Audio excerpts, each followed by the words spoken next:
I accidentally turned on my mic, so I guess that's a way for my mic to tell me you're gonna start the stream now. So, hello.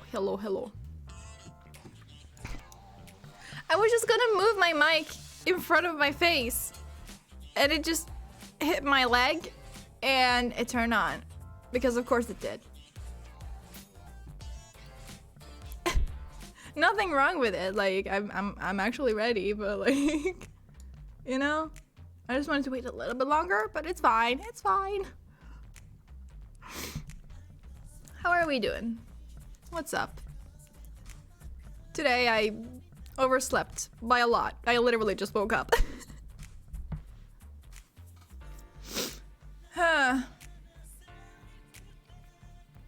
Well, actually, no, I didn't. I just got out of bed. I didn't just wake up. I woke up a few hours ago.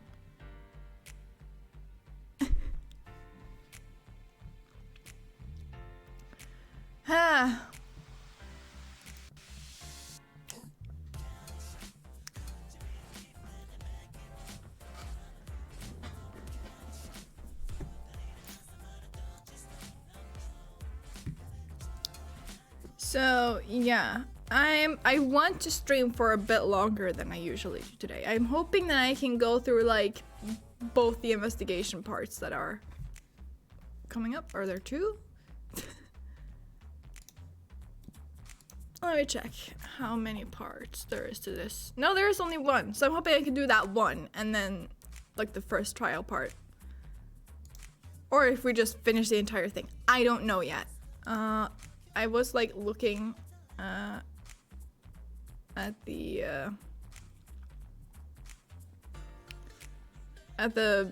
guide I got up, and investigations always take like a bit more time because you have to like click things in order and stuff. Trial doesn't seem too long, but also you're not moving between places here, you know, so like there is that. It can still be like a lot of dialogue. I don't know. So, who knows? The last part seems kind of long, though. I guess we'll just have to see, won't we? Nothing more to it.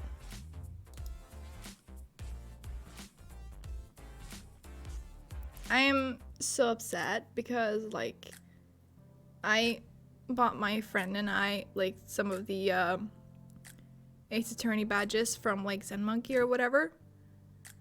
And I got them a clavier one, a first edition clavier, I will say. Like, they cost just as much. I was like, you know what, I'll take Apollo, it's fine.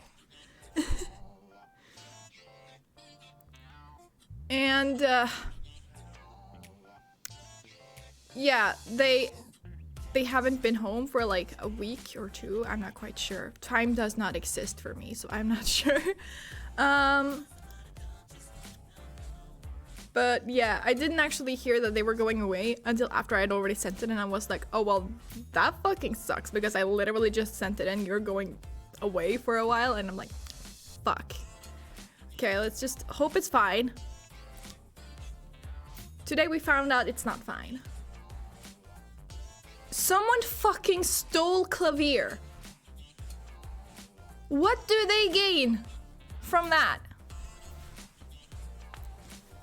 And like, it can't be any of the other residents in the place where they live because their mailboxes are locked. So it can't be that. It has to have been like one of the mail people. Which is like, what? That's the fucking strangest thing. Oh my god, it made me so upset. And it obviously made them upset too. So now they're like gonna call the post office and not the office, but just like the postal service, I guess, and just complain like daily. Because they've called them and they've filed a claim.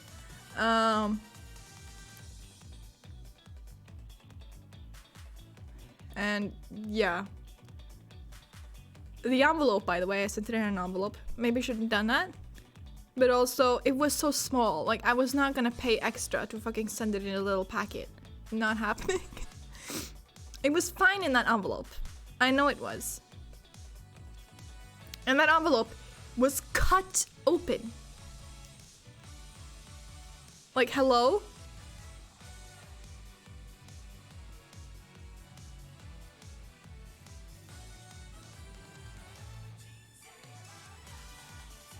And not resealed. It's been locked, in a locked post box, so no one here could have done that. It's word by word what they said to me. And I'm like, okay, so I went onto eBay. Like, first things, I was like, okay, go onto eBay, look for like any listings of like a clavier pin from Europe. There was nothing. So I'm like, what? Either they've already sold it to someone, or they just kept it for whatever reason. I don't know. It was a fucking, well, it wasn't really a gift, technically speaking, but like, this is rage-inducing. Like, what the hell kind of bullshit is this?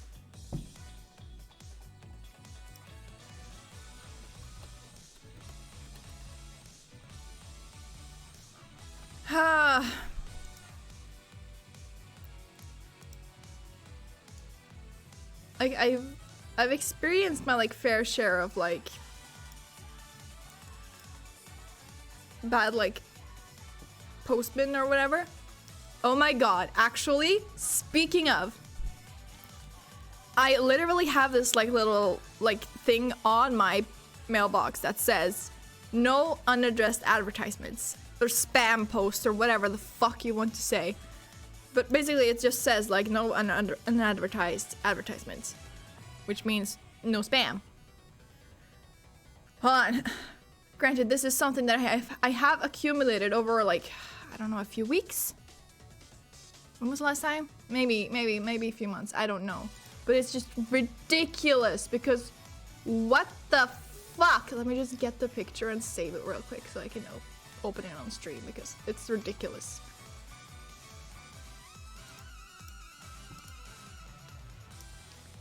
There we go. Let's add a new source. Oh, we're gonna save it first.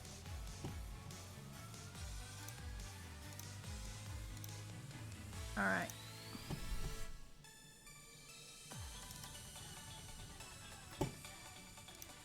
Oh, thanks. Wow, great. Here we go. This is all fucking spam. It's nothing important or anything. And I literally have this thing on my mailbox that specifically states no spam.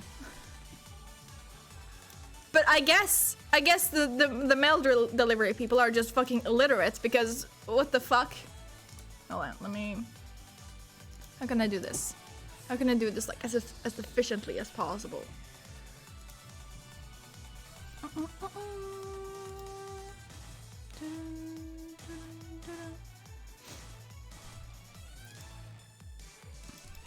Oops, no, that's the wrong one. This thing, can I just like draw over my fucking injustice we trust? We do. I was just talking about how they just stole your clavier for some fucking reason. I don't know. Oh, we love it when your computer just does that. Okay, I got it. And also, God, what? Why would they do that? It was so clearly cut open. Yeah, exactly. It's like, what? That's so strange. Like, what would they gain from that? I would assume that they got it and sold it on eBay. But I checked it now and it's at least not up there listed now. But who knows? Maybe it's already been sold. I don't fucking know. But yeah, I was just showing like my ridiculous amount of spam mail. And how I literally, on my mailbox, have this like thing in the fuck? That's not what I wanted. Why would you do that? What?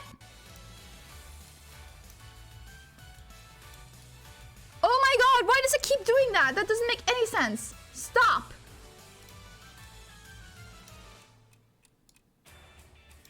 Like this thing? Nej till reklame. That means no to any unaddressed advertisement. That's literally what it means. And the post people here are just illiterate, I guess, because lo and behold, let's give her spam. Yeah, exactly. It's so annoying. It's so annoying. And no spam, please. Let's give her spam. Yeah. But like, none of the others here have the same problem, as far as I can tell anyway. Like there is this like one post box above mine that doesn't have that, and that has spam, which is fine. They never said that they didn't want it.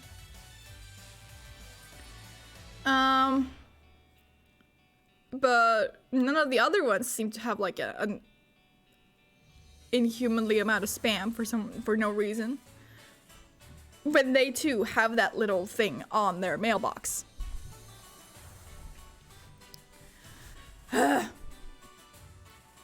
So like my theory is that there is this one person here in this building that just does not know that someone lives here, so he just like puts his spam mail in my mailbox because he thinks it's empty. Because God knows, no one even fucking knows I live here. Mail people be wild. They distribute spam and steal clavier. Why would they steal clavier? What do they gain from stealing clavier? I don't understand. Ah! This, what in the fuck? It doesn't add up. It doesn't add up.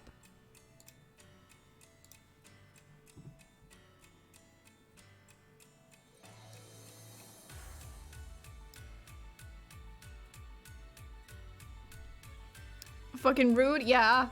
For real, for real.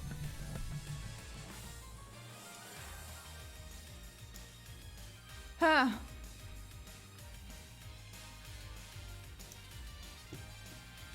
Okay. Anyways, enough. Enough anger for now. Let's just get into the game. Shut up, Johnny West. There we go. Okay. So, we're back to investigating today. Which is always fun. Me no talking, me hangy. God. Ugh.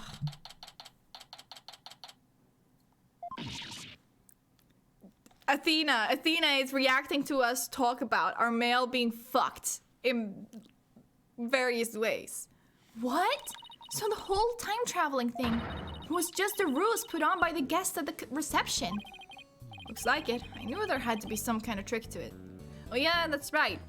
The reception just decided to troll the fucking couple for some reason. Or maybe not the couple, I don't know. It's kind of hard to know if Soren was aware of it. He doesn't really say much, which is valid, obviously. But obviously, Ellen was not aware of it. So, like, they did this to troll them for what?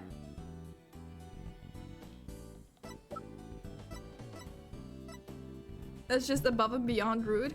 Or maybe it was like a thing because, Soren is very interested in time travel, and he's like trying to figure out how to like prove that you can actually travel through time. He even made that time thing. What the hell is it called? Fuck, no. Fuck. This thing, the timekeeper. He made that.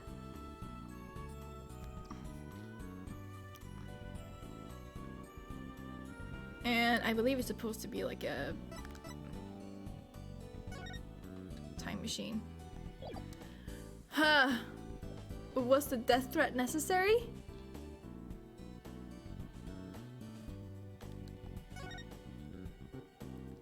What death threat? The one from Bloomsbury? The bread literally had to pass out for it to happen. You got a point there. I don't know. I don't remember. I honestly don't. I just remember Soren. What did they do to Soren? I don't know. Wow, 2 wedding receptions. Can you imagine? I wonder how much that must have cost them. Does it matter? They literally own an airplane company. I don't think it matters. I have no idea. But if you have to ask, you're not rich enough to want to know. Still, if you got the money, it's a pretty good way to cover things up if you ask me. You got that right. I'm sure I would have been completely fooled. Hi, I'm back. Hey Maya, are you all set to go? Yep, ready when you are. So, what should we start with?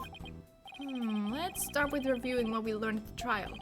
What Ellen thought was time travel was really just a performance put on by the Sprockets. Okay, if it was just a performance, then can you explain this? Can you explain the pterodactyl? Because I can't.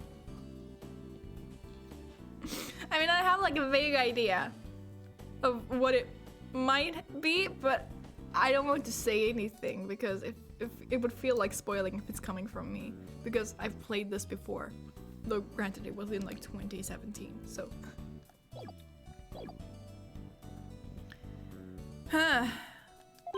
But other than that, it seems that what Ellen told us was actually all true. So what really matters right now is... I want it to be an actual pterodactyl. I can say that it's not. The identity of the mystery person Ellen said she saw while she was being attacked. So who is this mystery person? That's the million-dollar question, I'm afraid. But if we want to clear Ellen of any suspicion, then figuring out who they are is key. I think I'll take toilets for 200 instead, Mr. Wright. Well, at least there were only so many people on the airship that night. And we know who the mastermind of the whole cover-up plot was too, so that's good. You mean the groom, Soren Sprocket, right? Oh, he was behind it. Okay, so then... So then what exactly? I have no idea. What? Exactly. He might know something that could help us out.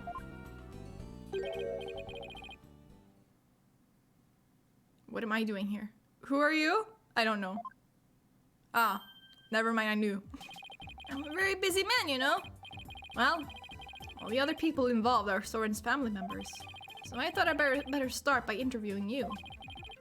Even if I probably shouldn't trust a word out of your mouth. Oh man, I have a really tight schedule, but heck, what are friends for, right?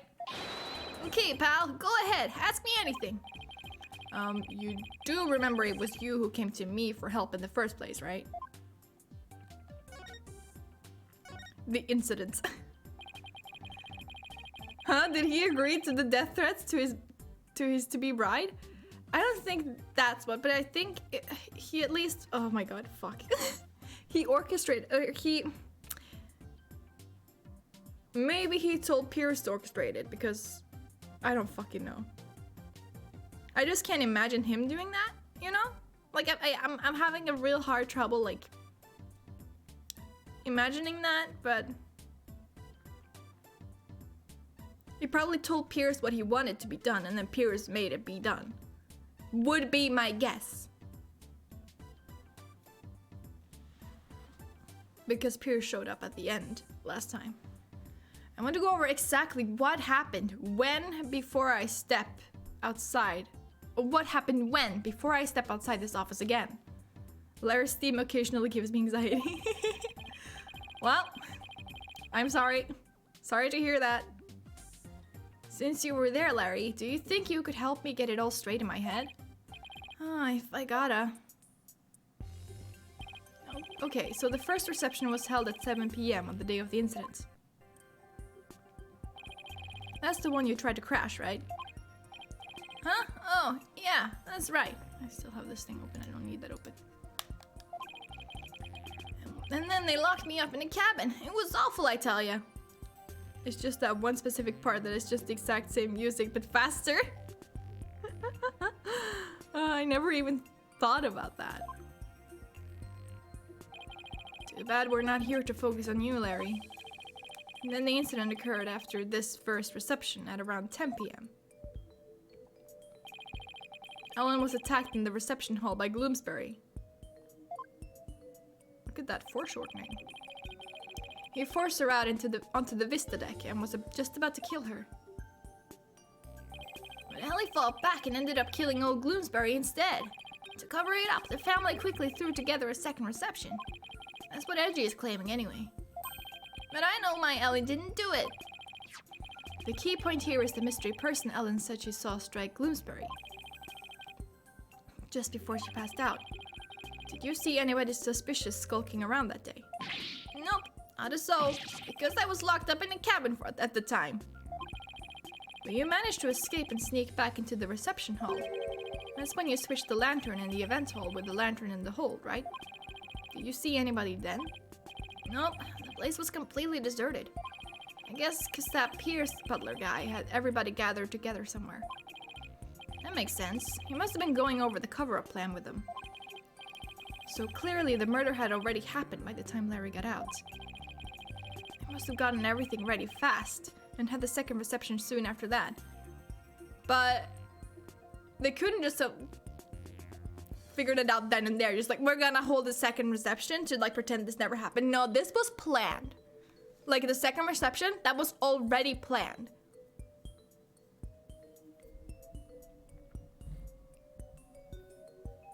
Maybe they were just waiting for Ellen to like go to bed or something, and then wake up like, hello, reception is about to start. I don't fucking know. And after that second reception, Ellie went to clean up the reception hall. And as luck would have it, that's when she found the body in the lantern I brought up.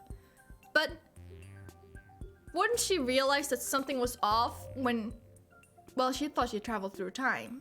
So I guess that makes sense why like she wouldn't be like as hungry the second time.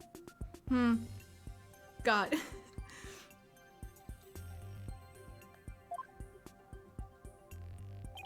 I tried to do something nice for Ellie out of the goodness of my heart, and this happened. So the actual murderer knew she was gonna clean up the place. Interesting. We still don't know exactly what happened during the actual murder itself. We'll just have to look into it, along with the identity of that mystery person. So, while the murder was taking place, you were locked up in a cabin. Did you see anything unusual while you were in there? In the cabin? Let's see. Well, there was a pterodactyl flying through the sky. That's pretty unusual. Oh, right. That drawing of that pterodactyl you saw. What's with all the air quotes? I really did see it, I swear. But Larry, the time travel thing never actually happened. Which means you couldn't have seen a real pterodactyl flying through the sky. Oh, are you downing the eye of a super popular picture book author? Yes. No, Phoenix, not no, yes. No, I'm just sure you saw something else and mistook that for a flying reptile. Nick, you're making me doubt my own eyes. Now I'm not even sure what I saw.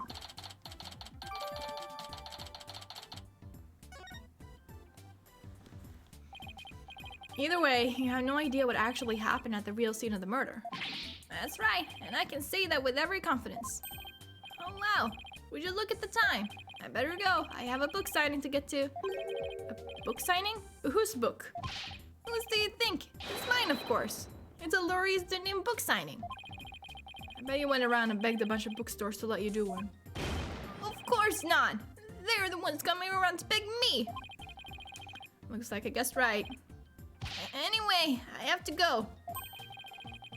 I'll send you 10 copies of my new book that just got released the other day, alright? 10? That's very generous of you. What are you talking about? I'm gonna send you the bill too, of course. Just put it down as office expenses or something. Well, see ya.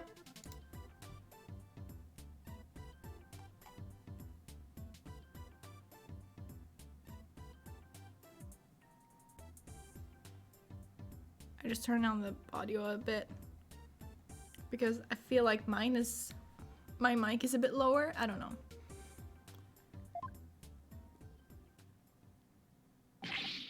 Wait, Larry, we don't need... He's gone. I'll take a copy, boss. Oh, and make sure it's signed. Oh boy, Trucy's not gonna like this office expense. There goes our first lead. What do you want to tackle next, Nick? Right, we should really hit the streets now, huh? How about we go see Ellen? Sounds good, boss. I bet I can cheer her up. I thought you were going to help Trucy with her magic show again today, Athena. Weren't you supposed to go meet her right about now? Trucy said she was going to practice her new trick on you, if I recall. On me? Really? Trucy's show is an important source of income for our agency, you know. You can leave the case to us, so you go ahead and run along now. But boss... Off you go, Athena. No, I don't want to die. We'd better get going too, Maya. Okay. Okay, let's just see what we got in the notes. Go see Ellen. Cool.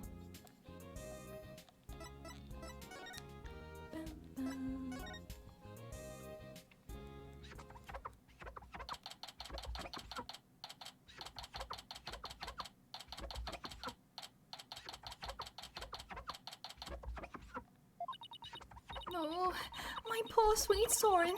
I wonder how he's getting along without me. Hello, Ellen.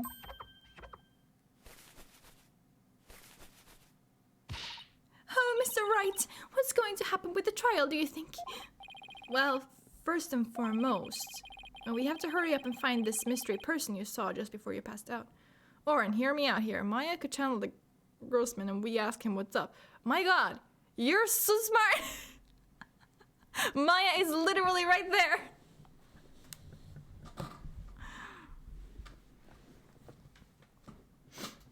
No, but that would be too easy. We gotta channel Mia. We gotta channel Mia, who will tell us what to do next. Because Mia knows.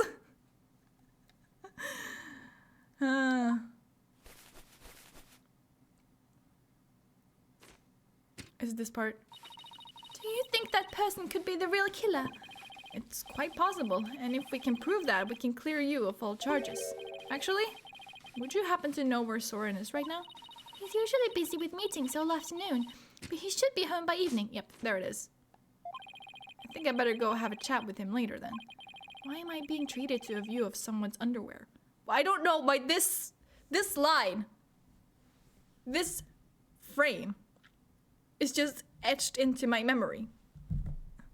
Mia would know about this case. Mr. Wright, don't tell me. You suspect my sweet Soren?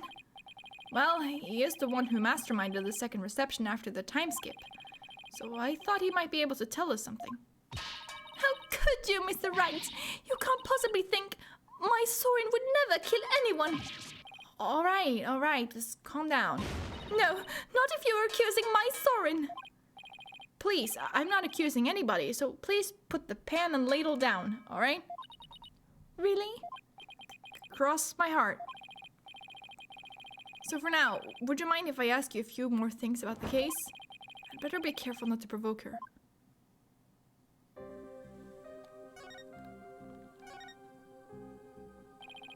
Could you tell me about Soren?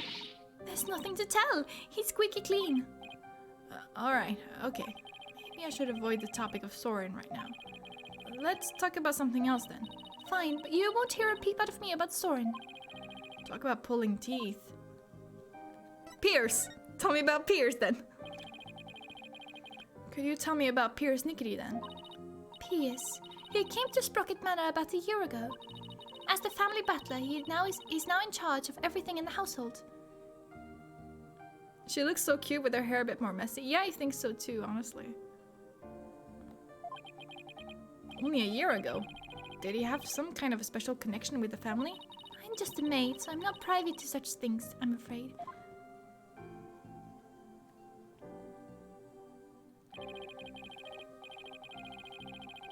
It might have been Soren's order, but Pierce is the one who coordinated the whole thing. He is the one who really orchestrated the grand time travel farce. Thank you! That's exactly what I said! Oh my god! He must have quite a bit of authority in that family. But no matter how good he is at his job, how could anybody gain that much influence in a single year? I really don't know. I mean, he is an excellent butler. Wouldn't that explain it? Is it really as simple as that? What you thought was time travel was really just a cover-up carried out by your in-laws. Pierre said Soren was the one who ordered the whole thing. I still can't believe it, even if the second reception was fake. Soren would never use time travel for something like that. He's very serious about his time machine research, you know. I heard there's a reason he's researching time machines, actually. Something about something he wishes he could change. But isn't the whole idea of traveling back in time itself a little fantastic? I don't think so. After all, Soren said real time travelers do exist. Really now? You think he knows someone who actually travels through time? That's right. I haven't seen it personally, but Soren said as much. So I believe it. Somebody who actually traveled through time, huh? It's pretty hard to believe. Thank you, Ellen. You're going out to do your investigation now, aren't you? Yes, that's right. Please make sure you don't cause Soren any trouble, okay? I'm afraid I can't promise you that. What?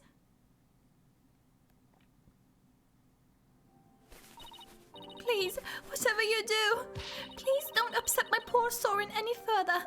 I'm begging you. I'll do my best not to cause him any unnecessary trouble. Oh, I couldn't bear it if Soren ever came under suspicion. I'd rather be found guilty myself. Yikes. Is this gonna be a case of Pierce who used to be really close with someone in the family, either seeking revenge or vengeance? I honestly don't remember. Ellen, please, don't work yourself up like this. You don't want Soren to worry, do you?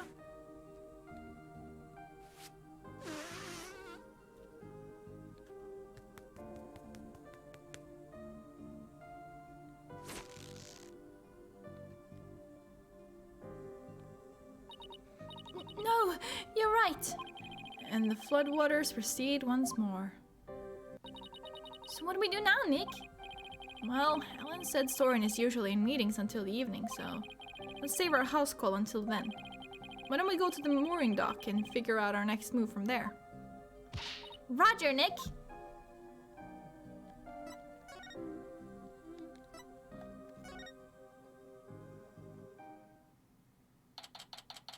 Or he is a criminal with his sights set on the family fortune. Perhaps.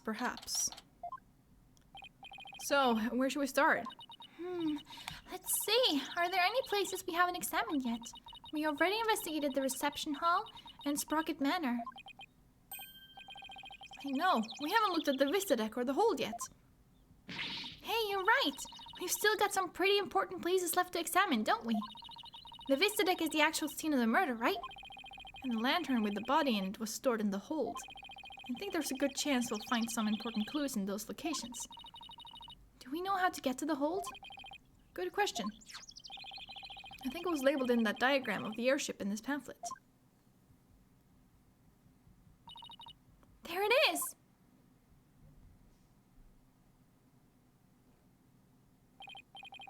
Well, what are we waiting for? Let's go!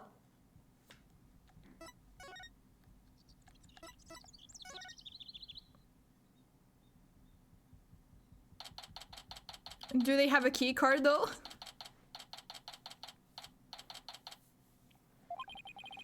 So this is the hold. This is where Pierce orchestrated the whole cover-up operation. We better go over this place with a fine-tooth comb. Hey Nick, aren't we supposed to need a key card to get in here? Huh, you're right. I wonder why it was unlocked.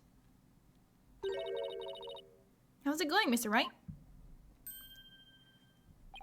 Emma, what are you doing here? Just a little independent investigating. For my own sake. Gotta keep the mind sharp. Ah, so the door security system was turned off for the police investigation. We'd like to investigate the hold ourselves. Would that be alright? Yeah, sure. The police just finished their examination anyway. Thanks. We'll just take a quick look around then. Oh, right. You should know that the floor doubles as a huge lift. You can use that lever back there to raise it up to the vista deck. The police inspected it already, but didn't find anything of particular interest, it seems. If you do go up to the vista deck with the lift, be careful not to fall off. Got it, thanks. That goes double for you, Maya. Yes, ma'am. Well, let's get this show on the road. No, not talk. I want to examine. Whee. Okay, there's no turning around here anyways. Good to know, so I don't get stuck on that again. That was fucking awkward. So this is the airship's engine. It's pretty impressive. And it's all rhythmic, like a heartbeat. It's the literal heart of the flying chapel. Look at all those huge gears spinning around and around and around and around and around and... Oh, I think I'm starting to get dizzy. Yeah, me too. From looking at cogwheels? Okay, you know what? I'm not even gonna question it. There is the plane again.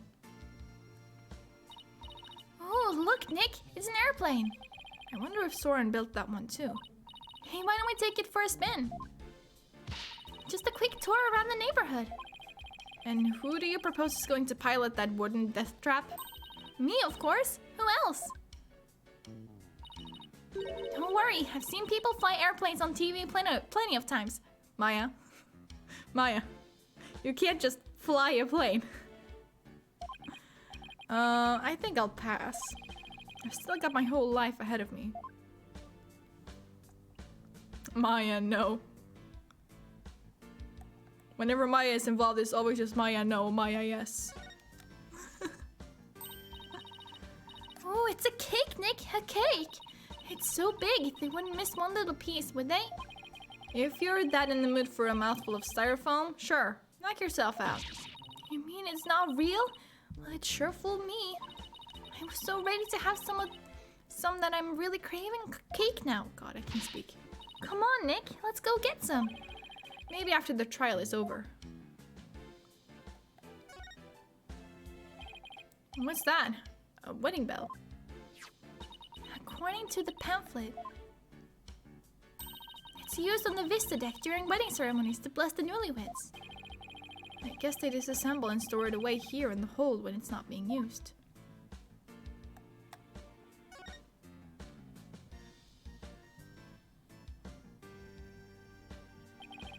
So there are 2 male peggable lanterns in the reception hall. That must mean that these 2 are female peggy-cow lanterns. But here's something that I thought about last time, but I didn't actually say. I don't know why. But if there are 2 male peggables upstairs, doesn't it mean it was a gay wedding?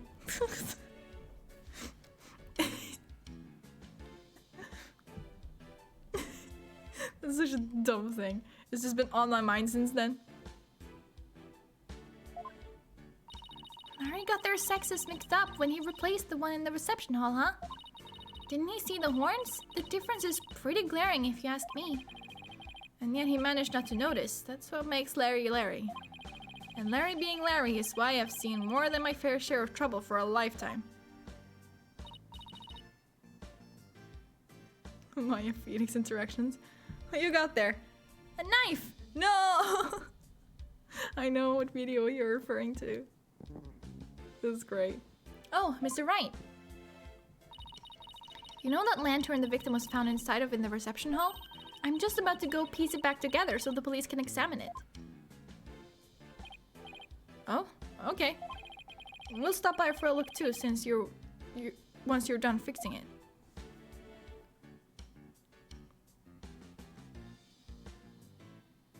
Wait, there was something here. Huh? It looks like there are some fingerprints on this candelabra. Yeah, I just got done dusting that. Maybe Larry knew exactly what he was doing when he decided upon the male bull.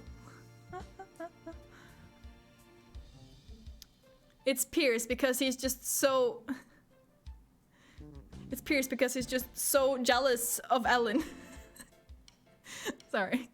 I was able to pull a set of left-hand prints. Do you know whose prints they are? Yes. The prints belong to the victim, Dumas Gloomsbury. Nick! I just figured out something amazing! You did? Get this!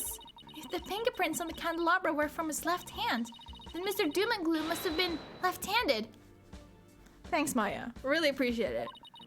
What do you think of that? Do I have the makings of a great detective or what? Well, yes, your detective reasoning skills are nearly encyclopedic. My internet is poop right now, so the stream lags at times. Oh no, that sucks. I hope it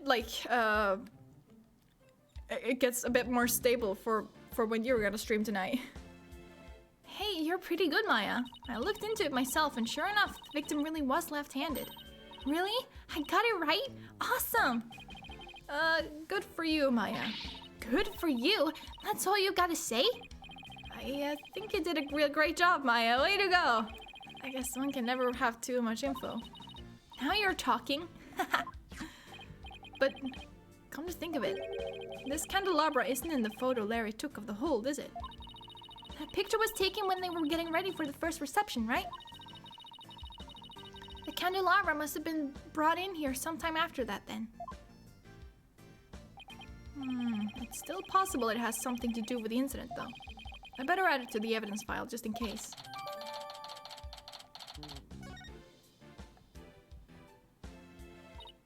Oh, by the way, Mr. Wright.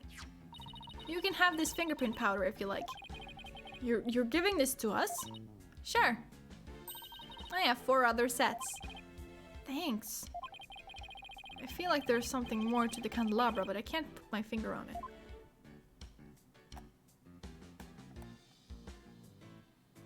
Alright. Okay, let's go to the flowers. These are the flowers we saw in Larry's photo. The petals make them look like little gears. The perfect flower for the Sprocket family, huh? Maybe they were going to shower the couple with the petals. You mean kind of like how people throw rice or confetti? Yeah, like that. Only these were found at the scene of the murder instead.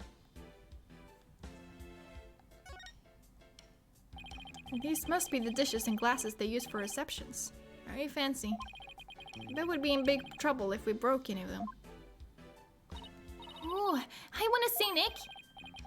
You, young lady, need to stay far, far away from them. Nick! You think I'm going to break them, don't you? Let's just say your rap sheet for breaking things doesn't help your case.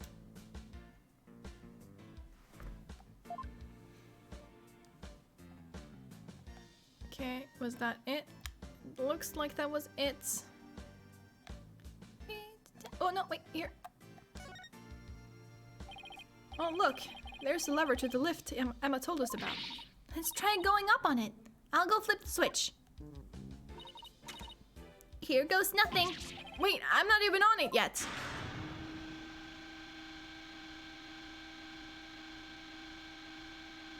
Ooh. Hey Maya, stop the lift. Well, well, well. Oops, sorry, I got a little carried away. Never mind that, move over a little. Okay. Is that blood? Blood? Let me see. Could it be Mr. Gloomsbury's blood? Well, this lift goes up to the Vista deck where the murder took place, so I think that that's the most logical conclusion. But I thought the victim was clubbed to death and that there wasn't much blood. Something tells me I better take a picture of this. Phoenix just flipping up his fucking flip phone. And taking that picture in 240p. Ah yes, you can absolutely see the different little intricacies of that photo.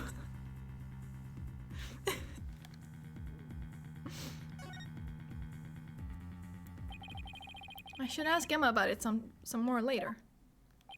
Maya, can you bring the lift back down now? You got it. I'll go flip the switch again. There. I love how we actually have to wait for this.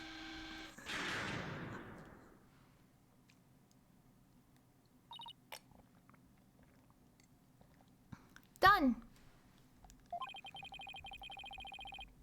I want to find out some more about that blood stain. But for now, I guess we should go up to the Vista deck and take a look around the actual crime scene for ourselves. The view must be great from up there. I bet it'll be awesome. You mean it would be if it wasn't the scene of a murder? Okay, to the Vista deck we go. Make sure you actually get on the lift this time, Nick. I know. Okay, I'll just flip the switch again, and away we go. As the court can clearly see, we cannot clearly see since it's 2:44 p, right? Ah, yes. Wow, look at the gorgeous view. So this is where Alan was attacked and Mr. Bloomsbury was killed. Yeesh, one wrong step and it's splat on the ground below. Should we go investigate the stuff that's a little closer to the edge? Well, I don't see much of anything over there. The police investigation didn't turn up any clues either, so maybe we don't need to? Oh, I get it. You're scared, aren't you, Nick? Of course not. Come on, let's go back down and finish checking out the hold.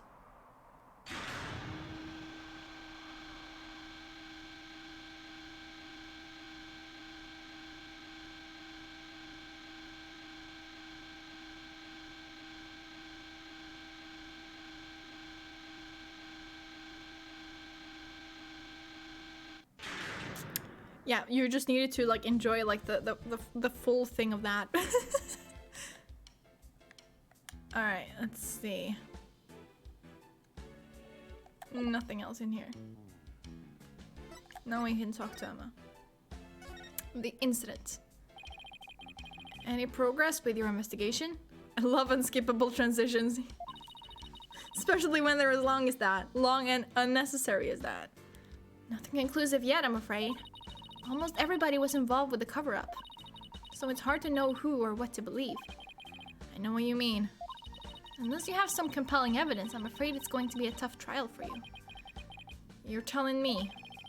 There isn't much time left, so I've just got to make do and see what I can turn up.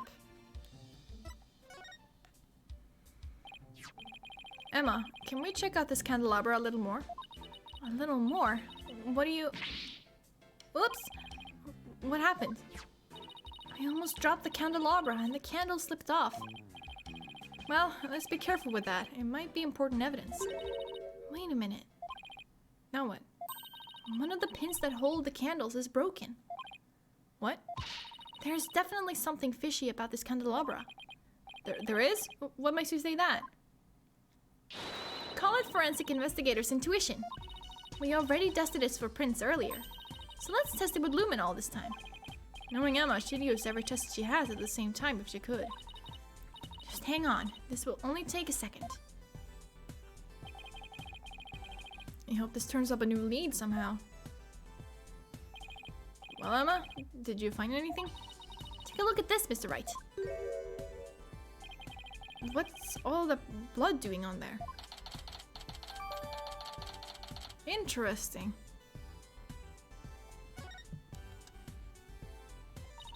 Maybe somebody got hurt while they were setting up for the reception. And there's this much blood?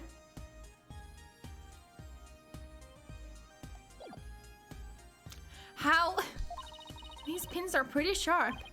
But if one of the pins is broken, it means there was some force involved.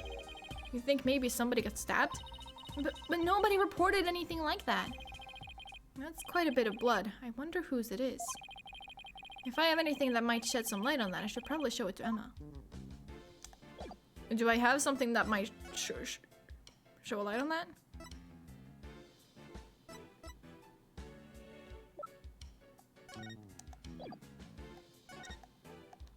Oh my god, I'm pressing to the side here. Wait. It's absolutely unbelievable. What kind of monster would plan to commit a murder on somebody's happiest day? I take it this means you don't have any significant new leads. No, I'm afraid not. You? I got nothing. I wish I could be more of help. Well, thanks anyway. I appreciate it. But his hand! All we can do is keep on keeping on, right? would it not be his hand? Hold on. Like his hand is bloody, right? Nothing, there's nothing about his fucking hand. Being wounded.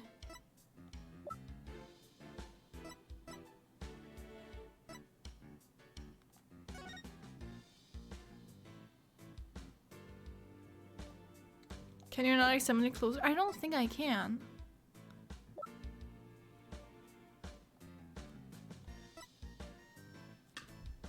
The lift? Emma, about this bloodstain. Doesn't something about it strike you as odd? What's so odd about the victim's blood? That's not exactly... There's just something about it that bothers me.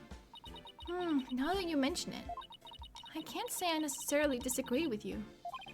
Maybe I should talk about this some more with her. Oh, it literally took me in there. Cool. About this bloodstain. What about it? There's something about it that's been bothering me. Oh yeah? What's that? Well, there's a huge bloodstain on the crime scene lift, and a bloodstained candelabra. Now this is only a guess, but I'm thinking maybe these two bloodstains are from the same source. I'm thinking maybe these two bloodstains are from the same source. I guess that is a possibility. Can we compare the two bloodstains? Would that take a lot of time? Are you kidding? Don't underestimate the power of science. It'll be done in a jiffy.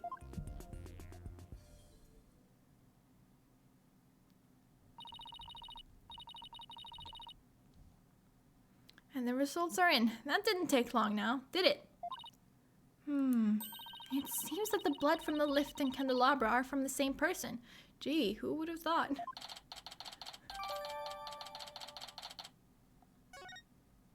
I mean, that seems like the most probable one, so.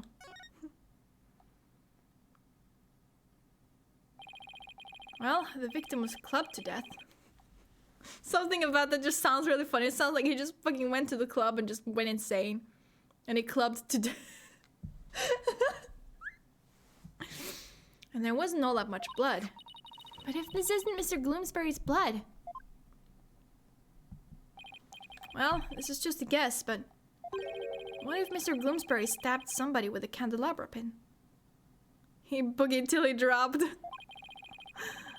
Exactly. That would explain the huge bloodstain on the lift and the blood on the candelabra.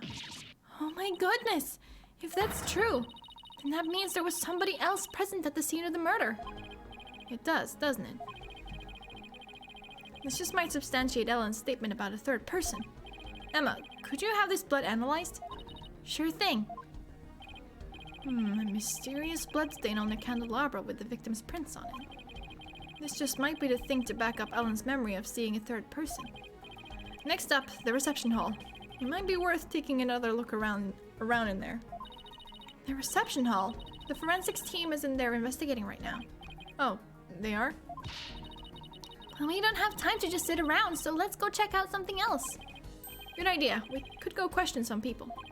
Especially Soren. I have quite a few questions for that guy. Sounds good, Nick. But what time is it? Is it evening already? I'll have to do some legwork then? Yep. I thought we'd head to Soren's house for starters. He was accompanying the police on their investigation here earlier, but he's probably home by now. Great, thanks. Later, Emma.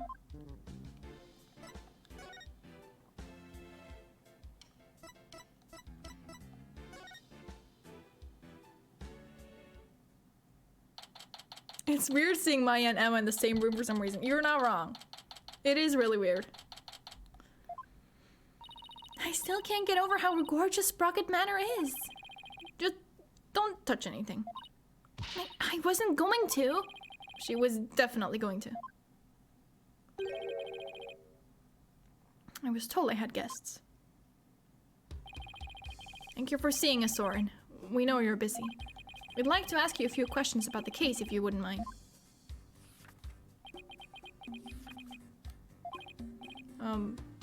Soren? You're Ellen's lawyer, right? Huh? Yes. That's right. Why are these people... What? Why are there just people chilling in the foyer? I don't know. They like the vibe? I don't know. Don't tell me he doesn't remember me. Will Ellen be found guilty? We're doing everything we can to prevent that. That's why we're here, investigating. Will you please tell us what you know?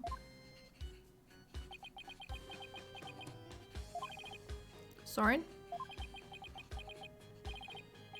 Alright, fine. Because that's what rich people do, apparently. What was that pause all about?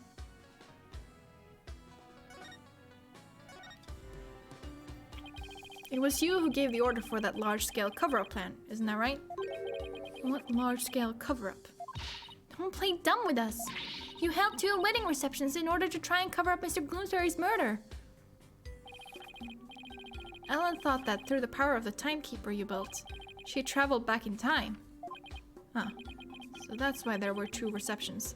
He wasn't aware! Oh, he wasn't aware! Pierce, it's not looking good for you, man. It's not looking good for you. Wait. Does he seriously not know why the reception was held twice? Looks like I'll have to delve deeper here. So the cover-up scheme, that fake trip through time, you're not the one who was behind it all. Pierce Nickety stated in court that you were the one who ordered it to be carried out. Pierce, this is not looking good. This boy was like, I guess this is what wedding do. Yeah, he just doesn't question it, you know? Like, I guess that's what it be like. Pierce said that, I see. I'll leave him in charge of everything around me. So whatever he decides is, in essence, my decision too. So I take it that you didn't know anything about the cover-up. That's none of your business. Alright. But you were in 2 wedding receptions in a row. And still you claim to know nothing? I have nothing more to say to you. Please leave. But Soren...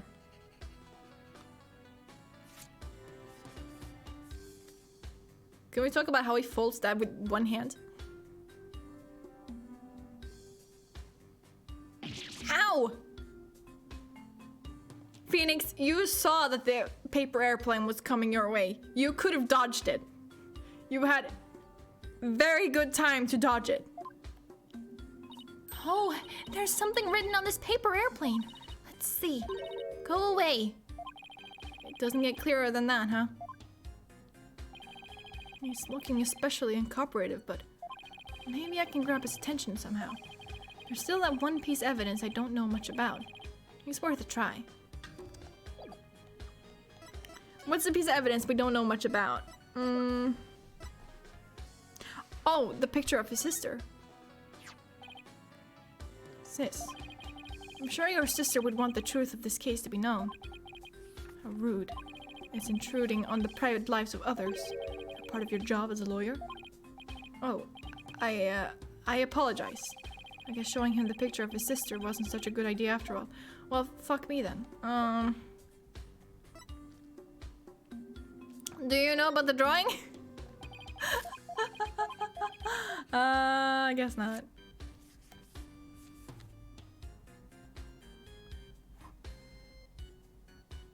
Dodge it, dodge it, dodge it.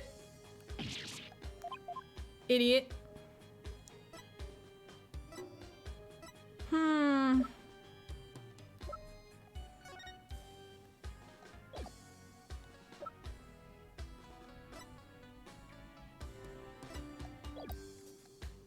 Okay, what does the note say? Show Soren a curious piece of evidence. One of the things I have to do is probe Soren at Sprocket Manor. Wow, cool.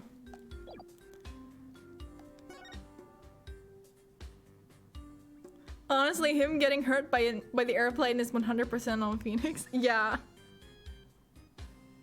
Probe.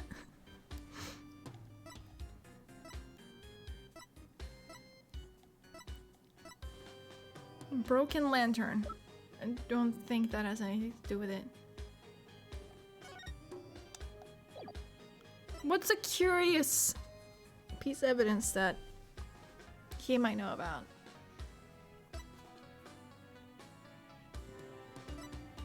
The fog machine? It's not his sister anyway.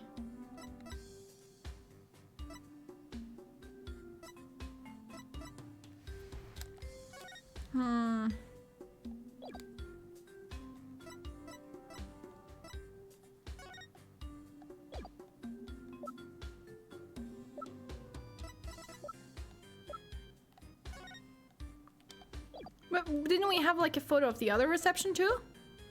Did we not get that? Oh, that sucks.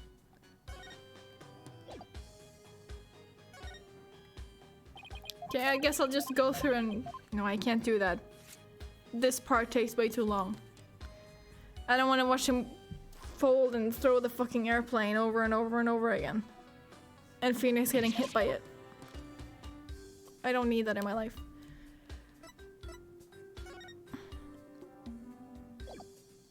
I am so confused about the curious evidence. Like what? The blood stain? No.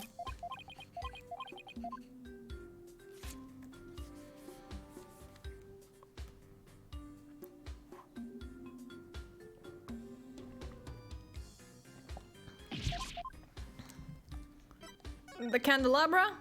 Oh! Soren, have you ever seen this before? That's...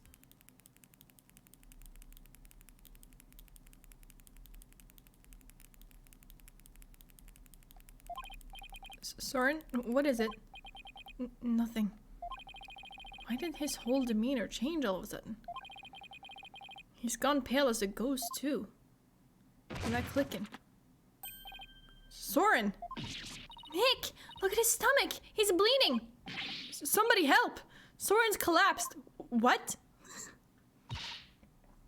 Master Soren! Get him to the hospital, quickly, now!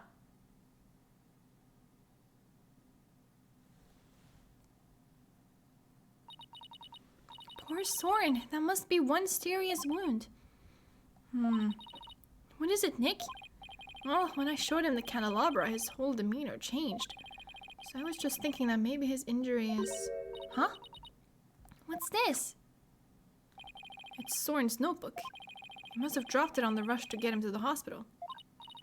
Ooh, his notebook, huh? I wonder what's written in it. Don't you? Come on, you know you want to take a peek. Soren's notebook. What to do? What to do? The dude has just been bleeding the entire time. Damn, I wonder why. I guess since we have the option, we should take a peek. I feel guilty snooping around in somebody's personal notebook, but maybe we should take a little look-see. Whoa, it's filled with big words written in tiny letters. I guess he uses this notebook to write down his invention ideas. Huh? What is it? Did you find something?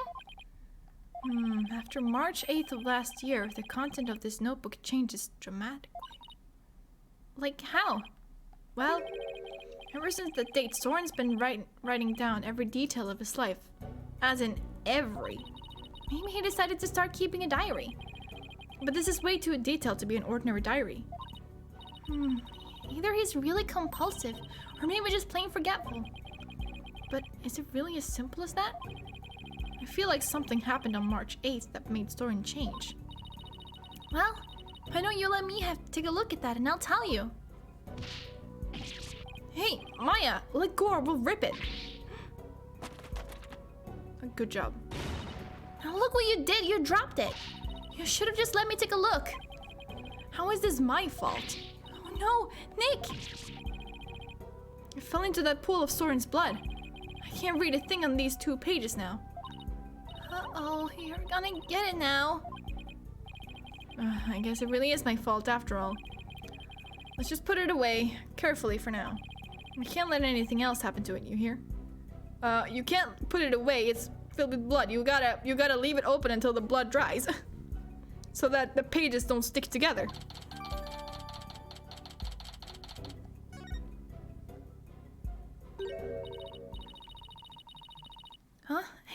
there's something sticking out of the notebook. It looks like a newspaper article. Let's see, it's about the car accident Soren's sister died in. It happened on March 8th. That's the day Soren's notebook completely changed. Oh, wow. What else does it say? It says the driver at the time of the accident was Dumas Gloomsbury. It says Soren was in the car too, and that he had sustained severe injuries. It's just like Pierce said. Soren completely changed after the accident.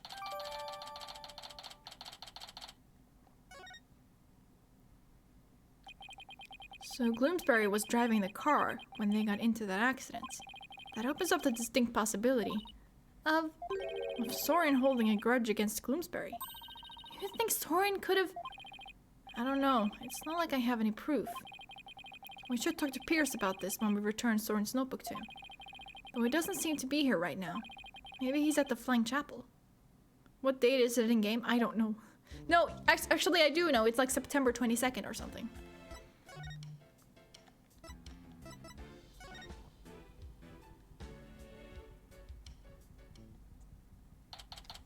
September 22nd. Yeah, I remembered right.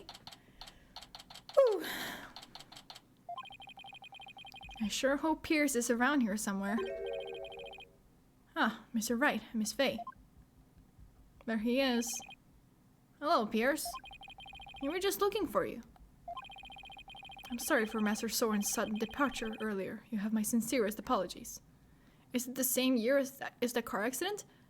I think so? Let me check this. Yeah, it just says March 8th. So I assume so. I'm sorry for Master Soren's sudden departure earlier. You have my sincerest apologies. It was totally understandable, really, but shouldn't you be at his side right now? It's fine. The other servants are with him, and I am in constant contact with him. With them. Do not forget to give him pain medication, and be sure to keep him hydrated. Also, see to it that he is not up and about. He needs complete bed rest. So it's either been 1.5 years or half a year since then, yeah. Is this what happens when you're too rich for normal peasant phones? I must return to Master Soren now, but... Did you want something of me? Actually, here's Soren's notebook. He dropped it when he collapsed. I hope Pierce doesn't notice the bloodstain. Oh, thank you very much for this. I will see to it personally that Master Soren gets it back. Thank you. I trust you did not look inside. Nope, not at all. Oh, of course not. Haha. Because it is filled with numerous patent-worthy ideas, you see. Look, I know you're busy, but would you mind if I asked you a few questions about the case? Well, as I said, I must be getting back to Master Soren. So if you could make it quick, I would greatly appreciate it. All right, I'll make it. I'll make this as quick as I can.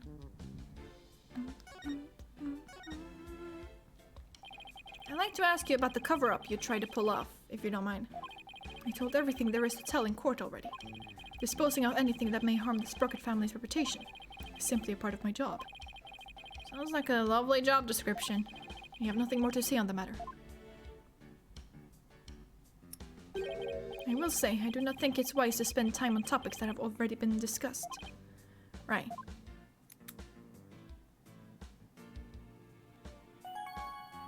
The accident, then.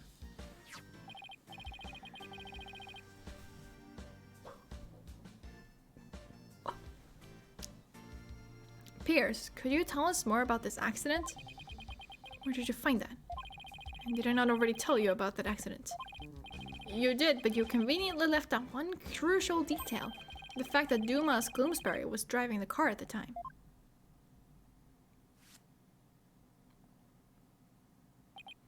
Oh, you did not mention that. I suppose it simply did not come up then. If Mr. Gloomsbury caused the accident, why didn't the Sprocket family fire him? Wouldn't that usually be the natural consequence of such a huge mistake? Please do not misunderstand. Bloomsbury stayed on with the family.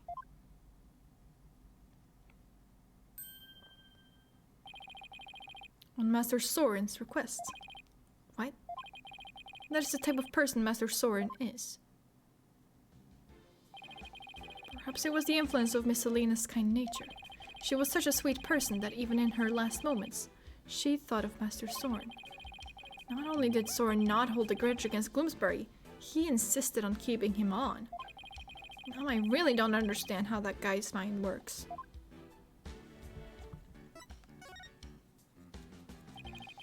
So you were present for Selena Sprocket's last moments?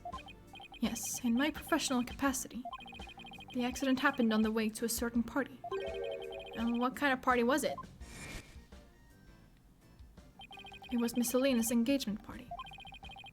Bloomsbury's injuries were minor, but Miss Selena's and Master Soren's were critical. They were brought to the Sprocket family's regular hospital. Wow, to have such a terrible thing happen on what was to be a day of celebration. Thanks to the surgeon in charge, Master Soren pulled through, but Miss Selena, she...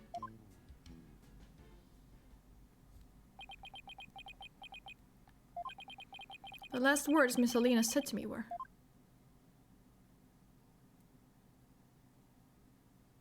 "Please help Soren."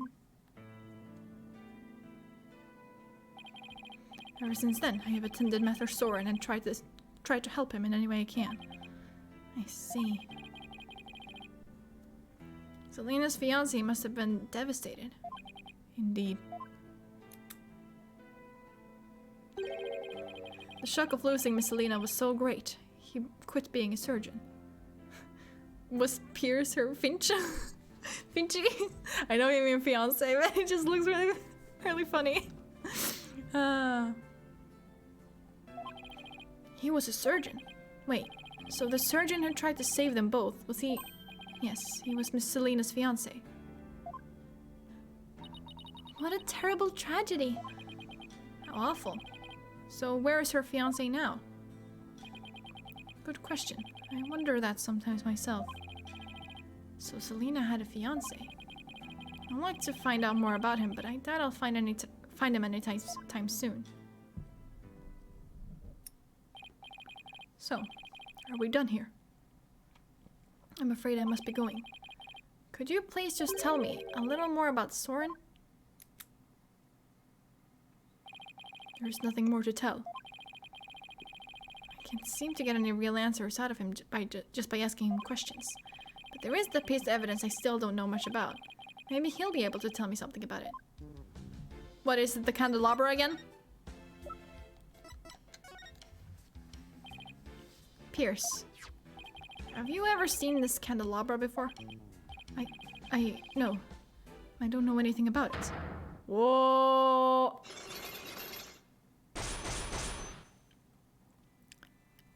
Don't you now? My Magatama reacted. Pierce must be trying to hide something from me. I have to break those psyche locks and find out what. I don't think I can yet, though. Can I? Take that! Let's try. Bitches be lying. Pierce, you're hiding something from me about this candelabra, aren't you?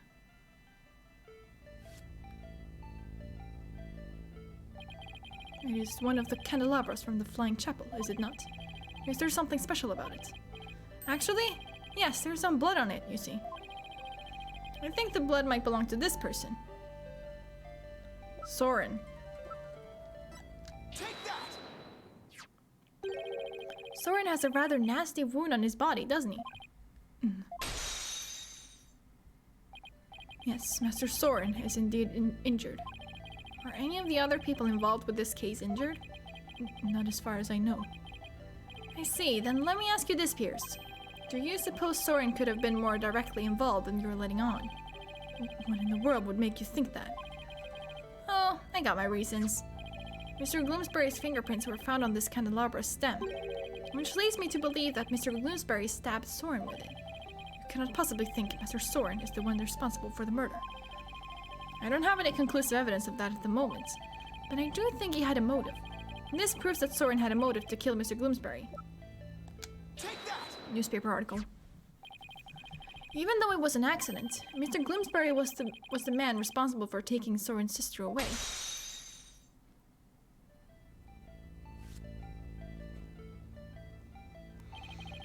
Let us suppose that Gloomsbury did stab Master Soren with the candelabra. Can you prove that it had anything to do with this case? He might have been stabbed at some other location for some other reason. Sorry, but I can prove it was related to this case. Oh, really? Soren's stabbing and Mr. Gloomsbury's death are definitely connected. Are they now? This is the piece of evidence that ties Soren's injury to Mr. Gloomsbury's murder. The bloodstain. Yeah, let's go! A bloodstain was found on the side of the lift that goes between the hold and the Vista deck. Its blood matches the blood that's on the candelabra. I obtained the results straight from the police, so I can assure you this information is correct. This bloodstain on the lift indicates that an important fact. It shows us that Soren was there during the crime. Soren's blood is on the lift, which can only mean one thing. He was there, wasn't he? Soren was at the scene of the crime.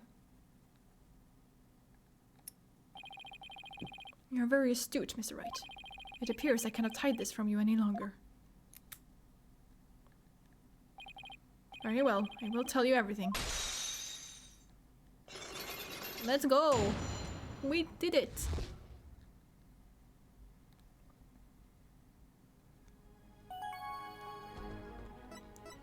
Pierce's secret. Could you tell me about Soren's injury? Very well. This is what I heard directly from Master Soren himself. As you surmised, Master Soren was stabbed by Gloomsbury on the day of the murder. It happened after the first wedding reception.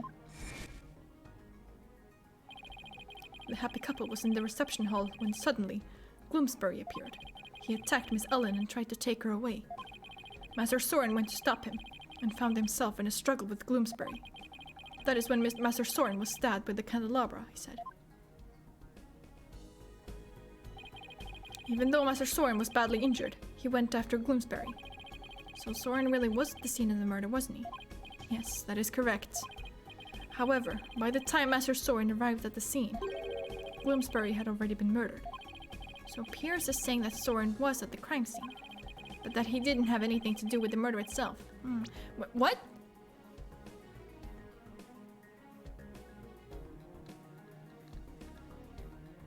Oh, okay. I wasn't following. So he got stabbed before the thing was taken outside. Okay, I'm following now. Even still, why did you try to keep such an important piece of information from me? I'm very sorry. Master Soren's injury and Gloomsbury's murder were not directly related. So I decided not to mention it, so as to not unnecessarily complicate the investigation. Now then. I'm sorry, but I am afraid I really must go now. Please excuse me. Thank you for your time.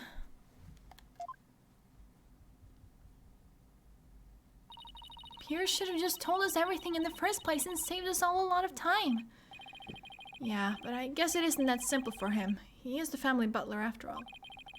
He sure didn't make our job any easier though, did he? But at least we learned something new. Soren was at the scene of the crime. That's true. One step forward is better than none. So, what next, Nick? Let's see. The forensics team might be done investigating the reception hall by now. Let's go check it out. Sounds like a plan.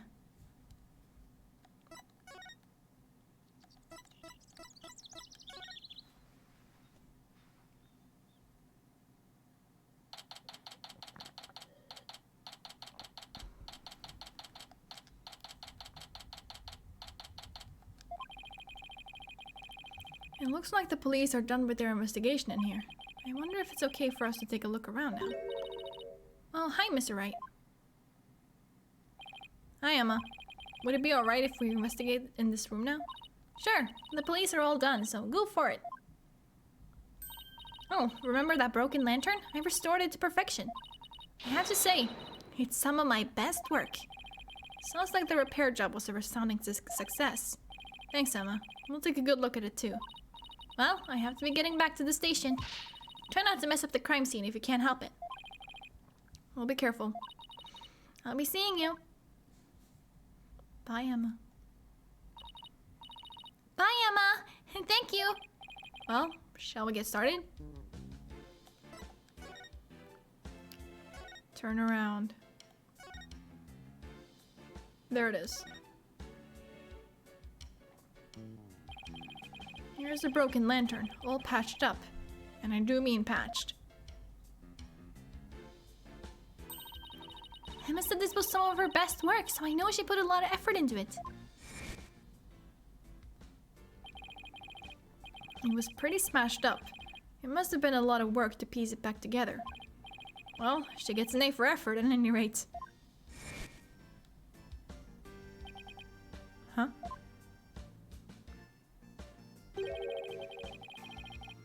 This wheel handle on the back has some blood on it. It looks like somebody gripped it with a bloody hand.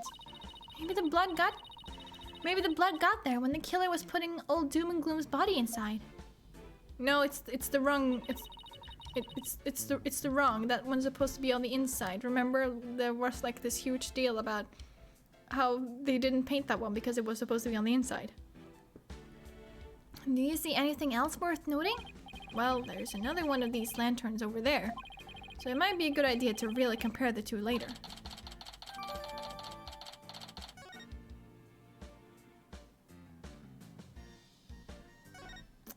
Wrong way. Oh, why is it so difficult to move in this game?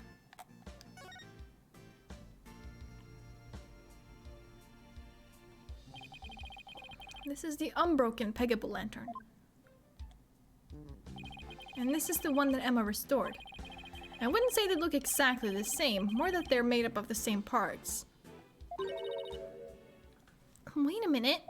What is it, Maya? I think there's something off about this peggable. Just about everything about it looks off to me. I'm not quite sure what it is, but some detail isn't quite right. Show me the restored lantern again. Hey, I know, it's this, right? What? Where? The thing about the restored lantern that's off. It's the color of the wheel handle. Look, it's the wheel handle. It's a different color altogether. The wings are also kind of fucked up, but that's not it. Emma got the inside and outside wheel handle switched around. Oh wow, you're right! And there's blood here on this handle, as if somebody gripped it with a bloody hand. Right, which means that the blood got on the handle from inside the lantern.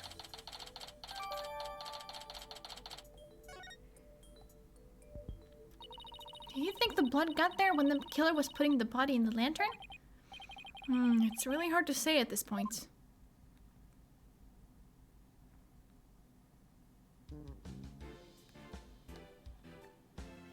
Sure, I'll look around on everything else. Fuck it, over here. And down, and there. Oh. There's something shining, shimmering, splendid over here. This is where the murder weapon, the timekeeper, was displayed. I guess it's in police custody now. Huh? What's this? A key? Let's ask the maid about it. Good idea. She might be able to tell us something. Excuse me? Could I ask you a question? Oh, of course. What would you like to know? Do you know anything about this key? It's the key that starts up the timekeeper. A startup key? That's right. Oh, the first startup of love ceremony was so... The first startup of love ceremony. Startup of love ceremony. God. It was so beautiful. The bride and groom each had a symbol of their love, and when they put them together, oh, how romantic it was. Interesting.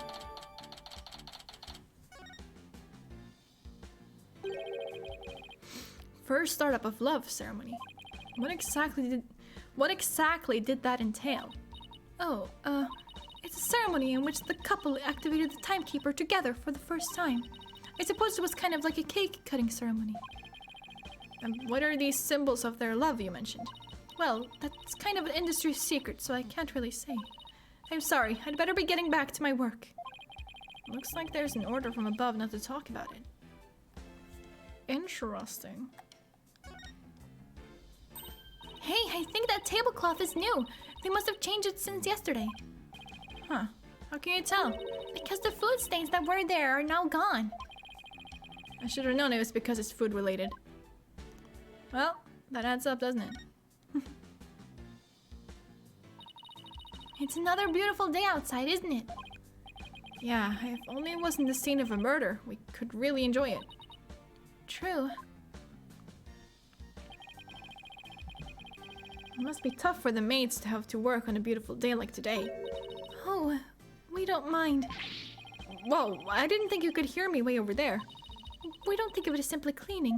It's more like we're wiping away all the sadness stuck to this airship. Wow, talk about devoted. I guess we've checked out everything of interest in this area.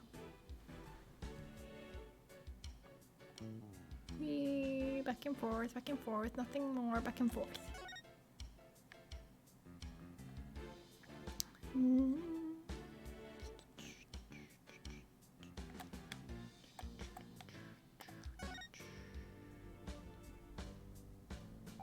Hey, take a look at that door.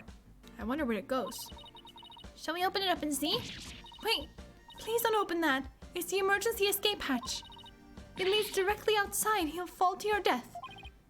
Whew, that was a close one, huh, Maya? I'll say. Interesting.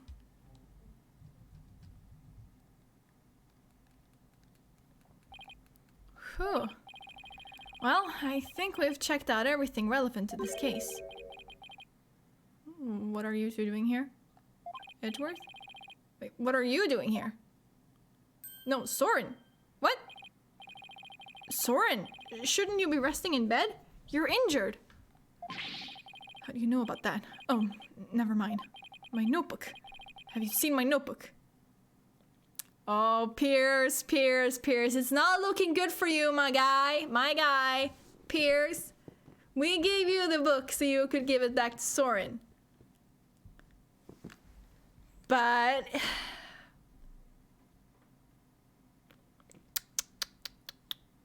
Pierce. I can't find it anywhere. My notebook. I need my notebook. What's the matter with him? My notebook. I have to have... Master Soren. There he is. Master Soren, I told you to stay in bed. My notebook. Here you go.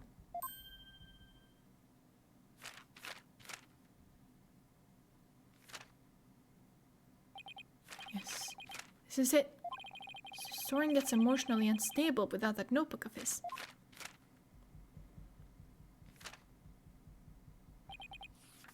Whew.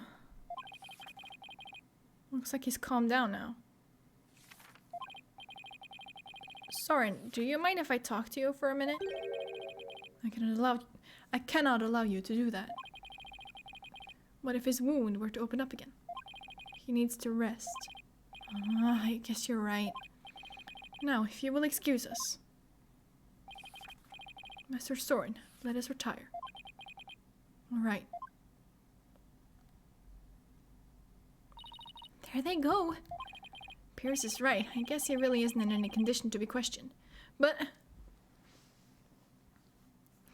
I assume, like what he said earlier, hold on. He said, I told you to rest or something, right? I told you to stay in bed. So, either he like told him over the phone, stay in bed.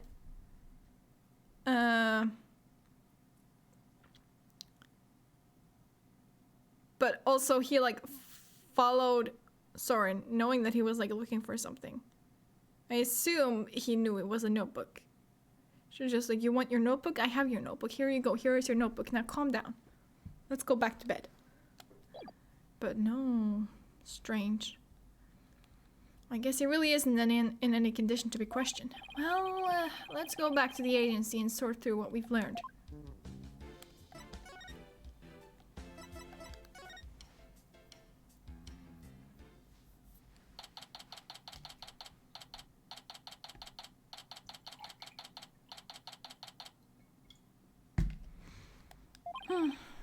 we're back. Anybody here? Oh, hi, boss. Athena, I thought you were with Trucy. You do not like Pierce? He and his final fantasy looking ass. I guess you could say that I'm taking a short break. But enough about me. What about the investigation? Did you find out anything? Well, turns out that the third person Ellen says she saw at the crime scene might have been Soren Sprocket. What? Really? I always thought he seemed suspicious. Athena, no.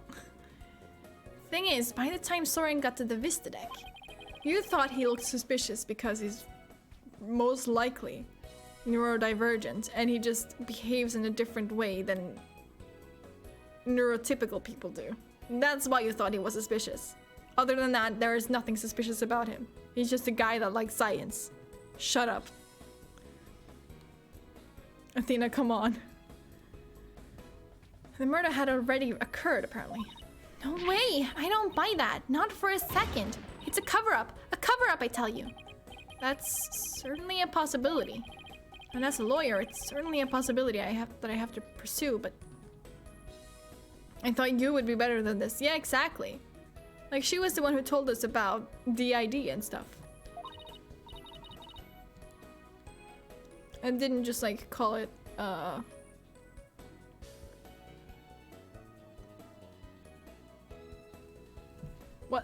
not just, like, multiple personalities, but, you know, there was something about, I don't remember exactly the intricacies. Huh.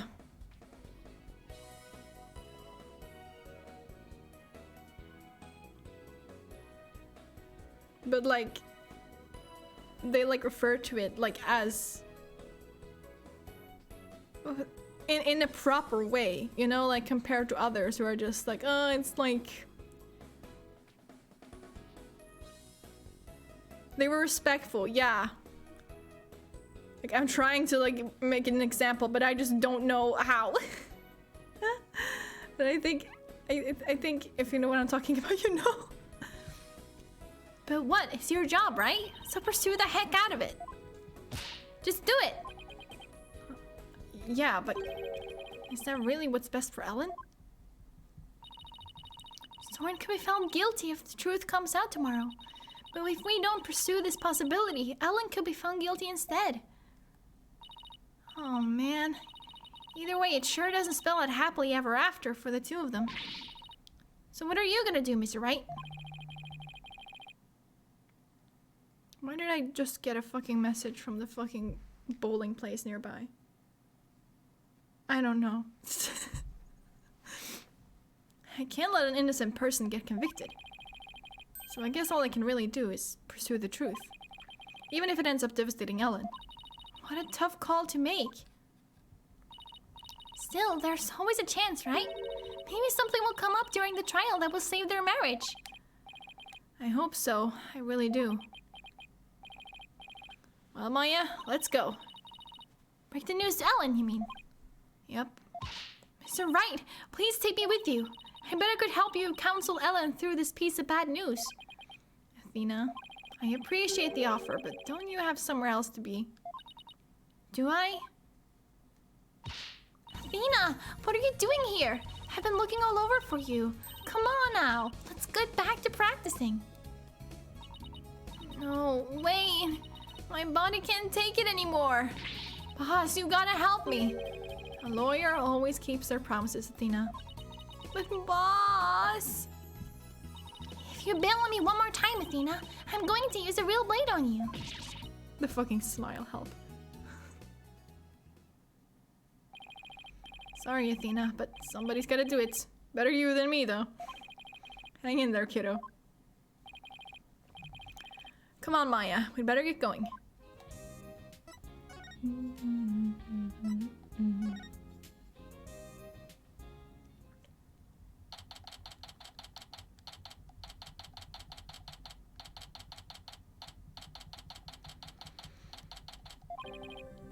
Hello, Ellen. How did your investigation go, Mr. Wright? Before I answer that, I need to ask you something. Was Soren with you when Mr. Bloomsbury attacked you in the reception hall? I'm sorry I kept it from you. I was afraid that he'd come under suspicion if I told you. So I kept quiet about it. I'm really sorry. I see. I thought it was probably something like that. Listen, Ellen, I'm afraid I had to make a very difficult decision based on what I found out. What kind of decision? This is very hard for me to say, but the mysterious person you saw at the scene of the crime was most likely Soren.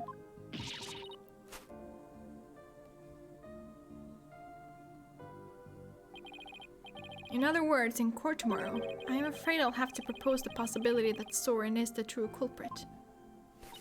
No! Soren is innocent! No! But don't you see? If I don't try to pursue that line of thought, you'll be found guilty. No! No! No! Please, Ellen, calm down. Soren just can't be found guilty. I'd much rather I be found guilty instead. Helen, you can't let yourself think like that. But, no. Marriage is for life, right? Do you really think you can run away from the truth and still be truly happy with him? You're not married, so how can you possibly understand? Sometimes you've just got to do whatever it takes to make things work. But, Nick, you talk to her. Hey, don't just dump this all on me. Mr. Wright, I'm innocent, and Soren is too. So please, prove our innocence in court. I'll certainly do everything in my power. I just hope she doesn't lose control like this in court tomorrow.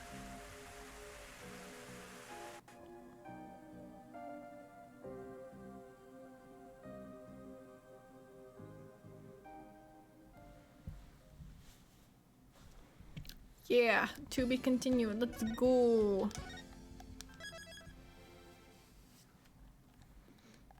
I want to continue today.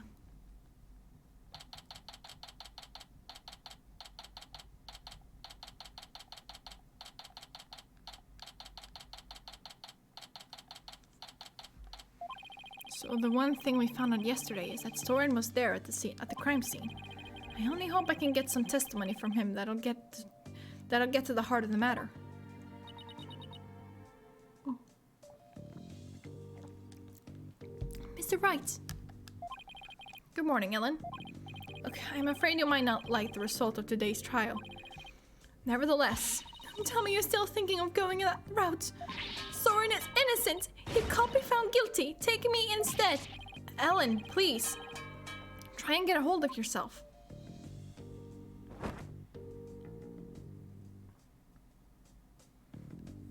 I believe in Soren with all my heart. So how dare you doubt him? Regardless of which one of them is found guilty today, it's going to be devastating for Ellen, isn't it? We'll just have to do everything we can. That's the best we can do, you know? The trial's about to begin, Mr. Wright. Alright, let's go, Maya. Yeah.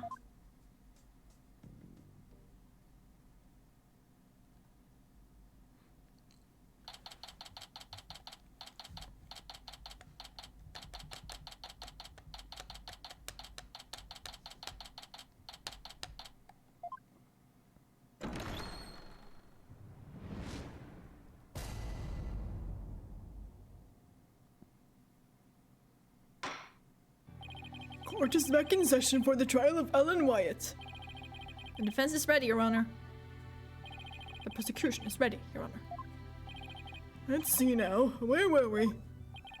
In yesterday's session, we found out about the Sprocket family's conspiracy to cover up the murder of Dumas Bloomsbury with a second reception. Taking advantage of a collective shock, the defense, as usual, made an nonsensical claim. Namely, that there was a third person present who struck the victim. Objection! Hey, don't try to make it sound like I made it all up. The defendant here herself made a statement about the existence of a third person, and further investigation has only proven her statement to be true. And I presume the defense intends to focus on proving the identity of this third person. Is that all right with you, Mr. Edgeworth? Indeed, Your Honor. In fact, I predict that the defense will most likely attempt to name Mr. Soren Sprocket as the true culprit. How did you... The driver during the accident that killed Mr. Sprocket's sister was the victim. Therefore, Mr. Sprocket had a motive to murder Mr. Gloomsbury. That's what you plan to assert, is it not, Mr. Wright? Am I that transparent? Come now, Mr. Wright. Did you really think the police wouldn't uncover this information? Congrats on getting it in one, Mr. Edgeworth. But you're wrong. Soren didn't do it. He's innocent. Miss Wyatt, please. He's innocent, I tell you. What is this, Mr. Wright? I thought your claim about the existence of a third person came from the defendant. It did. This is just a minor hiccup. Did you not discuss your strategy for today with the defendant, Mr. Wright? Starting off on the wrong foot again is seriously cutting into my lifespan. It would appear that the defense is in disarray. Therefore, the best way to clear things up is to ask Mr. Sprocket himself what happened. Your Honor, the prosecution would like to call Soren Sprocket to the stand. What? Very well. Bailiff, please bring Mr. Sprocket to the witness stand.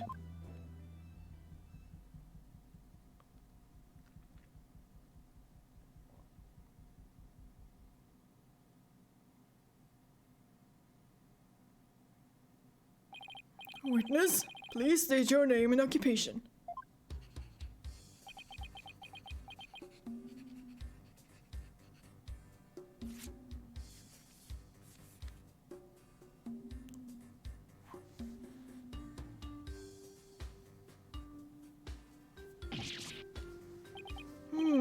There's something written on this paper airplane. Okay, the judge getting hit by the airplane I can actually see happening. But Phoenix, you can literally just dodge it with your head even. Or grab it with your hand. Our boy was like, nah, best I can do is paper airplane. Let's see. Soren Sprocket, Managing Director of Sprocket Aviation. It's still a slow-ass paper airplane. He has a good throw though. I'll give him that. Mr. Sprocket, please give your answers in words, not paper airplanes.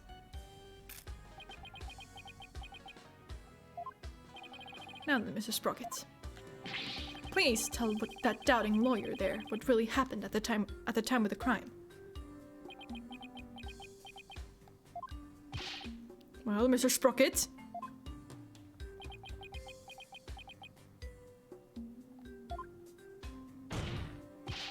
Mr. Sprocket. NYOOM.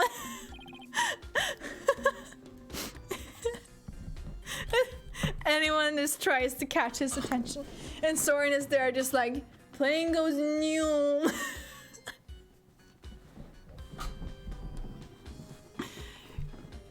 God. Alright.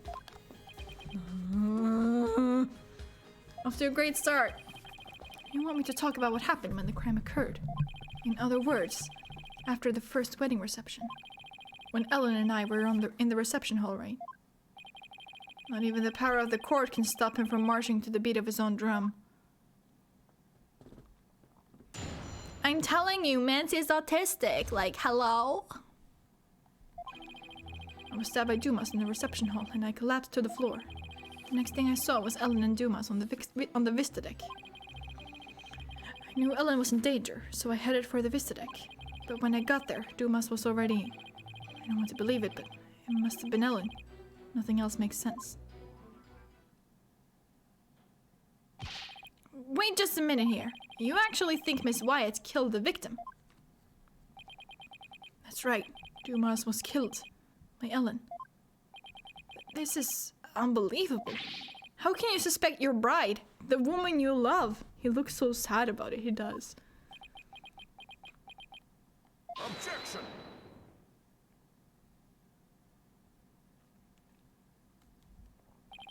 The truth can be cruel. Miss Wyatt, you must be very upset. Is there anything you wish to say?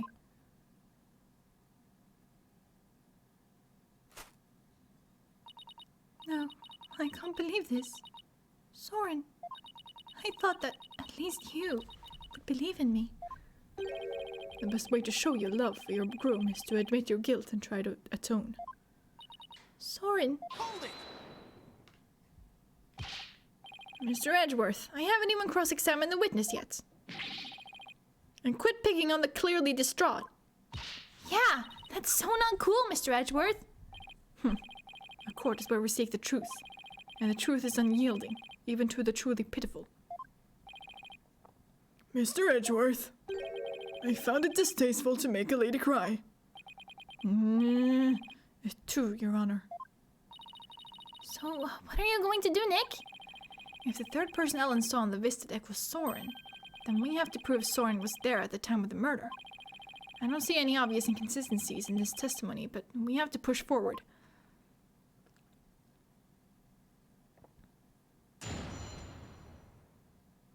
You're not being stabbed, Edgeworth. Do not et tu us. Et tu, Brutus. Hold it! Press. Please tell me everything you can about when you got stabbed. After the reception, Ellen and I were enjoying a moment alone in the reception hall. Then Dumas appeared and stabbed me. He grabbed Ellen and the timekeeper and left the reception hall. Did Mr. Bloomsbury say anything at that time? I don't remember. After I was stabbed, I was immobilized by the pain. I see.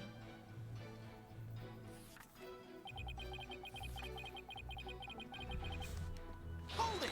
Next thing I saw was them on the Vista deck. The Vista deck, huh? But it was nighttime then. Could you clearly see them in the darkness? Could you really see them in the darkness? The moon was out, so I could see them clearly. From the looks of it, Dumas was trying to push Ellen and the timekeeper off the side. So you saw the defendant? About to be thrown off the airship, you say? That's right. In such a desperate situation, it would only be natural for her to fight for her life. And the murder weapon was right there, within her grasp. Stop looking so smug. This isn't going well at all. I've gotta do something fast.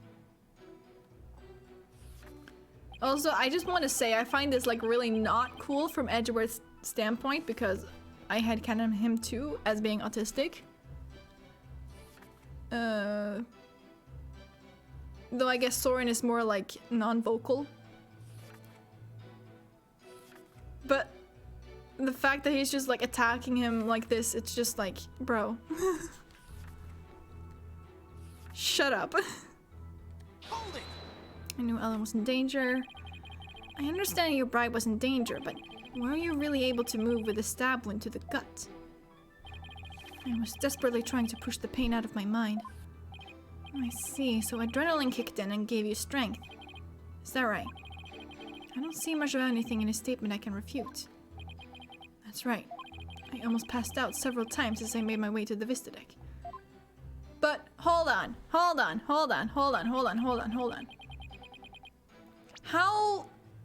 How? My question is how? How could he get to the Vista deck? If we take a look at this, boom. The only way to the Vista deck is through the hold, right? And with the lift. But I assume if they were already on the Vista deck, there was no way to get there from the hold. Right? Like, or the hall, but there is no door. You can see there are doors other places here. There is no hall, there is no door from the hall to the Vista deck. I mean, I guess it could smash through a window, but we didn't see broken glass, so that doesn't add up. So there is no way he could have gotten there later. Because there is only one lift, right? And the only way to use said lift is to be on the lift and pull the lever. So see, there is no door here. The only door is the one that goes outside. That goes like off the ship. It doesn't go in out to the Vista deck.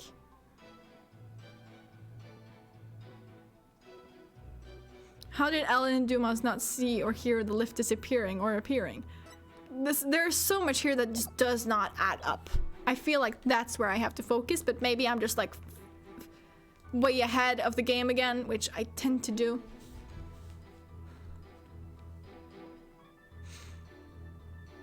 When I got there, Dumas was already. Are you absolutely sure, Mr. Sprocket?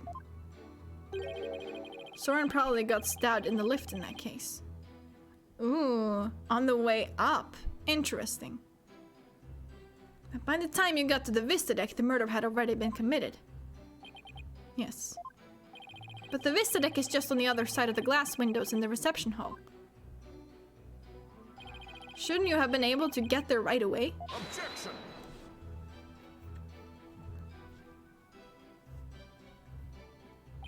Mr. Wright, have you investigated nothing? The only way to the Vista deck is to go to the hold and take the lift. Thank you, Edgeworth! That's exactly what I said! Why was the lift down there, though, if they were up there? Like, it doesn't add up.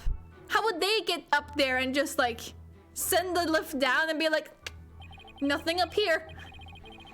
No matter how much one hurries, it would take at least 10 minutes. Well, that's unhelpful. But Soren had to have gotten there before the murder, or my claim won't stand. Do you have any ideas for me, Maya? It's definitely easier to prove that someone did go to the hole than not.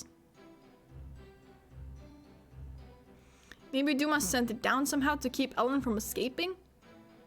But how would he get back down again? Like, it doesn't add up. Like, does he have a parachute? What? Like, it doesn't add up. I mean, you can't leave anything if you don't go someplace, right? Can't leave anything. Wait a minute. I think Maya is onto something here. The lack of a certain something actually proves that Soren didn't go to the hold. What's the matter? Are you stumped already? No, I'm far from stumped, Mr. Edgeworth. Maybe he could claim that the killer took the elevator, stranding him there. I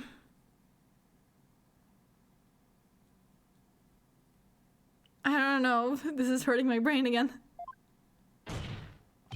I know for a fact that Mr. Sprocket didn't go to the hold. You and your paper-thin bluffs. Mr. Sprocket's bloodstain on the lift proves he went through the hold. So what possible proof could you have that he did not, in fact, go through there? You want proof? You got it. You can do this, Phoenix. There's gotta be proof that Soren didn't go through the hold. The key card thing, right? Well, Mr. Wright? This proves that Mr. Sprocket didn't go through the hold. This. Take that! Because it's only Dumas, Pierce, and Ellen. As anyone can see from the hold entry record, there's absolutely no mention of Soren Sprocket entering the hold. The defense asserts that Mr. Sprocket used a different route to get to the Vista deck. You can assert all you want, Mr. Wright. But can you actually prove another route exists? Can I prove the existence of another route to the Vista deck, you ask?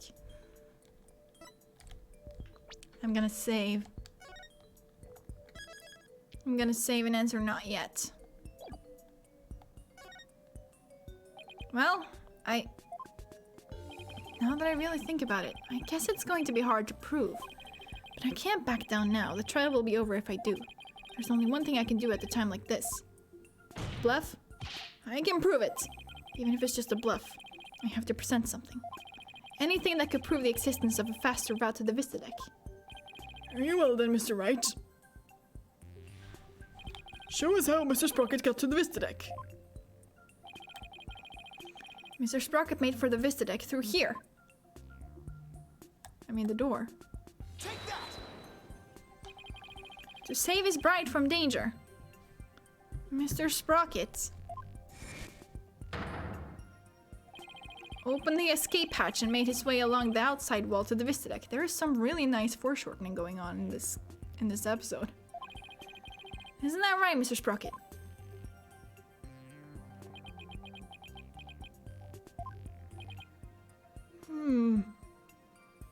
But wouldn't that mean that you would find like blood on the outside of the airship?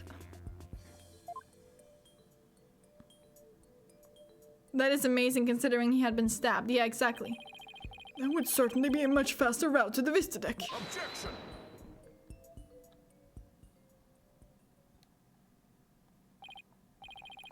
I am disappointed in it, Mr. Wright. Is that really the best you could muster? That escape hatch is not meant to be used to get from the reception hall to the Vista deck. Just because it's not meant to be used that way doesn't mean it can't be used that way. Shut up, Edgeworth. God. One slip and that's all it would take for Mr. Sprocket to plunge to his death. It's called adrenaline, idiot. I have to agree. The defense's claim is really stretching it. Okay, I know that the probability or possibility or whatever the fuck is really low, but it's not zero. That's the thing, it's not zero. You can get through there. It is possible. Like, of course, there is a really low chance that you would actually make it through, but it's not zero.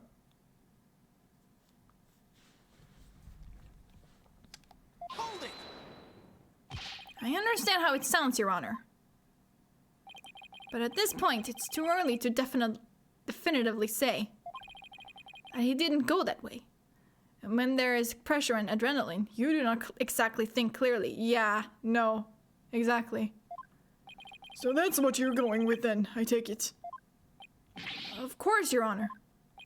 This is real life, Mr. Wright, not some cinematic drivel or comic book.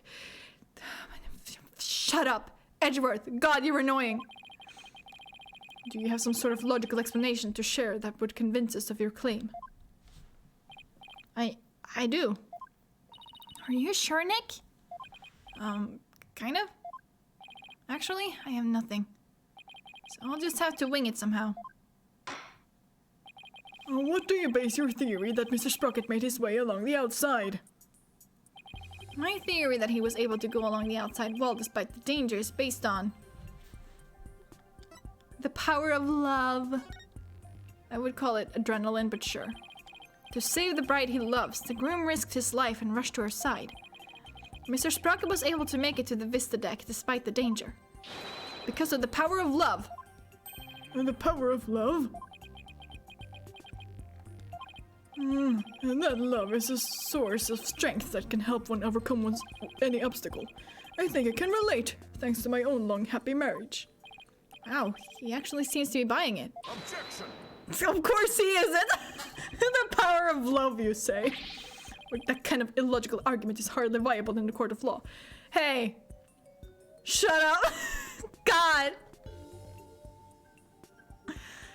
I don't think Edgeworth was this annoying back when we first meet him.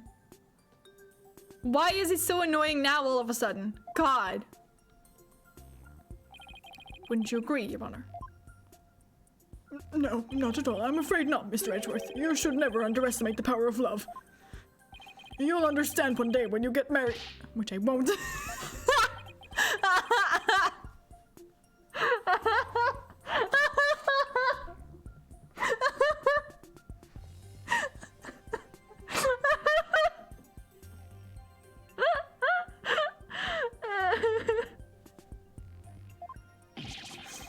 Exactly what is so wrong with wishing to remain unwed. Way to set him off, Your Honor. He's so angry. Just like I'm angry. No, I'm not getting married. Never mind all this unscientific nonsense.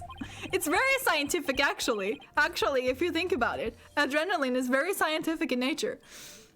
Are you aware, Mr. Wright, that at the time of the crime, you cannot make me get married, Your Honor? There was a huge propeller turning at full speed between the hatch and the Vista deck. Even if a person were to go outside through the hatch.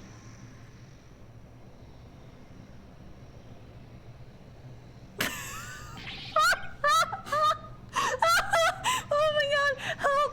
Oh no, that's not supposed to be as funny as it is. Oh my god, that was just so funny. I could just like imagine Soren just going down, not even screaming, just fucking stone-faced as he is, just falling. That was all I was imagining. Oh my god, they'd be blown away in an instant. Where does your power of love get you now, Mr. Wright? A huge spinning propeller, you say? In that case, I have to admit it does seem impossible.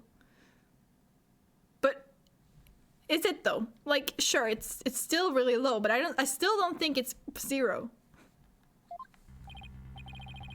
I should have known. Nick, you can't make that kind of face in front of your client. The worst of times are when lawyers have to force their biggest smiles. I thought that's a fake. I had the same image in my head. That was great. Right? Right. I feel like I just saw Mia looking at me through Maya's eyes. What's wrong, Nick? Why are you gaping at me like a giant sunfish? Thank you, Maya. You just helped me remember something really important. There it is. There's that fearless smile I was looking for. Now give us a mind-blowing theory, just like you always do. I have to turn my thinking around. Instead of wondering how Soren could have moved past that huge propeller, I have to think about what would have made it possible for him to do so. Your Honor, well, what? Your Honor, Mr. Wright only makes that ridiculous face when his back is pressed against the wall. Really, Mia saved the day again with another case, even though she's dead. Of course. She always does that. She really is a Deus Ex Machina. Very much. God, I remember when RT played the first Ace Attorney game, and it was the DL6 case. And when Mia showed up, he literally just like played a clip of someone explaining what a Deus Ex Machina is. A Deus Ex Machina.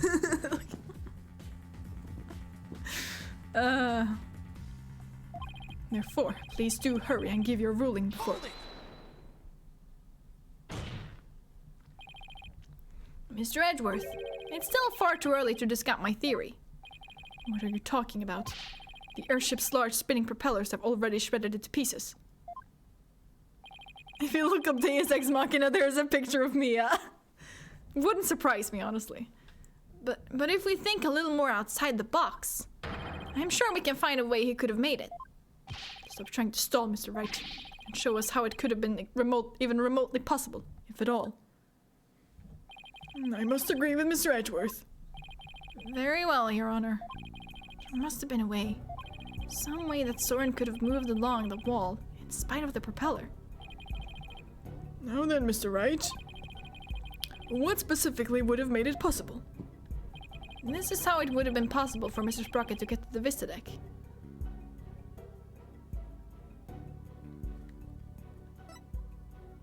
The airship wasn't flying.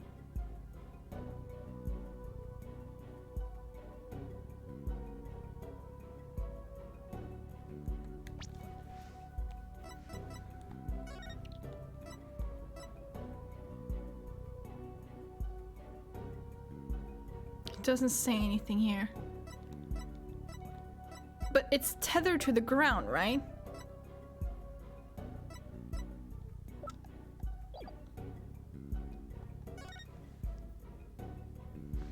What allowed Mr. Sprocket to go along the outside wall in spite of the propellers?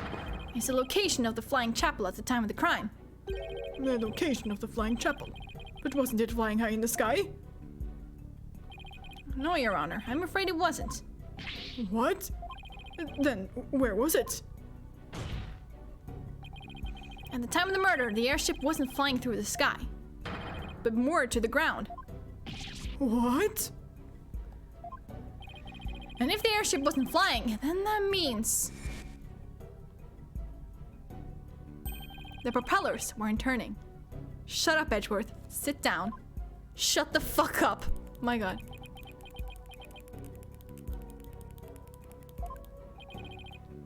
In which case,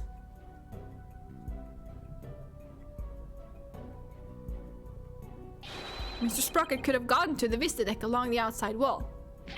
Isn't that right, Mr. Sprocket?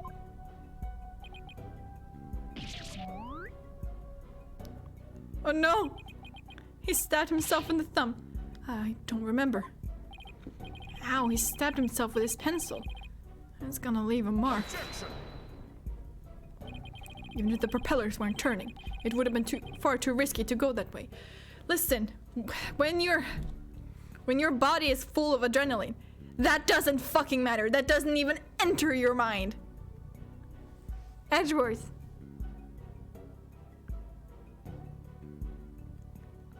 Surely there must have been some time where he has been like overcome by adrenaline.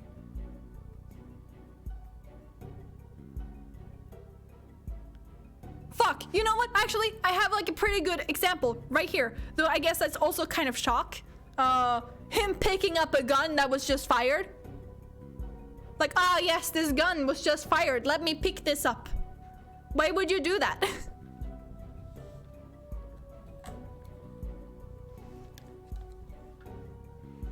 Like, shut up. Also, imagine if it was Kay. If it was Kay, would you not do that for her? You would. You so would. Shut up. My god. Oh. Ah, but Mr. Edgeworth, you're forgetting about the power of love. Yes, the amazing power of love. Not this again. I'm not getting married! Very well, for the sake of argument, let's assume this so-called power of love made it possible for Mr. Sprocket to move along the outside wall of the airship. Can you prove that the airship was tied to the ground as you claim, Mr. Wright? Well, I don't have any evidence that proves where the airship was at the time. You can prove it, can't you? Maya, can you think of anything we can use to prove it? Can't say I can. Oh, wait. Didn't somebody see something outside a window at the time of the crime? I think I remember someone saying as much. Do I have a piece of evidence that shows what was outside the airship? Well, what are you waiting for? This piece of evidence shows what was outside the airship at the time of the crime. Take that! This piece of evidence shows what was outside the airship at the time of the murder. What kind of lousy drawing is that? It's a drawing made by Larry Butts. And what can you prove with that poor attempt at artistry? Larry made this drawing before he switched the lanterns. Listen, it's not a bad drawing, like perspective? The perspective is pretty good. Like, really simple. I really like it. Like, nothing looks off perspective-wise. Larry made this drawing before he switched the lanterns, so he must have been right around when the murder was being committed. Now, if I could direct the court's attention here. Is that a pterodactyl? Does that mean that the airship actually went back in time to the Cretaceous period? Objection! We've already proven that time travel is nothing more than a gimmick, did we not? Hi, sis. What's up? We did, and I have no intention of bringing up that argument again. But this drawing shows us an important piece of information. It shows us that the airship was actually moored on the ground. And what makes you so sure? That's easy. All you have to do is consider who made this drawing.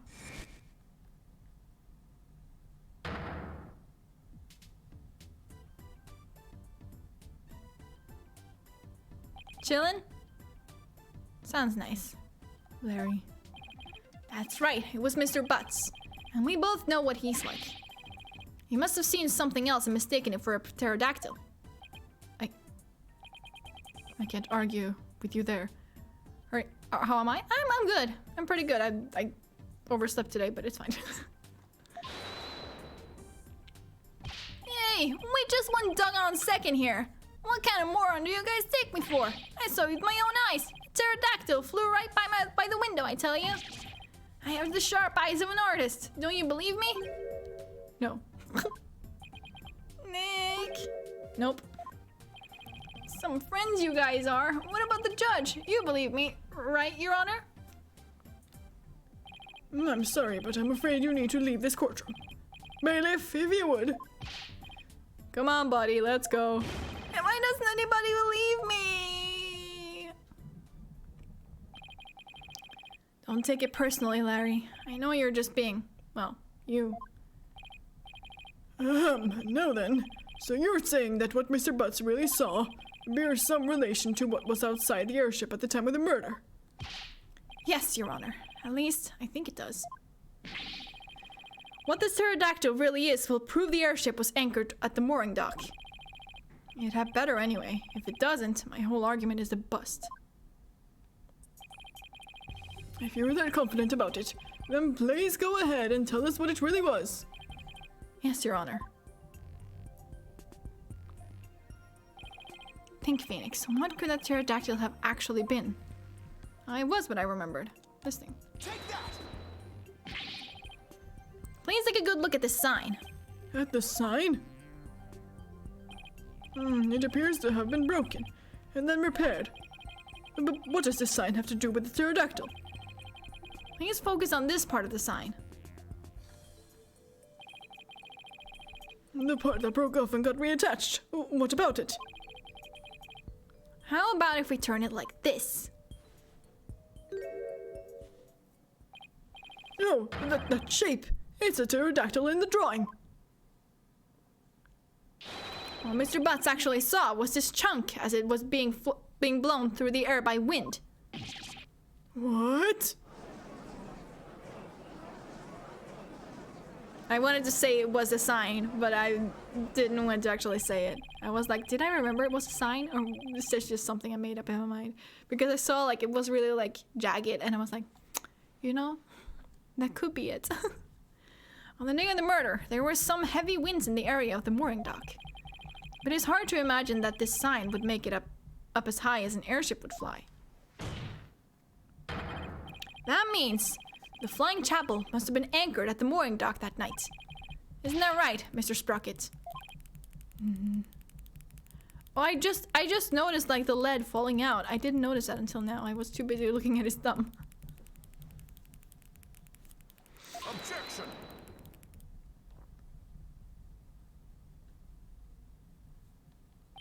That's more than enough of this power of love nonsense, you pop culture junkie. Present all the proof you want, but your argument is based far too much in conjecture. Why don't we return to reality now? What do you mean too much conjecture? Even if the airship wasn't flying, that alone doesn't prove the witness went along the wall. Have we looked at the wall? Have we seen if there's any blood on the wall? True, even now, it's no more than a possibility. And how do you propose Mr. Sprocket got to the Vista deck, Mr. Edgeworth? I noticed something as I went over the evidence. Please take a look at this hold entry record. What about it? I don't see Mr. Sprocket listed on here anywhere. Don't you remember? In yesterday's session, we had a very similar kind of argument. Did we? Honestly, Mr. Wright, are you going senile already?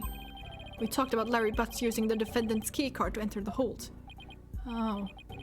We did talk about that, didn't we? In other words, even if a person's name isn't on the entry record, it's still possible for that person to have entered by using someone else's card. Ah! Mr. Sprocket, you entered the hold with Mr. Nickety, didn't you?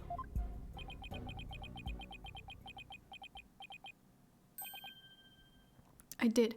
Well, fuck me then, come on! What? Why didn't you tell us that in the first place? Pierce is indispensable. I didn't want to mention him unnecessarily and risk having him wrongly accused. I couldn't do it without him. Mr. Sprocket, I ask that you testify in greater detail about your movements that night.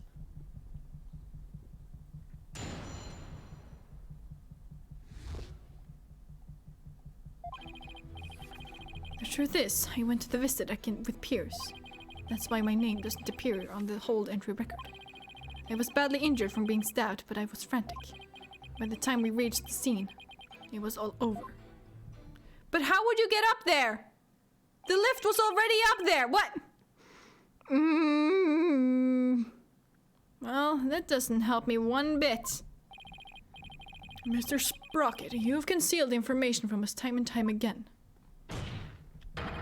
Who do you think you are, treating this court of law with such irreverence?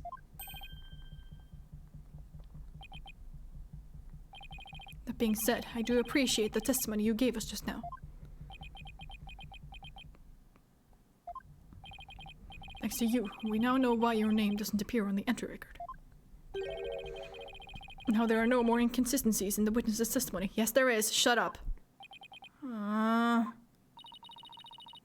That's Mr. Edgeworth for you. He never leaves a loose end dangling.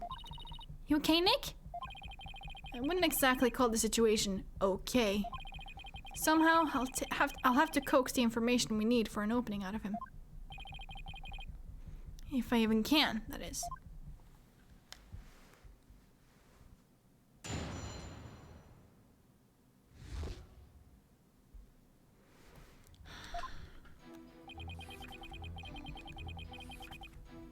I went to the Vistadeck with Pierce. That's why my name doesn't appear on the whole entry record.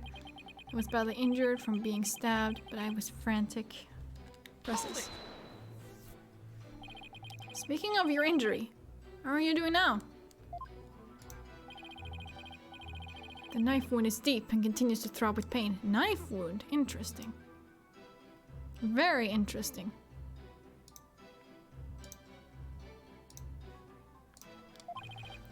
Fortunately, my internal organs were spared. The one wrong move would have spelled the end for me there. Even so, I have seen you up and about all over the place since the incident. I'm only following my doctor's orders to perform some daily light exercises. Mr. Wright, would you like Mr. Sprocket's statements about his condition added to his testimony? Not that it appears especially relevant to me. Should I have him added to his testimony? Have it added. Yes, Your Honor. I'd like to have it added to his testimony. I see. Very well. The knife wound is quite deep. Hold it! Huh. Your injury was really that deep? Luckily, you missed any internal organs. Otherwise, I wouldn't be alive right now. According to his doctor, his injury will take about 3 weeks to heal. There's no way someone with that kind of injury could have gone along the outside wall. Sure there is. Adrenaline. Shut up. But he might have been able to with the burst of adrenaline brought on by the pain. Adrenaline. Is that your answer for everything? Shut up.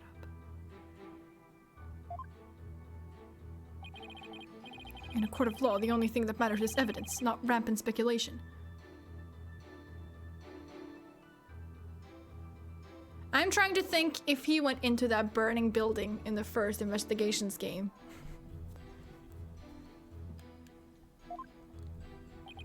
At least that made it scientific rampant speculation.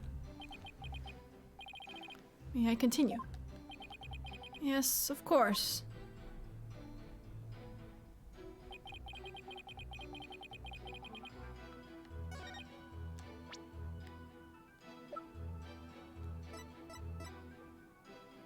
Objection! Yes!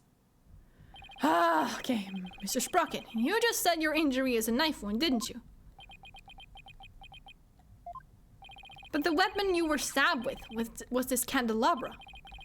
A fact I know you're quite aware of.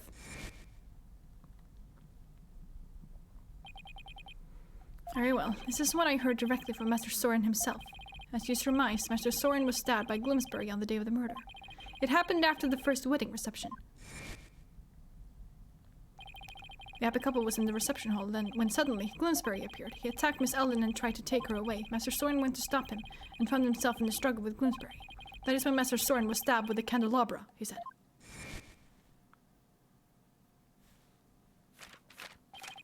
Objection! It must have been a simple memory slip that made him misspeak. It happens to everyone. It has nothing to do with the case. No, I think it does, because he suddenly frantically started looking through his book, so obviously he is struggling with, like, retaining memories recently, sounds like. So I assume he wrote it down, but knowing our fucking luck, it's probably the one that's, like, fucking splattered with blood. The page is. It has nothing to do with the case. You must be pretty desperate to point out something so minute. I have to agree, Mr. Wright. You hardly need to make such a big deal over such a small mistake. But I contend that it's an important inconsistency. Besides, I couldn't find anything else. This is the only thing I have to go after. And I say it's not important. Now, let's not waste any more time on this matter. I agree. Everybody has a little memory lapse every now and then. Hold it! But Your Honor, please let me explain. But can you? Can you really explain to this court what makes this slip so important? Yes, I can, Your Honor. After all, it was Soren himself who told Pierce that he had been stabbed by a candelabra. This is more than a simple memory slip. There has to be some kind of reason for it. Well, Mr. Wright, please explain why the witness's slip of the tongue is so important. The point to focus on here is why the witness would mistake the weapon used to stab him. Think carefully, Phoenix. This could very well change the course of the trial. I see. So why did the witness make that mistake, Mr. Wright? Mr. Sprocket identified the wrong weapon used against him because he has no memory of it. He doesn't remember the incident, let alone the weapon used against him.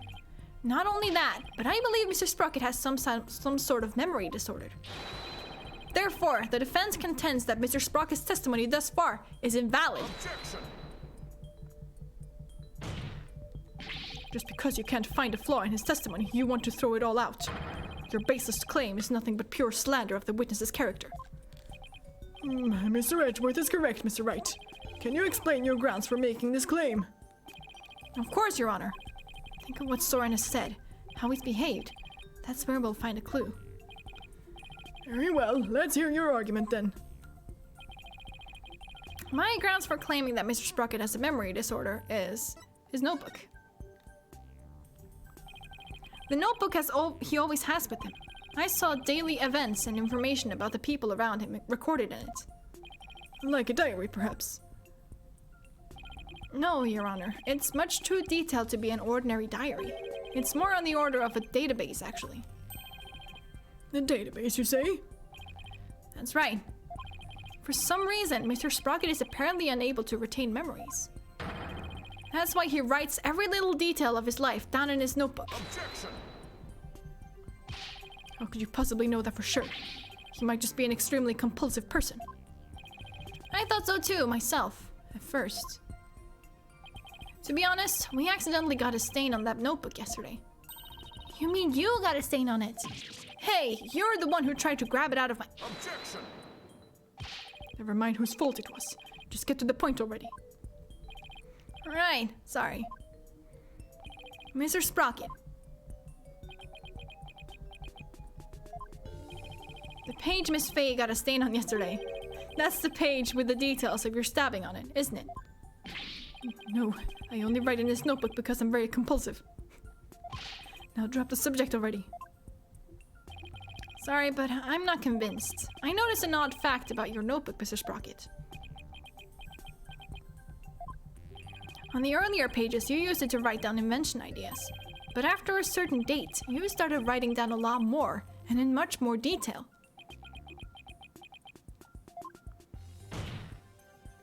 I believe your memory disorder stems from what happened on that date.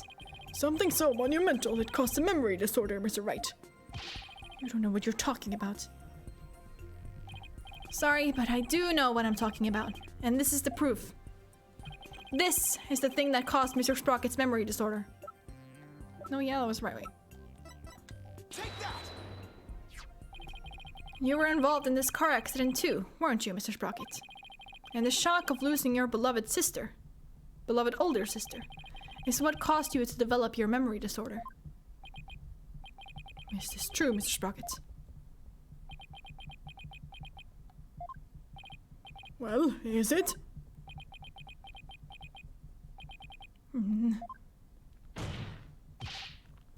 Mr. Sprocket! It's true. That accident did something to my mind. What? Ever since that day, every time I go to sleep, I lose my memories. And when I wake up, the most recent thing I can remember is the day I lost my sister. It's as if I'm constantly going back in time. What? That's truly tragic. An inconsolable time traveler who goes back in time whenever he goes to sleep. Time travelers do exist, you know, but you wouldn't understand. So that's what Soren meant. He was talking about himself. The reactions of the people around me each time I awoke made me aware of my condition. That's why I decided to write everything down in my notebook, so I could move forward. So the only memories you have since that day are the ones written in that notebook. That's right. And since the page about your stabbing got stained, you couldn't read from it, could you? There's just one more thing I'd like you to clarify for me, Mr. Sprocket. Exactly what are your feelings toward the victim? Mr. Sprocket's feelings toward Dumas Gloomsbury. That's right, Your Honor. The witness said that every time he wakes up from sleep, his mind goes back to the day where his sister died. Mr. Wright, you can't mean... Mr. Sprocket! Your pent-up feelings of anger and resentment toward Mr. Gloomsbury for the accident were renewed each and every time you woke, were they not?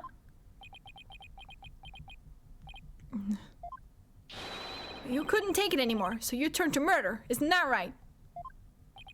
What? Mr. Wright, are you saying that the witness murdered Mr. Gloomsbury? For revenge? Well, Mr. Sprocket?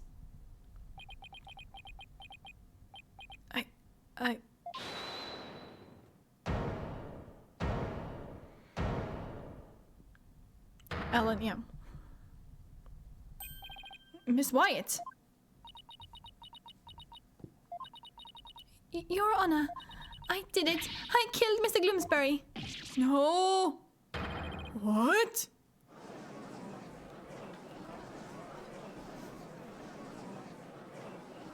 Well, fuck. Miss Wyatt, what are you trying to do? Don't tell me you're still thinking of going down that route. Soren is innocent. Can't be found guilty. Ellen, please, try and get a hold of yourself. I guess she really meant it. My Soren didn't do anything wrong. I'm the one who should be convicted. Are we to understand that you were confessing your guilt? No, no, no. Now wait just a minute here. Helen, why would you cover for me? After I testified that I thought you must have killed him. I'll admit, I couldn't believe my ears at first. But all I want is for you to be happy. Your happiness is my happiness, Soren. But without my notebook, I'd even forget those feelings of yours by tomorrow. Knowing that, do you still feel this way? You've loved me all this time, the same way you did before the accident. That's how I know that you're the same person I've always loved. No disorder can change that. Helen. Your Honor, there are 2 things I'd like to correct. 2 corrections? What are they? First of all, I want to withdraw one of my statements. Dumas was killed by Ellen. Without memories to rely on, I took the police completely at their word. You can't be serious. Edgeworth is losing it. So that means Soren never really doubted Ellen in the first place, did he, Nick? Ellen really does love Soren with all her heart, but in order to save her, I'll still have to go after Soren. I hope you can forgive me, Ellen. And what is your other correction, Mr. Sprocket? The truth is, I never felt anger or resentment towards Dumas or about my sister. What? Why not? That's because the one who caused the car accident was me. Well, that's a twist. What? What?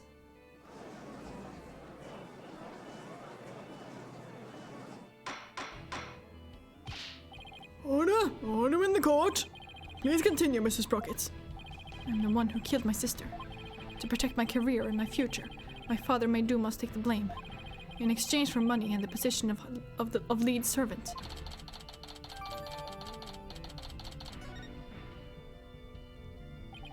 So you see, Dumas must have held a grudge against me, not the other way around. And he must have attacked Alan to get his revenge on me.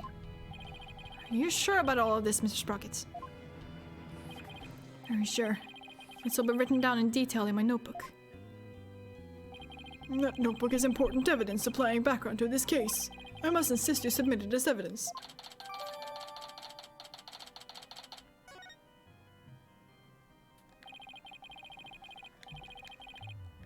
Okay, can I actually... No, it just says about it. Okay. The lawyer said that I turned to murder, but that's just not true. However, it is true that my older sister and Dumas are both dead because of me and my negligence. I just glanced through Mr. Sprocket's notebook. I wasn't able to read the part about when he was stabbed due to the bloodstain. But what's written here about his sister's car accident is exactly as he stated. But Emma has this like machine, right? That can make you like read what's written on the paper. Like we used it to see what was underneath paint at some point. Your Honor, as long as it matches what's written in that notebook, can we still take the witness's testimony as valid in spite of his memory disorder? Yes, I believe we can. I understand, now that the witness's memory is in disarray. But if what Mr. Sprocket himself wrote in his notebook is true, then that means by the time Mr. Sprocket's party reached the scene,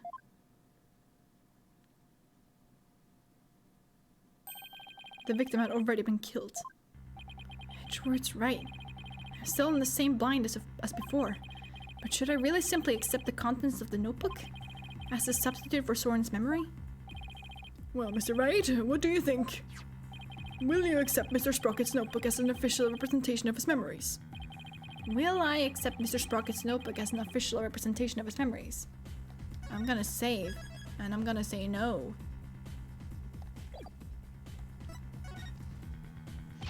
Wait a minute, Your Honor.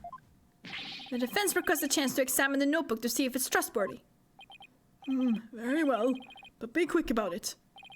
Thank you, Your Honor. So how should we examine it? Well, we should look at it from all different angles to see if there's anything suspicious. Oh, yes! There's no point if I don't look at what's inside. I have to open it. With your permission, Soren, here I go.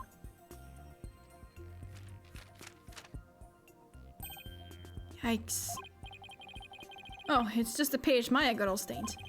But I guess it's not going to be very helpful at this moment. I'll keep going. This is the last page where there's writing. Something about this page doesn't sit right with me. You can literally check what's been written on the page underneath. Like, hello? I better take a closer look.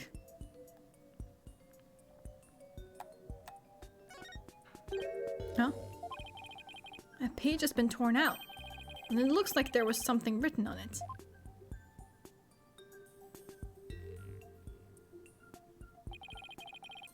It looks like a page has been torn out here, but he also tears out pages to fucking make paper airplanes, so... Mr. Sprocket, do you know what was written on it? Oh, that. I often tear out a page when I write somebody a note. I probably wrote something down for somebody, tore it out and gave it to them.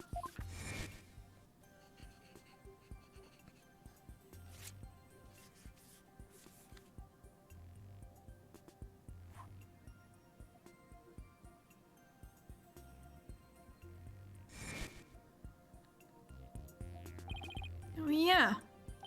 That solves that then. Objection! Wait a minute. We can't ignore the possibility that something important was written on that page. But now that the page has been torn out, how can we determine what was written there?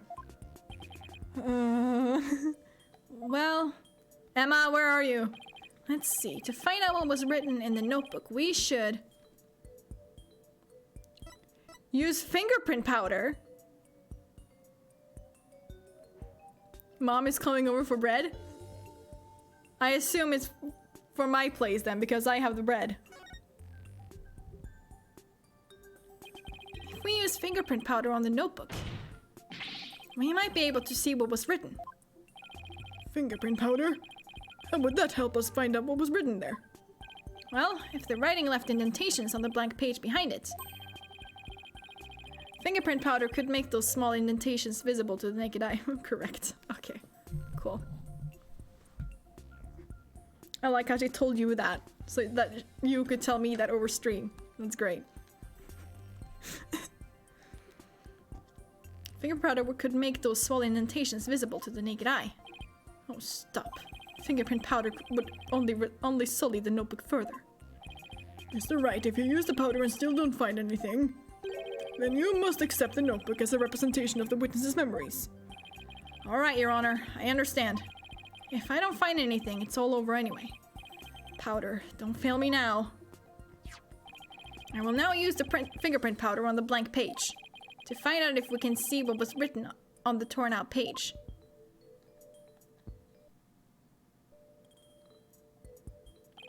First, I touch a spot to dust it with fingerprint powder. When I've dusted on enough powder, I blow into the mic. Whatever, to blow. There is a blow button. It's fine. Yeah. Analyze.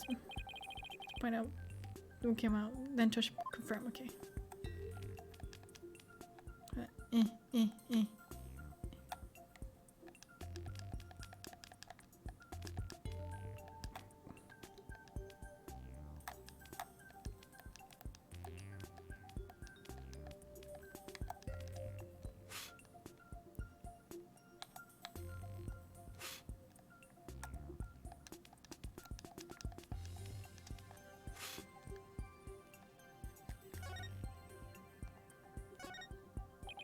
It says, I struck and killed Dumas. This is huge.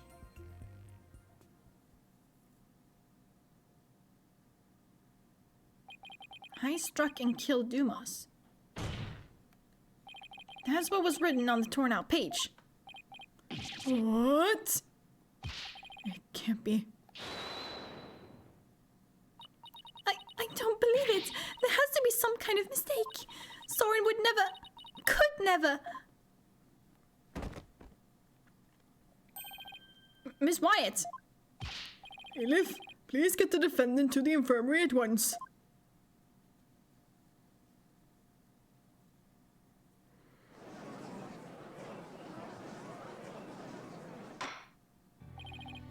Apparently, the defendant got too worked up. She is resting in the infirmary as we speak. Now then, please continue, Mr. Wright. Yes, Your Honor.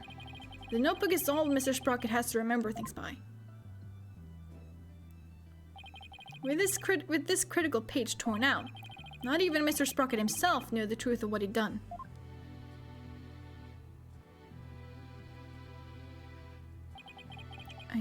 I'm the one who killed Dumas. So it wasn't Ellen. Oh, thank goodness. Mr. Sprocket, does this mean that you were at the crime scene during the murder after all? I guess I must have been.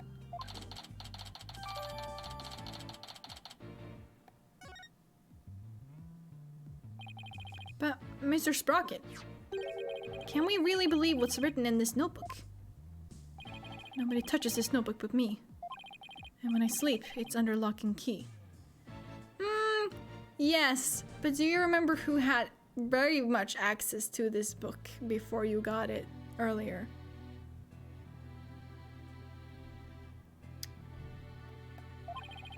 I don't remember writing that I killed Dumas, but I guess I must have. Well, now that we have a confession, I'm afraid I must render my verdict. Fold. Yes, Your Honor, please give your ruling now, while Ellen is asleep. I want the woman I love to be set free as soon as possible. Soren really does love Ellen after all, doesn't he? Yeah. So this is how it ends. But is that how it really went down? Is there really no way for them both to be happy? I know we should consider anything written in the notebook to be truth, but still. I myself wrote of the crime in my notebook. No further proof is necessary. Soren himself wrote it in his notebook. Wait a minute. Very well. I will now give my verdict. Ellen is about to be found not guilty, and Soren will be convicted for the crime instead. And yet, am I really ready for the judge to give his ruling? No, absolutely not. No, not when there's still one more avenue left to explore. This court finds the defendant, Ellen Wyatt. Your Honor, there's still something that bothers me about that notebook. Oh, is there? What are you doing, Mr. Wright? All you have to do is keep quiet, and your client's a free woman. I know, but I think there might be more to this case than meets the eye. I'm not quite sure yet, but I think there still might be a way. A way for Ellen and Soren to be happy. What do you mean by more than meets the eye, Mr. Wright? I believe the question here, Your Honor, should be, why was the incriminating page torn out in the first place? Why, to destroy the evidence, I would imagine. But removing it from the notebook is the same as removing it from Mr. Sprocket's memory. Which means he wouldn't have been able to trick the police if he came under suspicion. No, if he wanted to cover up his crime, he would have to remember that he had done it. Just what are you getting at with this line of inquiry, Mr. Wright? Yes, please explain it so that we all can understand. Yes, Your Honor. The page was torn out of the notebook because somebody else tore it out. The incriminating page was torn out by somebody else. What? Can't you just, like, do some handwriting comparisons? Like, it's really that simple, but okay. Order! Now you're claiming a third person interfered with a notebook. It's not all that surprising if you consider what's happened up until now.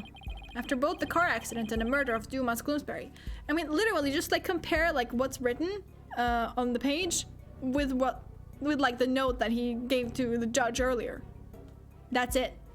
Do that. Compare those. And you will clearly see that he was not the one who wrote it. Like, oh my god. Why are they taking such detours? This could have been done so much easier. Ugh. After both the car accident and the murder of Dumas Gloomsbury, there was always a cover-up not far behind. I had my notebook with me at all times. Did you? Because I remember you were in a panic yesterday because you couldn't find it. That's true. So who orchestrated this particular cover-up, Mr. Wright? If we think back over the course of the trial, it's pretty easy to guess. The one who may have tried to tamper with Soren's memories is... Where is he? Where is he? Take that! The one who tampered with the notebook in order to manipulate Mr. Sprocket's memory. It's Piers Nickety.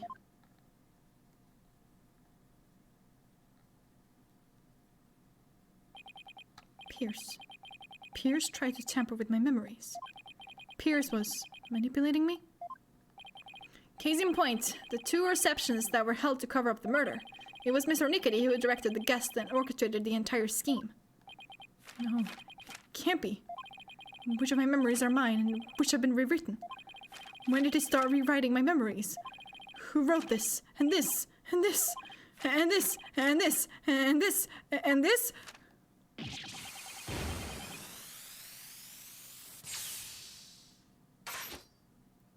Oh, it's not a watch. There he goes. He literally took off. What?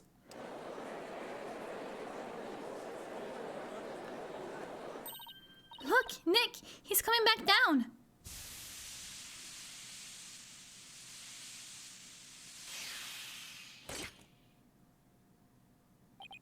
My memories. Ellen. Oh, this is so sad. Mr. Sprocket! Bailiff, please get Mr. Sprocket to the infirmary on the double.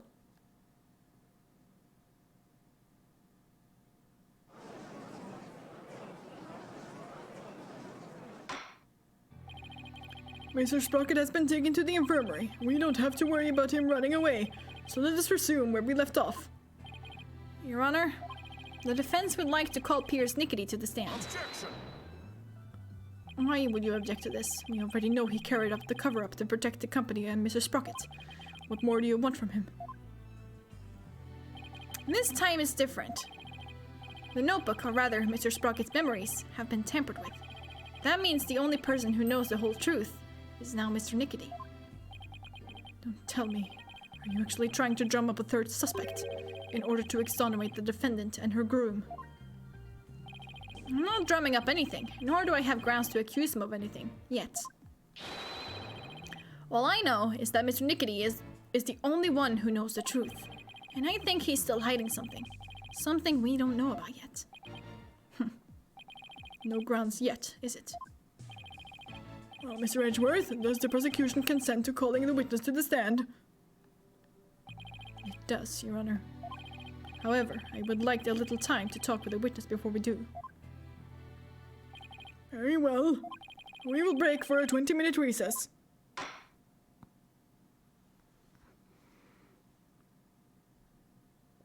To be continued! Woo! Ha!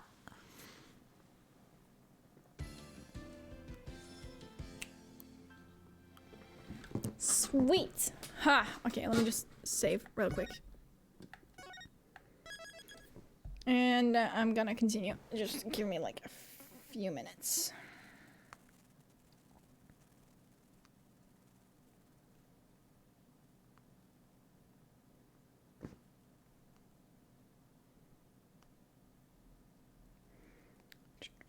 Let me put on some music meanwhile.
Please don't be like distraught by the message that's on stream right now.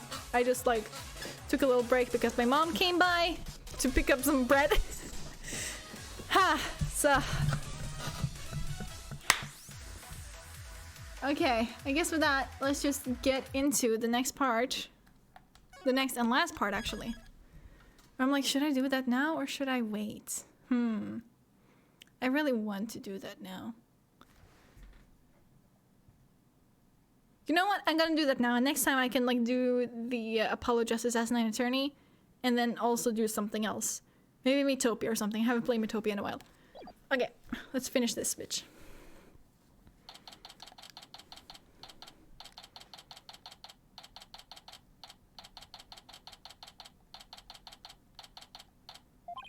Now we'll have to face Pierce on the stand. I'm not sure if I should be surprised or not. One thing's for sure, he won't be an easy adversary. I mean. So, do you think Pierce did it? It's too early to say anything at this point. But I do think he's still hiding something. Nick! Why didn't you pin everything on Soren Loser back there? Looks like Larry still hasn't given up on Ellen. If this Pierce guy is the real bad guy, then Soren and my Ellie will live happily ever after together. Larry, that's not the kind of thing a decent human being says. Shame on you, Larry. Oh, boo-hoo. You think I don't know? I know I have to give up on my Ellie. But Nick, I promise you'll make her happy. She deserves a happily ever after. I'm sure Soren will make her happy once all of this is said and done.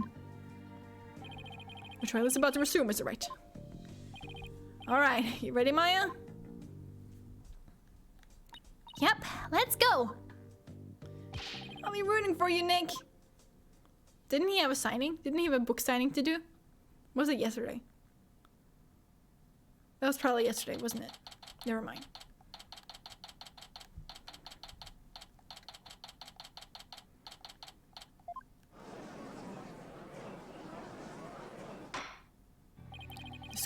This court is now back in session. Witness, please take the stand.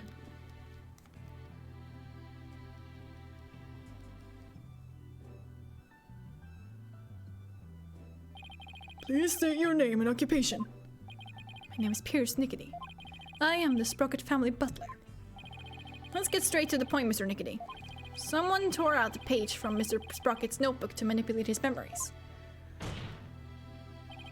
And that person was you, wasn't it? That is correct. What about it? Well, that was easy. So why did you do it? Why did you tamper with Mr. Sprocket's notebook? Please, allow me to explain. It pains me to do this, but I will tell you the truth. It pains you?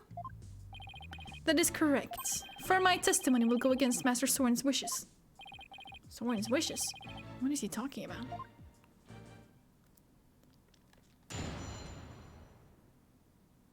Can't they get Emma on the case and fucking compare his handwriting to what was written on that note that was torn out?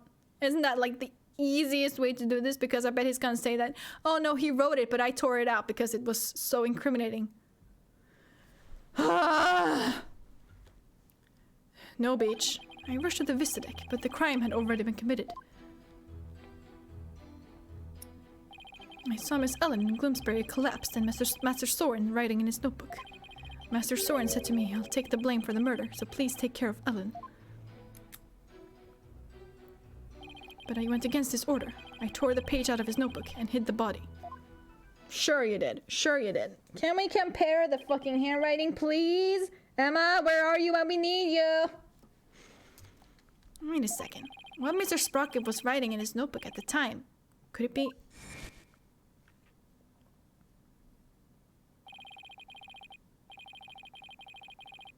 It was meant to be a confession, an admission he'd killed Gloomsbury himself.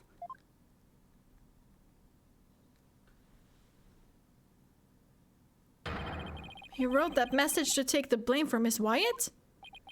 That is correct. Master Soren did hit Gloomsbury with a timekeeper to save Miss Ellen. And Mr. Sprocket was the culprit after all. However, that blow did not kill Gloomsbury. That makes sense. Mr. Sprocket's injury wouldn't allow him to put much force into it. Enraged, Gloomsbury tried to attack Master Soren, who was already seriously wounded. But just in the nick of time, Miss Ellen hit Gloomsbury from behind. And finished him off, it would seem. So it wasn't self-defense. What? God, this doesn't make any sense. So the one who inflicted the fatal blow was the defendant. Well, maybe not in self-defense, but it was defending someone else. Yes, that is correct. Master Soren tried to take all of the blame onto himself. No way! This is pretty bad, Nick. No kidding. Pretty bad is an understatement. Well, Mr. Wright, it seems your decision to call for Mr. Nickety has backfired. For the true culprit behind the case remains the defendant, Ellen Wyatt. Could this get any worse? But Pierce was involved in the cover-up plot, and I bet he still has something to hide.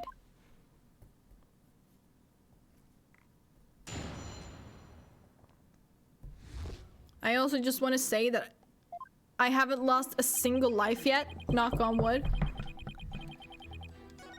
I saw Miss Ellen and Bloomsbury collapsed and Master Soren writing in his notebook. Master Soren said to me, I'll take the blame for the murder, so please take care of Ellen. But I went against his order. I tore the page out of his notebook and hid the body. Hold it! Mr. Nickety, could you please tell this court about that in more detail? That, you say. Which part do you mean, Mr. Wright? Could you be more specific? Oh, alright. What part do I want to know more about?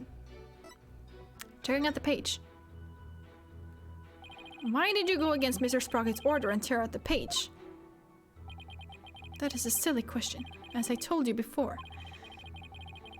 Disposing of anything that may harm the Sprocket family's reputation is simply... God damn it, it's simply a part of my job. Oh, right, you did say that before, didn't you? I tore the page out of the notebook in order to protect Master Soren. Mr. Wright, would you like that statement added to the witness's testimony? Sure.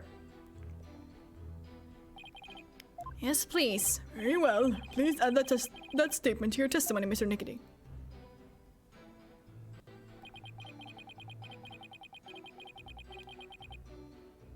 Hold it!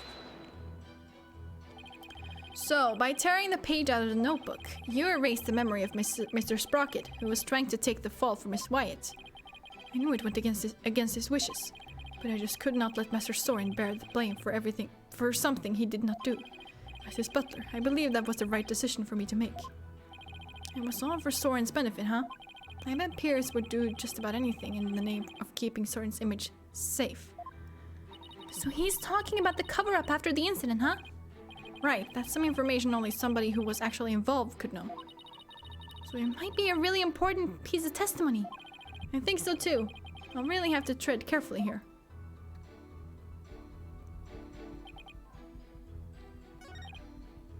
Hold it! So when you and your group arrived at the Vista deck, the murder had already been committed. That is correct. Bloomsbury had already been struck. Miss Ellen had lost consciousness, probably from the shock of the incident. And how did Mr. Sprocket appear? He was bleeding from the stab wound he'd received from Bloomsbury. Barely conscious, he was writing something in his notebook. So the mysterious third person Ellen saw really was Soren then. Hold it! I'm just gonna press pretty much everything.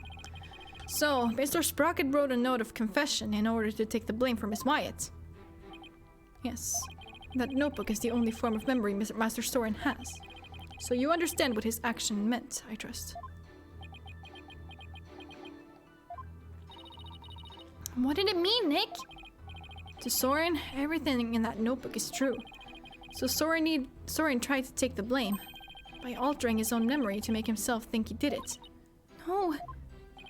Master Soren truly loves Miss Ellen. It must have been love that made him do that.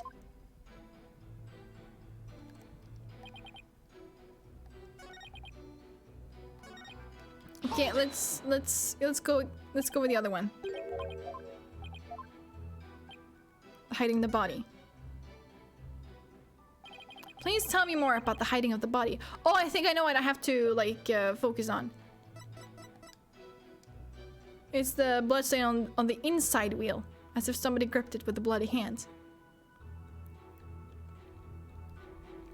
Please tell me more about the hiding of the body. Very well.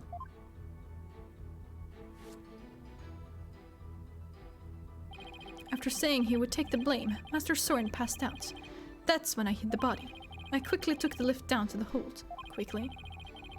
Hugs from Mom, you got back home, I see? Where I hid Gloomsbury's still warm body in the spare peggable lantern. So it was you who hid the body, not the defendant. To think Mr. Butts would move the lantern, containing the body to the reception hall. Well, I did not see that coming. I don't blame you. Not even Larry can predict what Larry will do next. Maybe I should take another look at the lantern and evidence.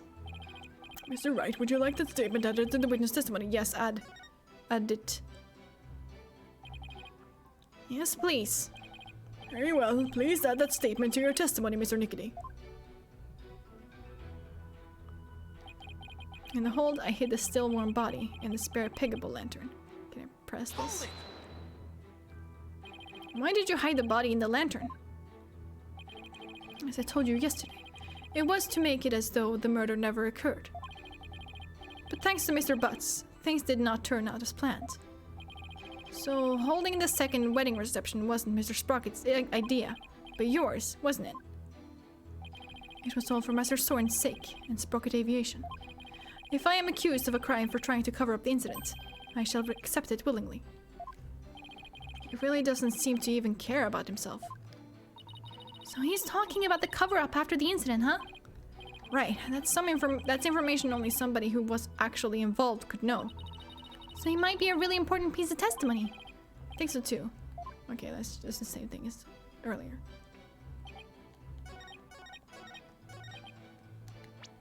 You hid the still warm body? Objection! Objection, Beach. Could it be? Is that what happened? If what I'm thinking is true, then maybe I can prove neither Ellen nor Soren did the deed. Mr. Nickety, you said the body was still warm when you hid it, correct? So then, what if Mr. Gloomsbury was still alive when you went to put his body inside the lantern? What? What? That's preposterous. Actually, this shows that the victim might have still been alive while inside the lantern. I'm afraid you'll have to point out which part you're talking about, Mr. Wright. This part here shows that the victim might have still been alive inside the lantern. This. There we go. As you can see, the back end of the lantern is a door. And there's blood on the wheel handle. Objection! That bloodstain must have gotten there when the witness put the body inside the lantern. It in no way shows that the victim drew his last breath while he was within the lantern. I disagree, Mr. Edgeworth, for you see, in putting this lantern back together, the police inadvertently placed the inside handle on the outside, and vice versa. In other words, the wheel handles got swapped. Oh my, so they got swapped? Yes, they got swapped. What? That's ridiculous. Not at all. If you compare the other male peggable lantern in the reception hall.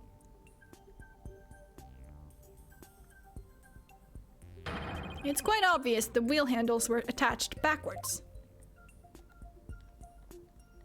The detective in charge of the restoration will see me in my office later. Sorry, Emma, and good luck. In that case, what does the bloodstain on the wheel handle mean? The bloodstain didn't get there by chance. When the victim was put inside the lantern, he was only unconscious, not dead. When he regained consciousness, he probably tried to get out of the lantern. So he grasped the inner wheel handle, and that's when the blood got on it. This proves that the victim was still alive when he was inside the lantern.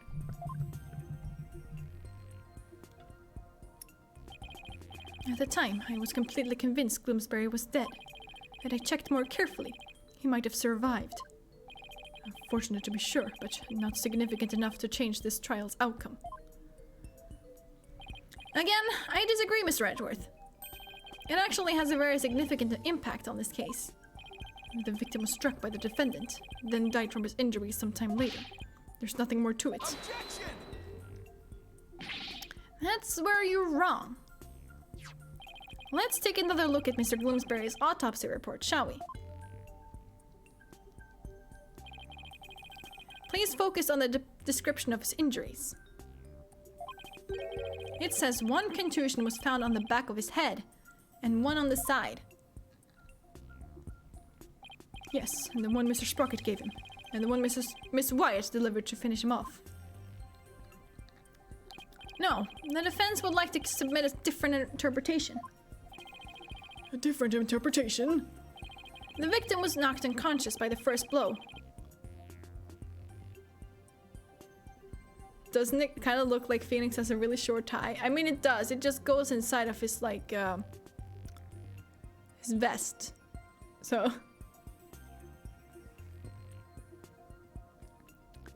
the victim was knocked unconscious by the first blow and was then put into the lantern. Then what about the lethal blow by the defendant that the witness talked about? Yes, well, that didn't happen. After some time, when the victim regained consciousness and tried to get out of the lantern, that's when he received the second blow that finished him off. Taking into account the fact that the victim was alive for a period after the first hit, and that he did receive a second blow to the head, it does seem entirely possible. Yes, as long as the first blow didn't kill the victim instantly. Then there's a possibility that someone other than Mr. Sprocket or Miss Wyatt delivered the fatal blow. That's all you've got. Even if there was a time lag between the two blows, the prosecution's position doesn't change. What? What do you mean? It's elementary, Mr. Wright. After the reception, when the defendant was cleaning up the reception hall, the victim, who was supposed to be dead, suddenly came out of the lantern. The defendant grabbed the murder weapon, which was right there, and finished him off. That theory sounds awfully familiar. Of course it does, Your Honor, because it's exactly what I proposed at the very start. The second blow was inflicted by the defendant after all. I see. It seems a tangle of mysteries has unraveled into a single thread. Objection! But as long as there's a possibility that the fatal blow was delivered by a third person, then we must continue the deliberations. Give it up, Mr. Wright. Unless you have something to prove the presence of your precious third person. Okay, Nick. Just relax. You can do this. Come on now. Take some deep breaths. Good idea. Deep breaths. Deep breaths. There. Don't you feel better already? Maya's right. I should calm down, get my focus back, and go over everything again. And then, hopefully, I'll be able to find something to prove there was a third person. Let's see. First, why did Gloomsbury attack Ellen? Because he was tired of taking the blame for the accident? But something about that line of reasoning just doesn't feel quite right to me. No? How come? Well, if it's just a personal vendetta, he had already stabbed Soren. So why then was he so determined to go after Ellen? You're right. This whole thing feels too premeditated for a crime of passion. But Gloomsbury didn't seem to have a personal grudge against Ellen. If Gloomsbury didn't have a personal reason to attack Ellen, then... You've taken long enough, Mr. Wright. Now it's time for some action. What proof do you have that a third person was involved? Waistcoat, that's what it means? Waistcoat, right? I think so. Oh god. Clothing. That's what I meant. Not a vest. A vest is usually like knitted, is it? Maybe. Don't know. Alright, I'll show you. I'm not completely sure of what I'm doing yet, but it looks like I'm out of time. Okay. This piece of evidence proves the involvement of a third person. I'm gonna save real quick here. Not that it's actually necessary, because I have like 5 lives still.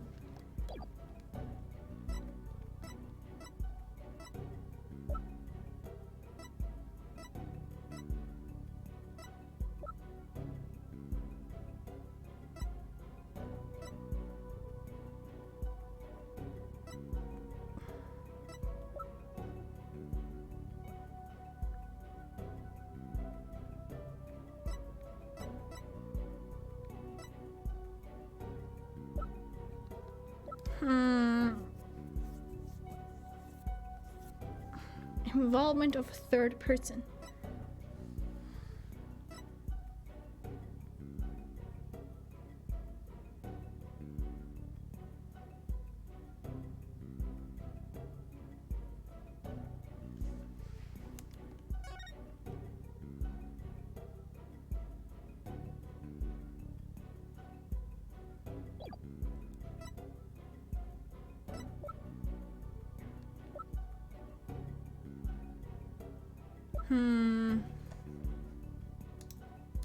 I've had like a perfect record so far, so I don't want to fucking...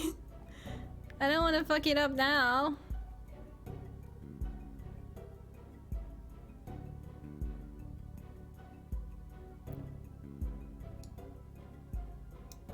Okay,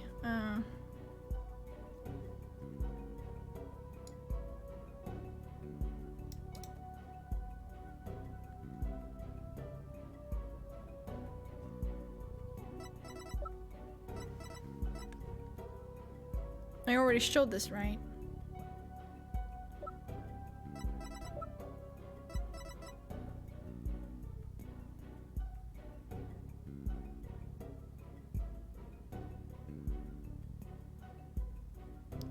I am so confused.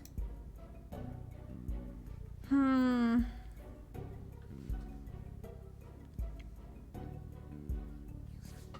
don't know where I'm at.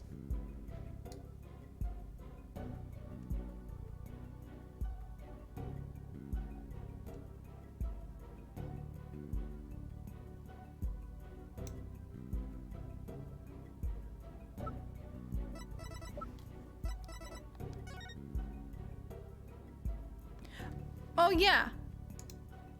No, it is absolutely this one. Because Gloomsbury had this, and this is like it's addressed to him, so someone else told him to do it, right? Take that!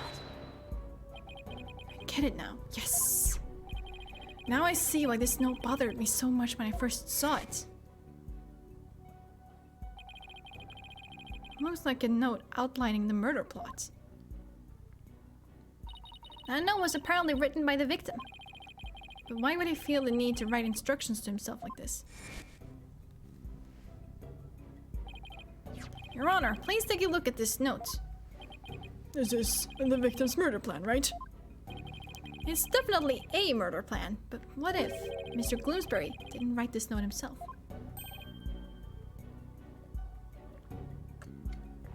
What?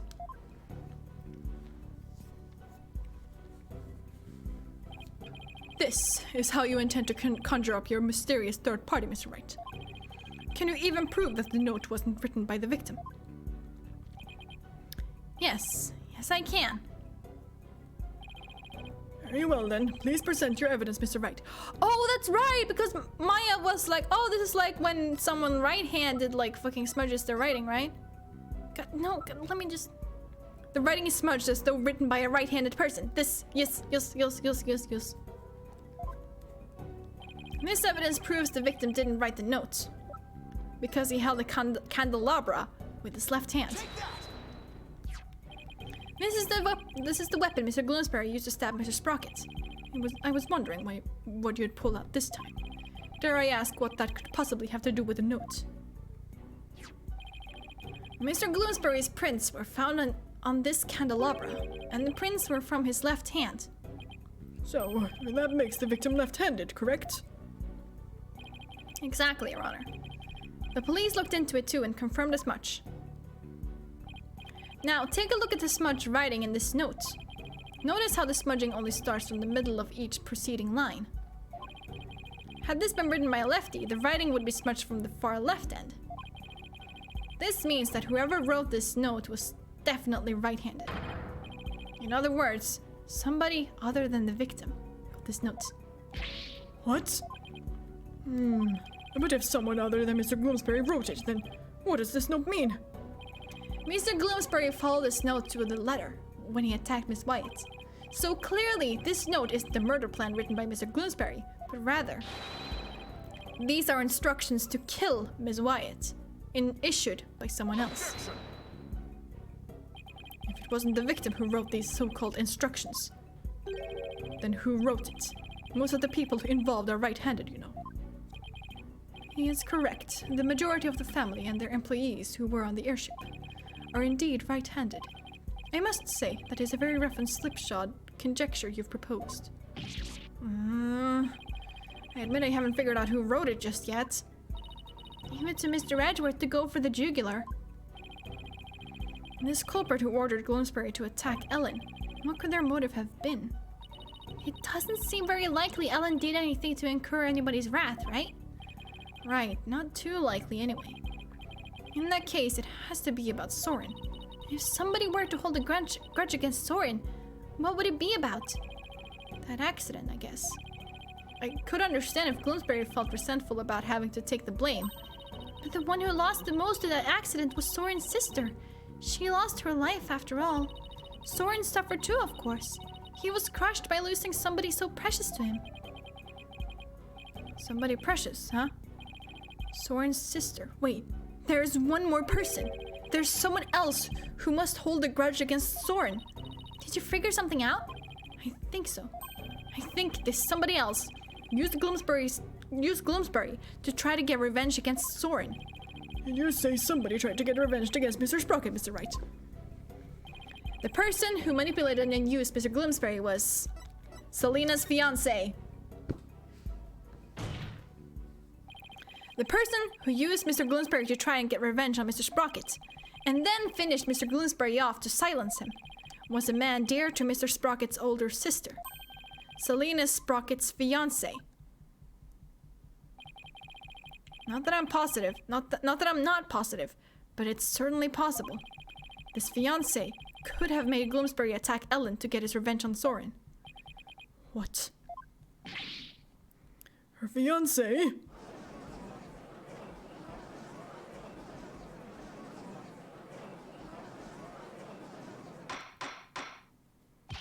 Order in the court! Order, I say!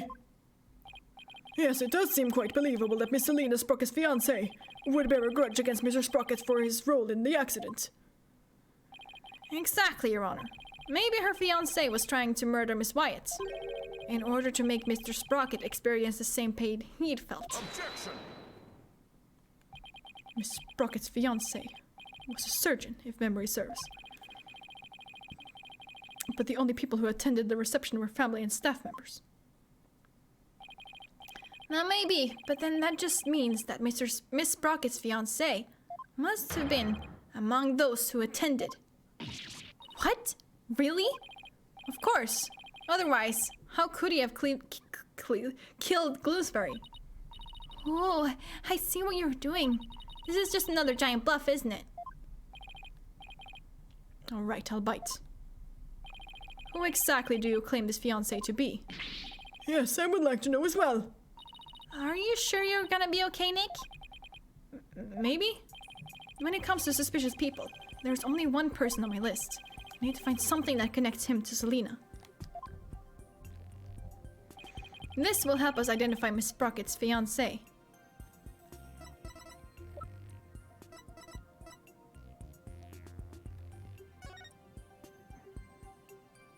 Oh, I just noticed!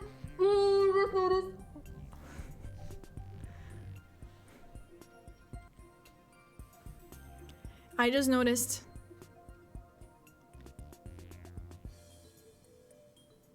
My god. Are you kidding me? Are you... Take that! Please take a look at this photo, Your Honor. The photo. Notice Miss Sprocket's pocket watch. Haven't we seen it somewhere before? Yes, now that you mention it, I do feel as if we've seen it somewhere before. I believe we've all seen it. Right here, in this very courtroom. Impossible. That's right, the pocket watch in this photo is mine. Look at me. I'm kidding. It's the same pocket watch Mr. Nickety has on him right now. What? This is clear proof of a strong connection between Pierce Nickety and Selena Sprocket. No. Well, Mr. Nickety, is this true?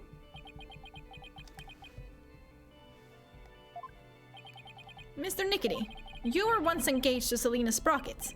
That pocket watch, you keep it as a memento of her, don't you?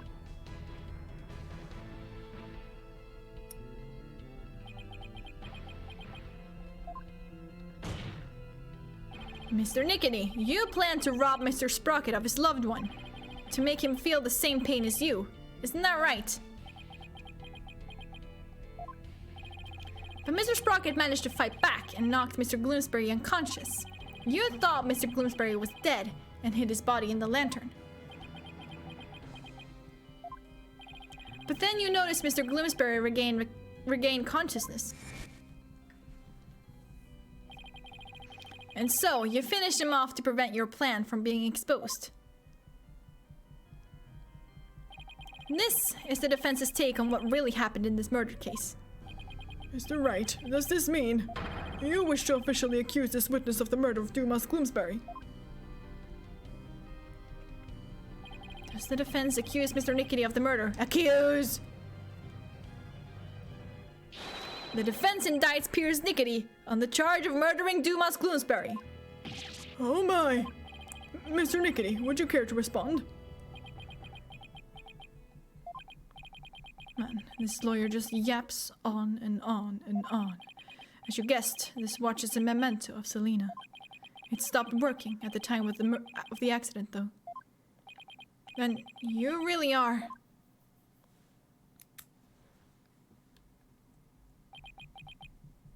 Yes, I was Selena's fiancé. And not just her fiancé, but the surgeon beside her deathbed. Objection! Mr. Nickety, why didn't you tell me any of this before? Shut it, you useless prosecutor. I thought you could be of use, but apparently, this case was too much for you. What did you say? If your office hadn't stuck its nose all up in this, I could have swept it under the rug. Not only did you interfere with the case, but you even let me fall under suspicion. It's because you kept trying to cover things up on the sly. But covering things up wasn't your only involvement. The only person who had a motive to use the victim to try and kill Miss Wyatt was you.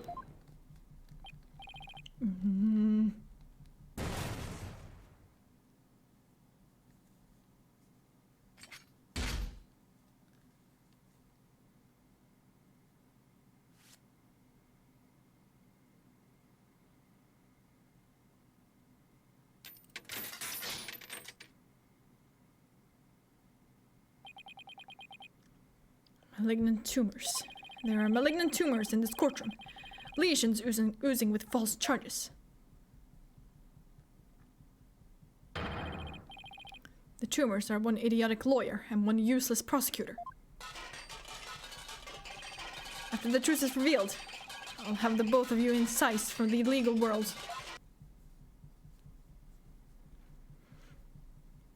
I'd like to see you try. With the power of the Sprocket family, it'll be cinch.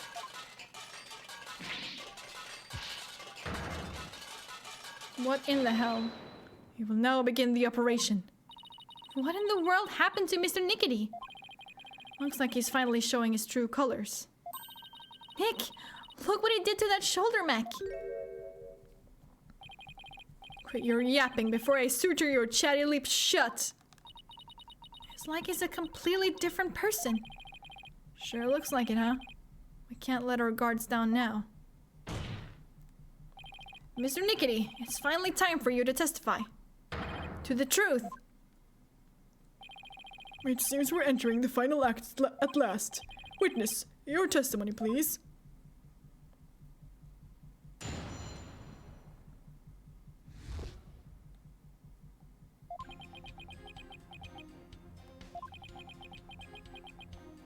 Wow, this is some really good testimony right here. Best testimony in the entire Ace Attorney series. Magnificent. Stunning. Beautiful. Wonderful. We love to see it. Mr. Nickety, why didn't you say anything? Ah! He just took a picture of me, or something.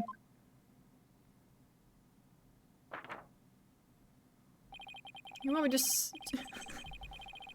Sorry, I just realized this. You know, does this mean that the spikes are ingrained in his skull? I'm sorry, what the fuck? What the hell? Why are no one talking about this?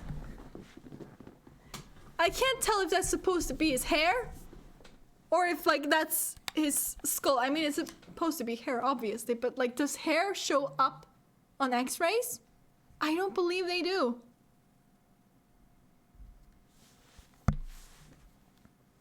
You want me to voluntarily testify, hoping I will make a slip of the tongue. Not a very impressive plan, or brain, I might add. Ow, that was uncalled for. If you want to know something, you ask the questions. I will answer, but I have no intention of making any voluntary statements of my own. What's he trying to do, Nick? He's using the silent treatment as a strategy to avoid getting tripped up. Clever guy. No more lies, Mr. Nickety. You will tell us nothing but the truth from now on.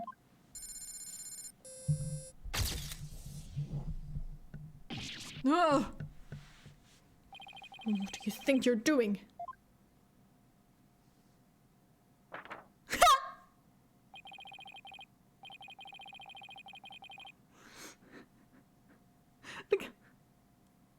The cravat. The cravat.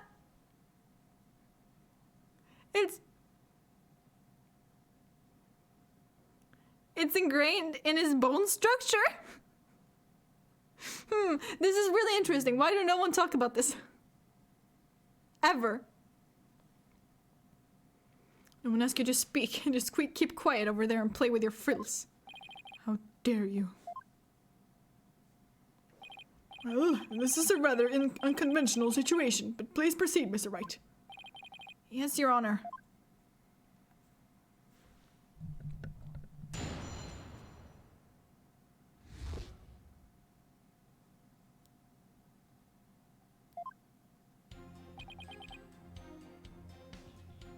So do I just press and ask stuff? If he won't speak voluntarily, then I guess I'll have to ask him something.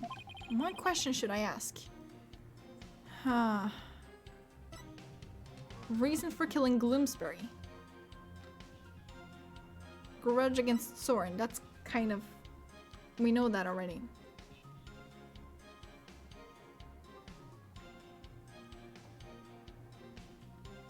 Actions on the other crime. Let's just start from the top and make it drop.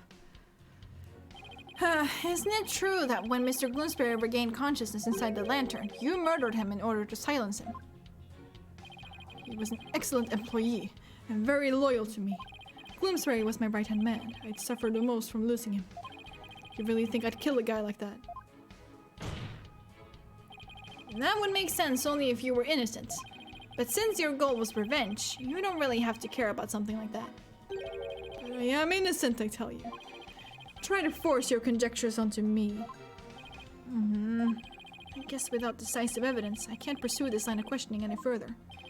Mr. Wright, would you like that statement added to the witness's testimony? Not necessary. No, thank you, Your Honor. I'd better tread cautiously here.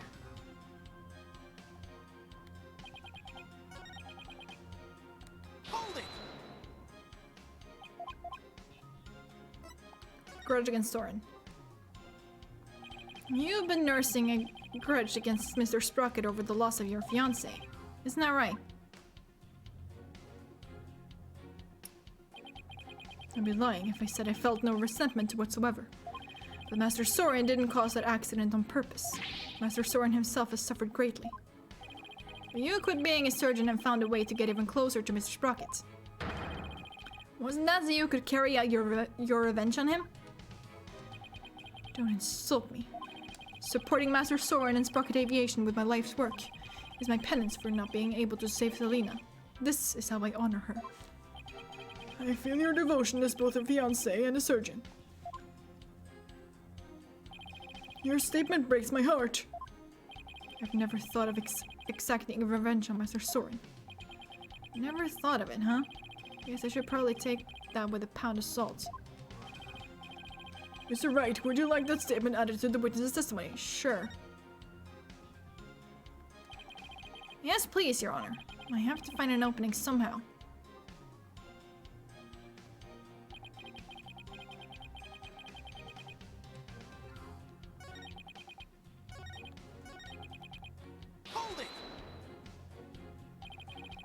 P1 speak.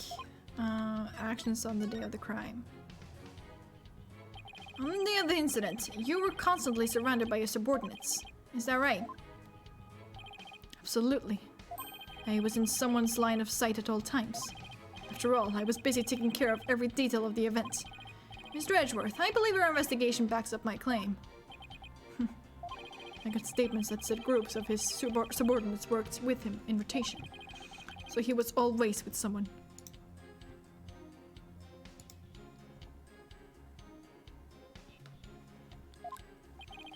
As the prosecutor just said, I couldn't even get close to the lantern containing Gloomsbury by myself, let alone kill him. Pierce didn't have a chance to get close to the victim alone, huh? Mr. Wright, would you like that statement added to the witness's testimony? I guess? Yes, Your Honor. I'd like to have that statement added to the testimony. Okay, I see. Sorry, I read a bit about it, but it's fine. Very well. I was always in the company of others. I didn't have an opportunity to murder Gloomsbury. This and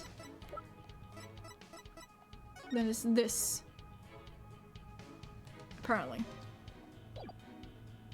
According to what I read. But now I'm like worried it's not that. So let me just go back here and save.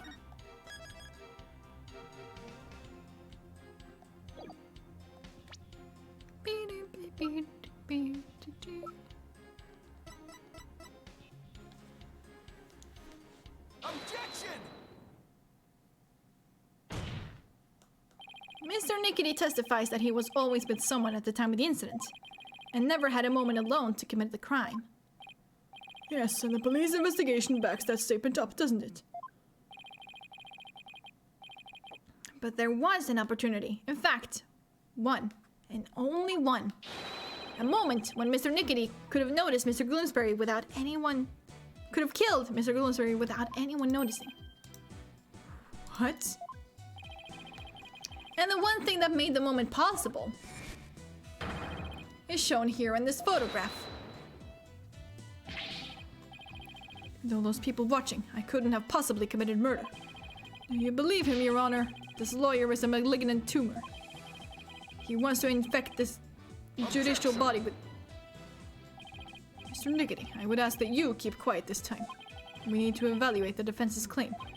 And your yammering only serves to throw further suspicion your way. So right, let's see this one thing you mentioned. But be warned. This had better not be one of your offhanded claims.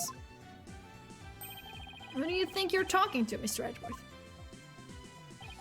Very well, Mr. Wright. Please point out for us the one thing that made the moment of the murder possible.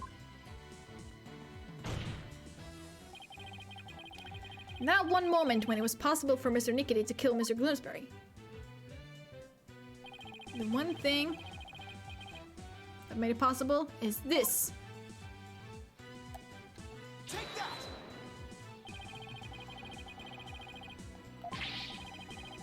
Is this thick mood fog that engulfed the entire reception hall.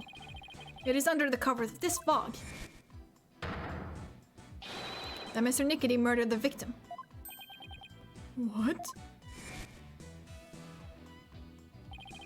Mr. Nickety was standing right next to the lantern that Mr. Gloomsbury was in. This was the only moment the murder could have been committed without being seen. Objection!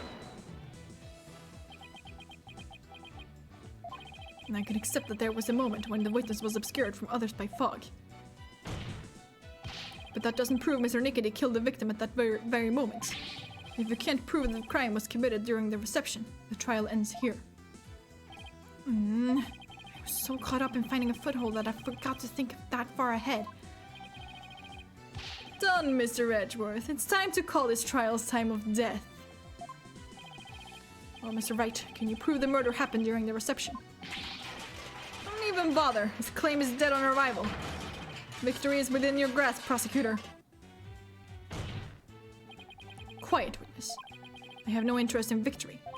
All I care about is the truth. Let's go! Woo! One that we can only arrive at through further deliberation. Edgeworth. Enough of this, Your Honor. This trial is over. No, Mr. Nickety, that is for me to decide. Mr. Wright, can you prove it? Can you prove that the murder was committed during the wedding reception? Why is there no verdict yet? The lawyer is absolutely out of answers.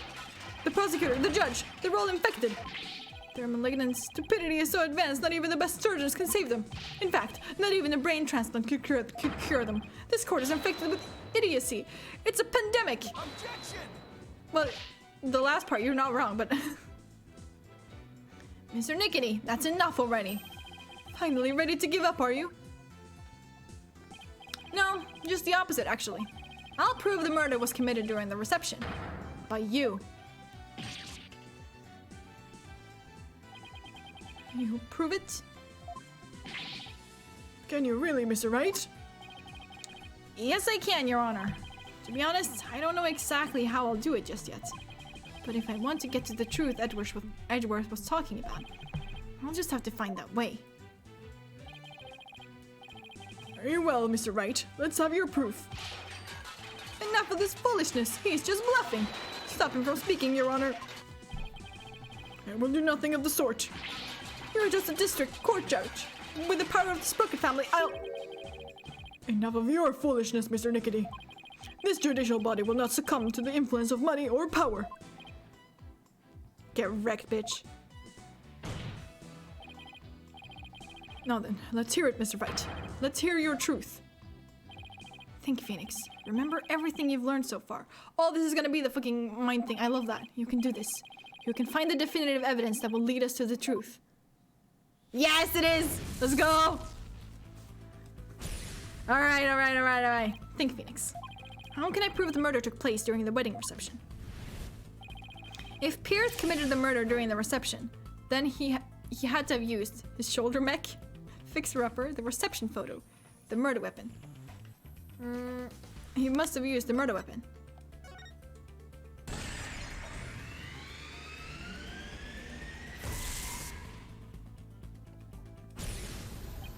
Yes, the weapon that was used to strike the victim twice. According to the autopsy report, the victim was hit by the same object both times, so without a doubt, Pierce used it to commit the murder. The weapon used to kill Gloomsbury was the timekeeper. The key of love.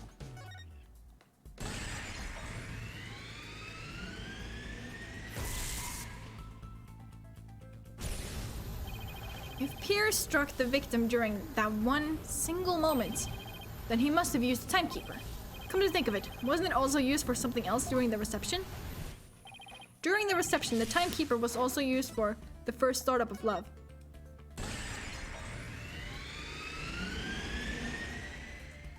The timekeeper had been activated. That's right, the timekeeper had been activated during the reception. If we activate the timekeeper again now and find any trace evidence of the murder, that would be conclusive proof that Gloomsbury was killed during the reception.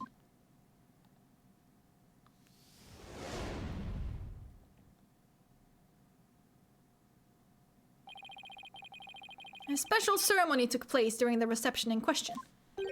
What kind of special ceremony? It was called the first startup of love.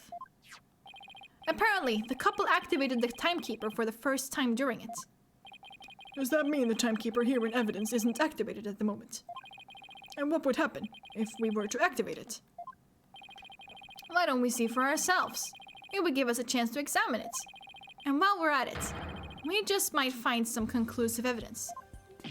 What? No, you can't activate it. Mr. Nickety, keep quiet or I'll have you thrown out of court. Sit down, shut the fuck up. And by the way, Mr. Wright, this is supposed to be a time machine, right? We aren't going to travel back in time to the Stone Age or anything, are we? I don't think we have to worry too much about that, Your Honor. I'm still a little nervous, nonetheless, but the truth must be known. Very well, go ahead and start up the timekeeper. Do you know how, Nick? I think so. Maybe? Bride and groom each had a symbol of their love, and when they put them together, oh, how romantic it was. Let's see. I think the symbol of the groom's love must be the timekeeper itself. What symbol of the bride's love would fit together with the timekeeper? Oh, I know. That has to be it. Mr. Wright, are you ready to activate the time machine now? Yes, Your Honor. The symbol of the bride's love that's necessary for activating the timekeeper is the pendant. Take that! Miss Wyatt's pendant is the symbol of the bride's love that's necessary for activating the timekeeper. What? And then does that mean you can start it up with Miss Wyatt's pendant? I believe so, Your Honor. Very well. Please try it now, Mr. Wright. Okay, here I go. But first, I have to figure out where the pendant goes.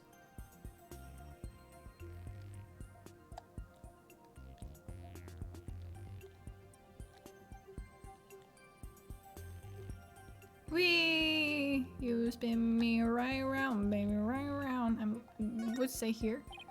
Its propeller is designed to look like the hands of a clock. I don't think it has anything to do with the activating the timekeeper, though. It does not? Oh, wait, I see it here. Heck. This hole looks like a good spot. I'll try setting the pendant in there.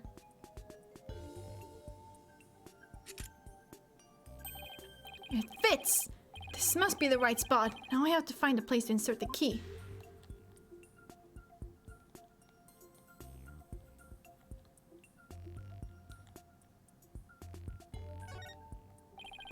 The outer casing is made of metal. I sure wouldn't want to get hit with something like this.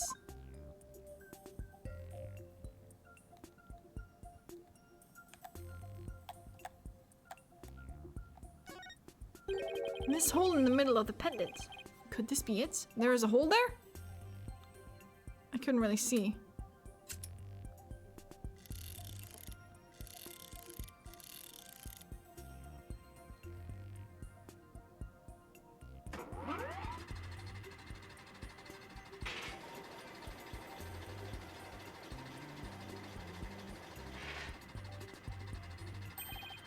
It worked!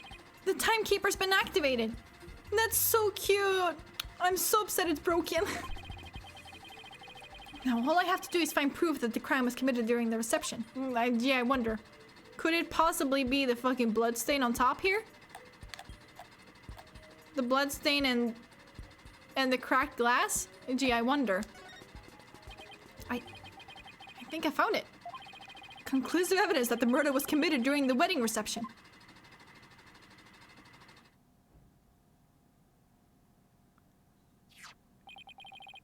Just as I suspected. There's evidence of the murder inside the timekeeper, Mr. Nickety. The timekeeper was only activated and opened during the wedding reception, right? Oh, stop! So that means this is conclusive proof that the crime was committed during the reception. After you killed the victim under the cover of fog, you closed the timekeeper to hide the bloodstain, didn't you?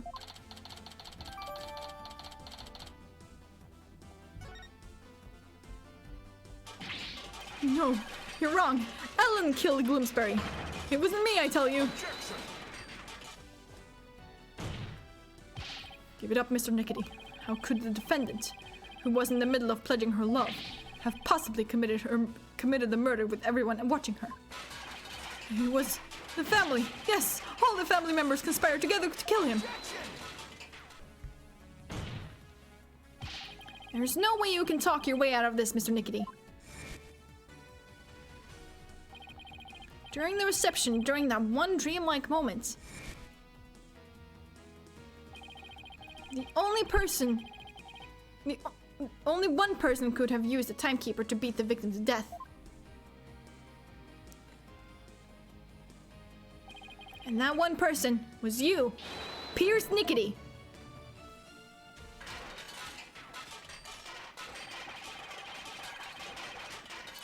Breakdown, breakdown, let's go, breakdown.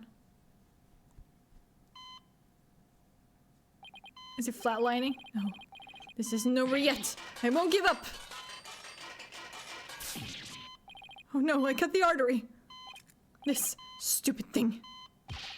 We must stop the bleeding now. Give me the forceps. Forceps, I said. Hey, where is everyone? Fine. I'll manage this alone. I'll do it all by myself. I can fix anything, repair anything. So you have to get better. You have to live. You must. I would have been able to save her. If only I hadn't listened to her. If only I had treated her first. If only that Soren hadn't been there. Selena. Oh.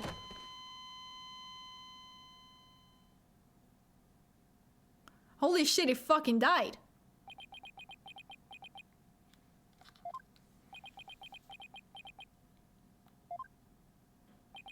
Witness, are you finally ready to tell us the truth? Ah, shit, he's still alive. It's fine, guys. It's just as the lawyer deduced. So it was all a revenge scheme against Soren Sprocket.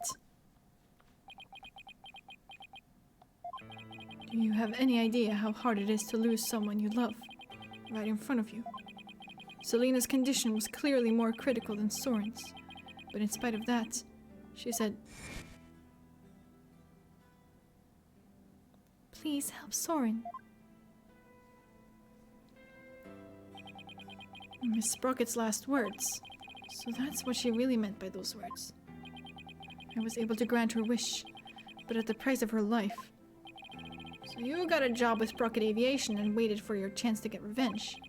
You got close to Mr. Bloomsbury and hatched this plot. Is that right?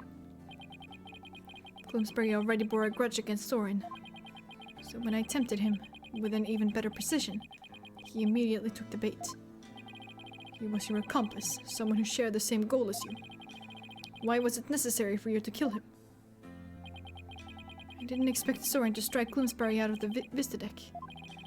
And I certainly never imagined he'd make his way there along the outside wall. So he did do that! Soren's love is the real deal after all. My plan had been compromised. So for the time being, I hid his body in the lantern. And tried to think of my next move. And then Mr. Bloomsbury came too during the second wedding reception. As soon as I saw Bloomsbury, I instantly hit upon an idea.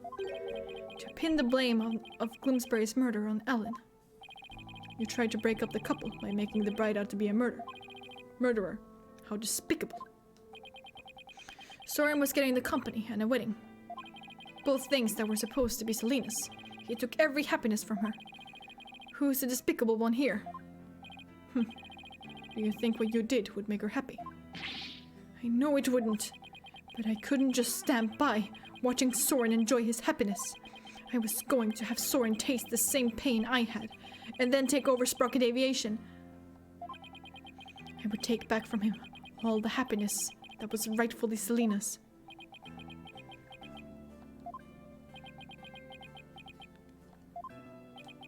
Time stopped for me the day I lost her.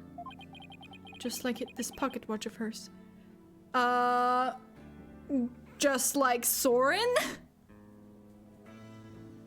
Because to him, every single day, he wakes up remembering what happened to his sister.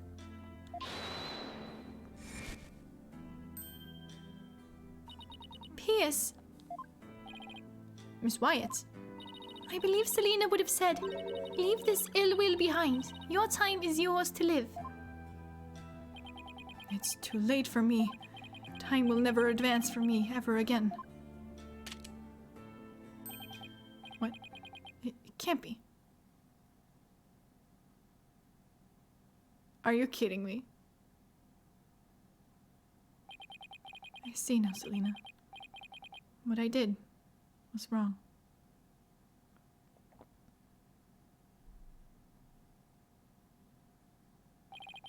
I see no further need to continue this trial. Bailiff, please take Mr. Nickety away. Piers Nickety, another inconsolable time traveler, who lived in time that stood still.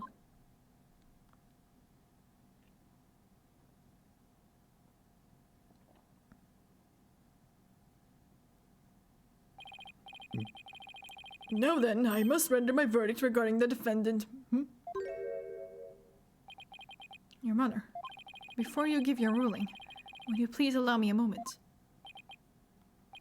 Very well. Ellen, there's something I need to say to you. Yes, Soren? I put you through something truly horrible. This whole thing happened. All because of me. I would understand if you wanted to call off our marriage. What?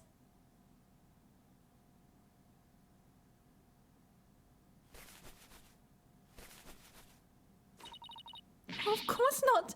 I've never once thought that! If you stay with me, you'll only face even more trying times in the future. What do you mean? The truth of this incident, and the car accident before it. I'm going to tell the public everything.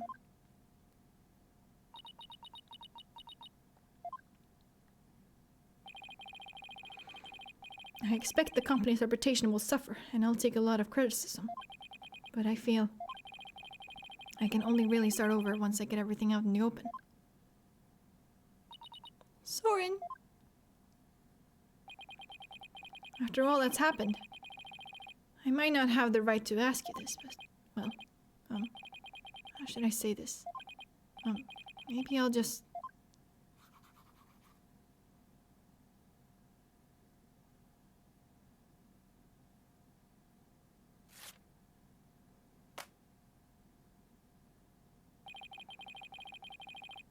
Life with me probably won't be very easy, but...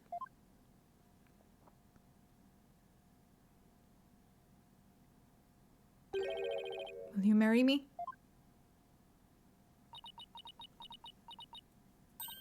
Yes, of course!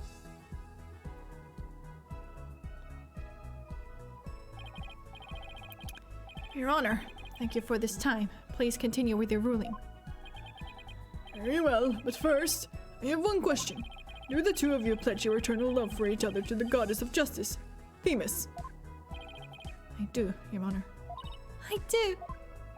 Does the prosecution of the defense have any objections?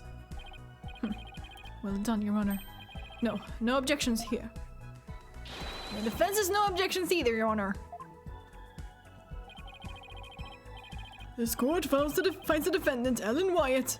Oh, that's not right. This court finds the defendant, Ellen Sprocket.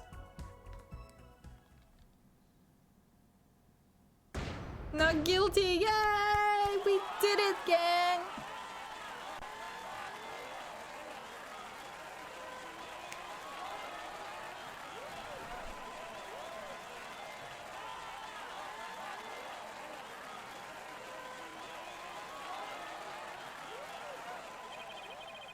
This court is adjourned.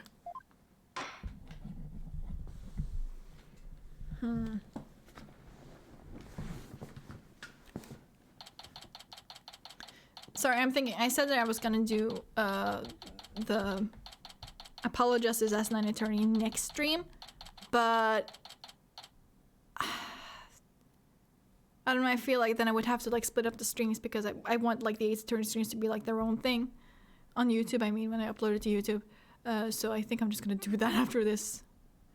So 5-hour long stream today. Longest in a while. Ellen, Soren, congratulations! Mr. Wright, I can't thank you enough. If you hadn't exposed the truth, Soren and I wouldn't... We wouldn't... But now you can finally start your new life together, right?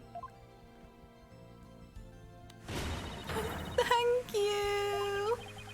Yes, you're right. We'll be holding our real wedding ceremony in the near future. Would you do us the honor of coming to it? I want you to witness our fresh start. Oh, of course! I wouldn't miss it for the world. And Ellen, this time, it'll finally be happily ever after, right? Oh, yes. The two of you have persevered and overcome this trial together. Now, no matter what obstacles come your way, I'm sure you'll be able to handle them. And there's another thing I'm sure of too. This person will always be watching over the two of you. Selena?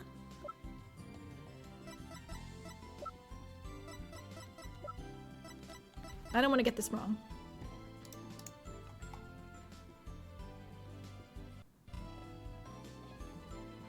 Percent Selena, yeah.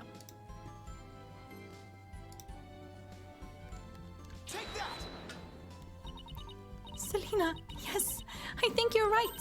And we promise to live life to the fullest. For Selena's sake, too. Right, Soren? That's right. Well, we'd better be on our way. Yes, my love.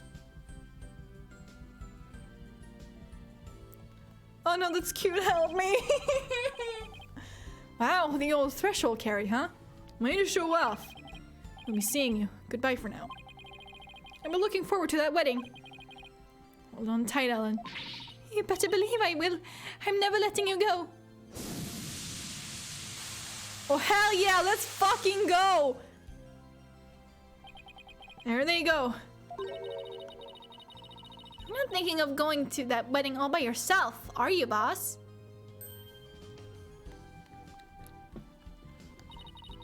You're taking us too, right? Oh boy, I bet there's gonna be all kinds of fancy food there. Athena, when did you get here? Just now.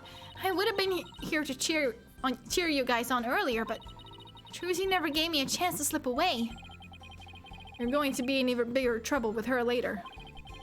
Speaking of the wedding, maybe I should ask them to invite Edgeworth. Mr. Edgeworth? Really? But he thought Ellen was guilty all the way to the end. That may be true, but...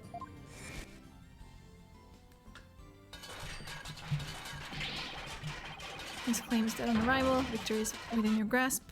Oh yeah, this...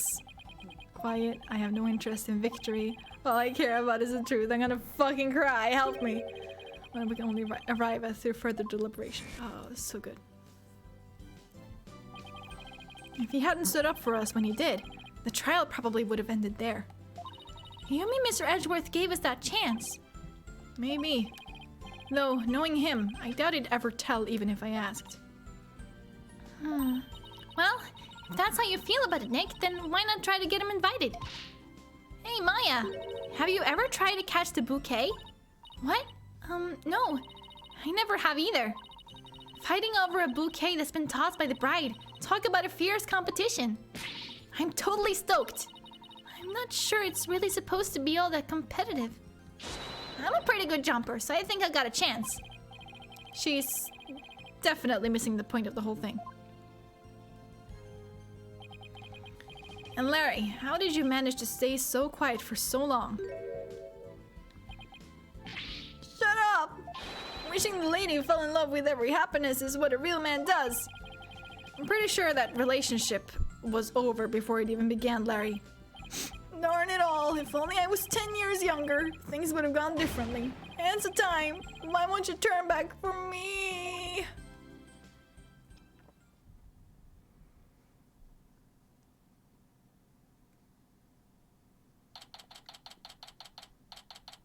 September 30th.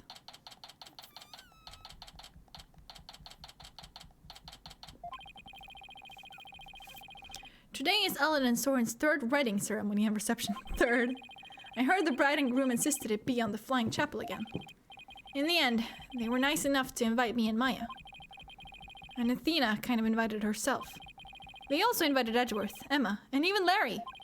They say third time's the charm, right? I really do hope it's happily ever after for them this time around.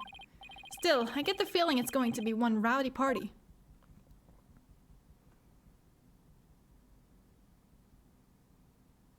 Ready when you are. Good to see they're all fucking drunk too. Okay. Here we go.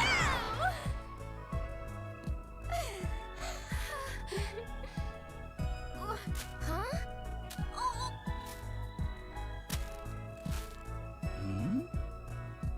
Oh, hey! Look who's next! Huh?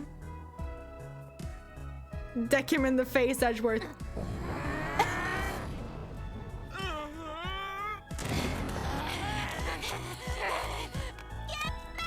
Haven't you ever heard of ladies' priest? I'm truly blessed to have you.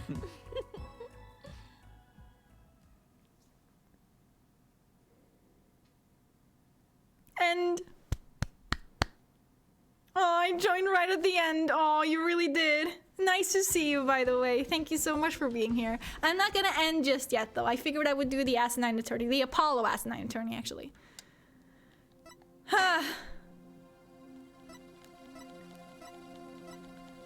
Which is gonna take like about an hour, I think, from episode start. Yes. There we go.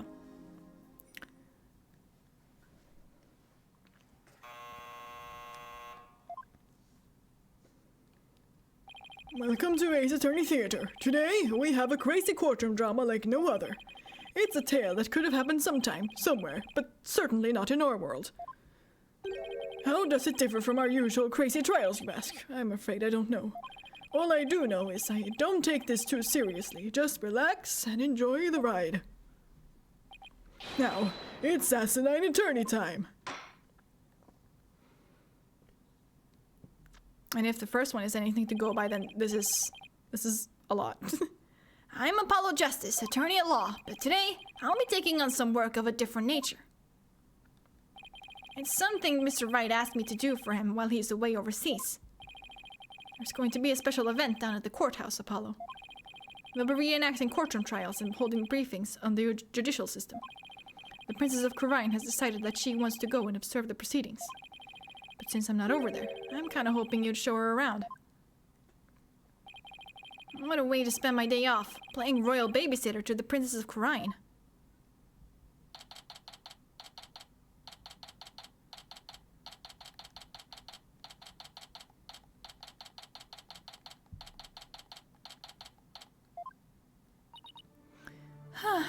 Trials here in your country are far more interesting than I had anticipated.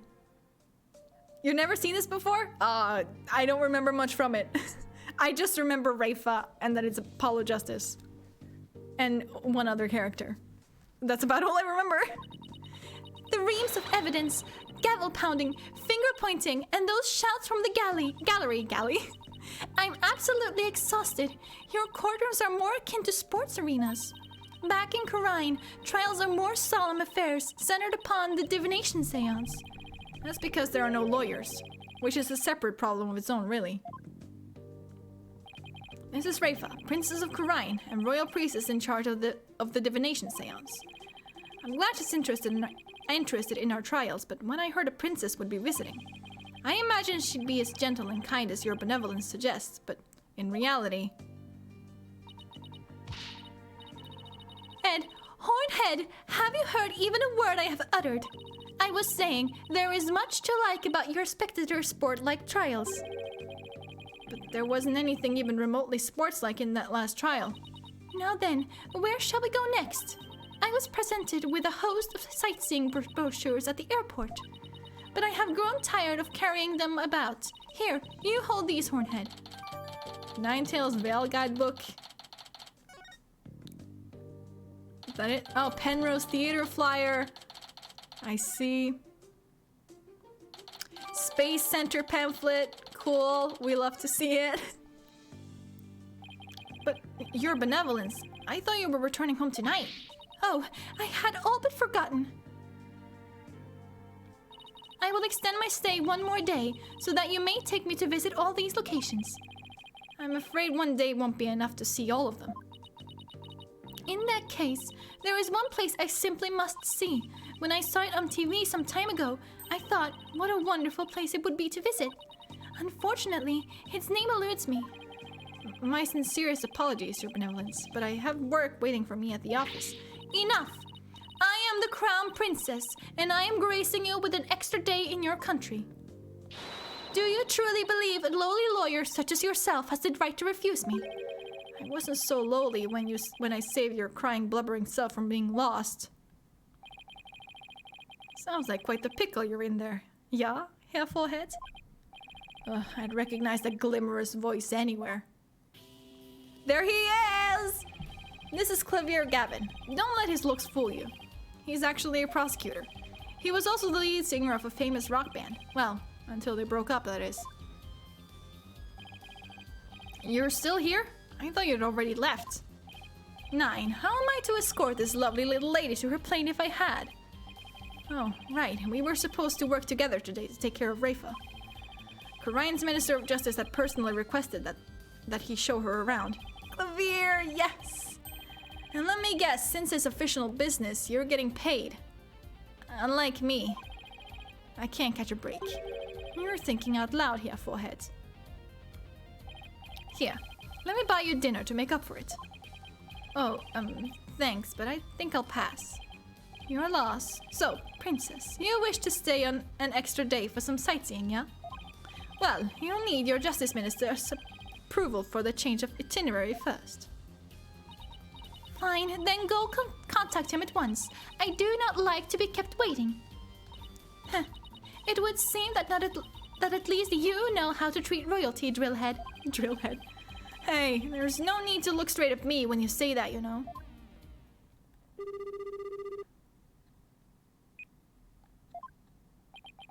Yes, I understand, Miss Ringa, but... Yes, you're right. Very well, sir. As you wish.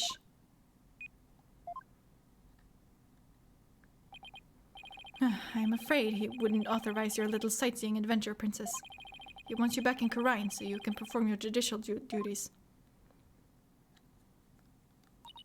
What's this? Why, I only wish to see some sights before returning home. I wish I could go home right now.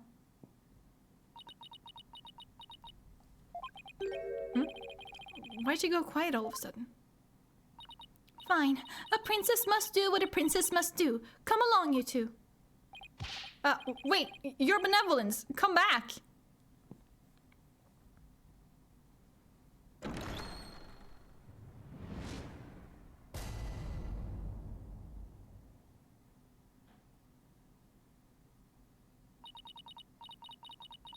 Drillhead, you are on that side. And Hornhead, you are on the other. Now, let us begin. We can't just use the courtroom willy-nilly, you know. Excuse me, but the trial reenactment event is over. Hear me, good people. I am Princess Rayfa Padma Khura'in of the Kingdom of Khura'in, and I am here to tell you that it is far too early for me to return home. A princess? A real-life princess? The Kingdom of Khura'in? I think I learned about it in school way back when. I came to see the sights so that I may spread the word about how wonderful this land is. But my kingdom's cruel justice minister seeks to make me a thrall to his every command. She's really spinning this in her favor. My proposal is this. Whether I see the sights here or return to my duties back home shall be decided here in this very courtroom. What does she think she's doing? We may yet defeat the minister if there were a tourist destination he would approve of. And upon my return home, I would promote it to build a bridge between our lands. For as Crown Princess, my endorsements can create tremendous economic impact. As such, I would be doing praiseworthy work that the minister could not possibly refute. Interesting. Looks like the princess has a good head on her shoulders. Got my work cut out for me, but I'll make sure she returns home. I have my work cut out for me, but I'll make sure she returns home. God fucking that, just as she should. Even if that makes me the villain of this story. Clavier, you're so dreamy! Why do people only ever go for the bad boys? Earlier, Justice Minister Inga told me there's nothing there's nothing worth seeing in a place like America. But say, if someone were to prove me wrong, then I'd let Rayfa stay. But I doubt some third-rate lawyer is up to the task. Objection! I'm proud of my work as a lawyer, and of the great tourist attractions this country offers. No one's gonna badmouth either one and get away with it, because now it's personal. That's the spirit. Let's rock this place to the ground, baby. Oh my, it seems you two are raring to go. We are, but I was wondering, is the courtroom really the right place for such a trivial dispute? You make a good point. But today is a special day where we learn about and celebrate the law with the public. So let's enjoy it while we can. Oh yeah, you go, Your Honor. This is gonna be awesome. It's like a party in the courtroom. Oh yeah!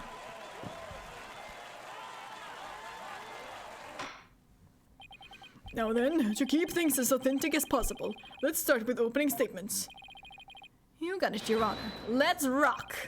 Our defendant today is Princess Rafa Padma Kurine from the Kingdom of Kurine. She has stated that she wants to extend her stay by 1 day to do some sightseeing. However, Kurine's Justice Minister has the final say about her visit, and he says 9.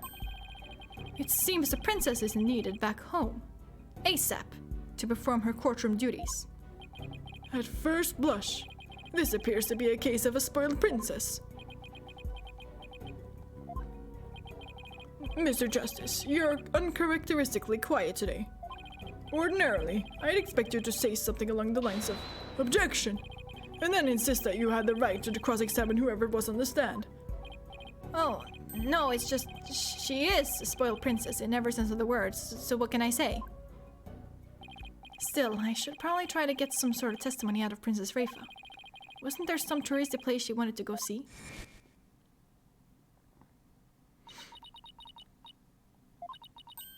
She saw some place on TV, yeah. Maybe she doesn't remember the name. Cool. If I could just figure out where that is, I might be able to win this one.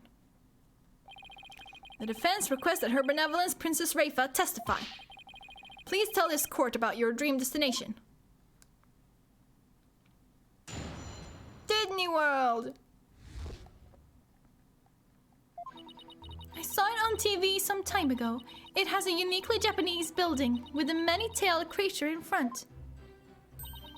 And there is a flashy yet cool individual who performs wicked feats of wonder. I find it terribly hard to explain, but suffice to say, it is an incredible place. So not Disney World? Your interest in this place is clear, but as for where it is, well... Mr. Justice, did that testimony ring any bells with you? No, I can't say that it did. Listen, she said Japanese. Is that not fucking Ninetales Vale? Come on down to Yokai Lane and try our famous cat's tail noodles, a favorite of that pro wrestling superstar, the amazing Ninetales. And don't forget Ninetales Castle, featuring statues of frightening yokai. It's a must-see for any monster lover. That'd be my guess anyway. Yeesh, that explanation was even farther out there than I thought it'd be. Out there, okay. This trial started off with a bang, but it's fizzling out fast. You'd better do something now, Mr. Justice, before this festive atmosphere goes with it. I'm a lawyer, not a party planner, you know.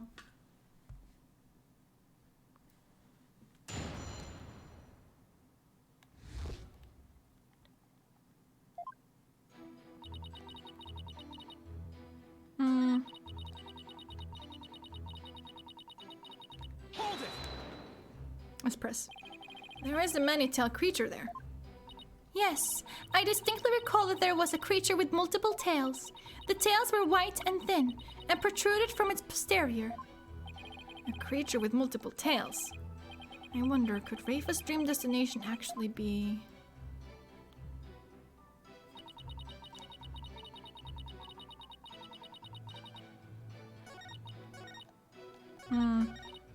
There's a flashy yet cool individual who performs wicked feats of wonder. A flashy yet cool individual, wicked feats of wonder. Could you please be more specific? Each feat was as amazing as the last, but I specifically recall a feat of instantaneous transformation and one of fire being produced out of thin air. Oh no. Oh no, she's talking about the three of them, isn't she?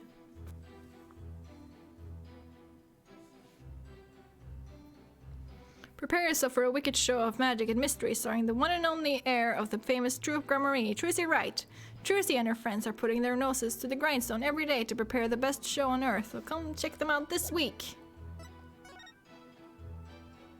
And this is the Cosmos Space Center, a full-size replica of the Hat 1 and important items related to space exploration and the Hat 1 expedition are on display. The Space Museum is open to the public every day of the year from 9 a.m. to 7 p.m.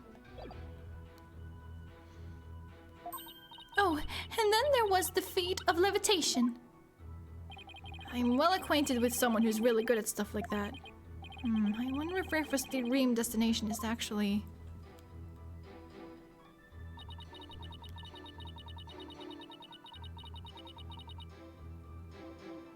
Hold it! Is there anything else you could tell me? No, there is nothing else to be said. What if you tried remembering really, really hard? I already told you there is nothing else. The princess has already answered you, yeah, forehead. So try not to be so rude, yeah?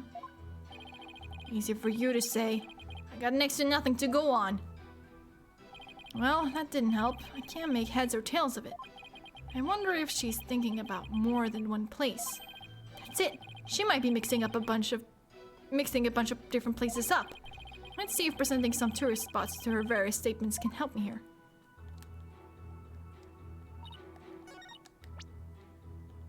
Objection! This.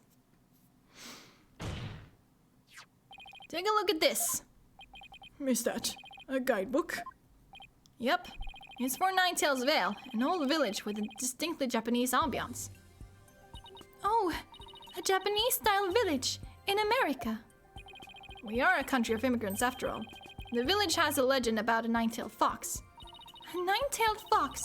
Does such a creature truly exist? That's a tale for another time, princess. Well, yeah, foreheads. How do you intend to figure out if that village is her dream destination or not? Everyone has the day off today at our firm. Well, everyone except me. And as it just so happens, Athena's spending her day at Ninetales Vale. She said something about going to meet a friend there.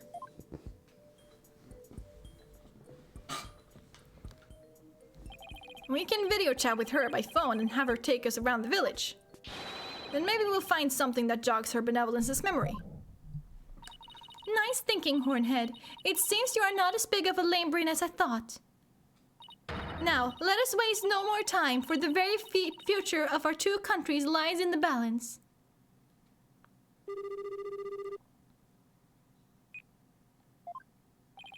Athena, sorry to bother you on your day off, but I've got a favor to ask of you. I see.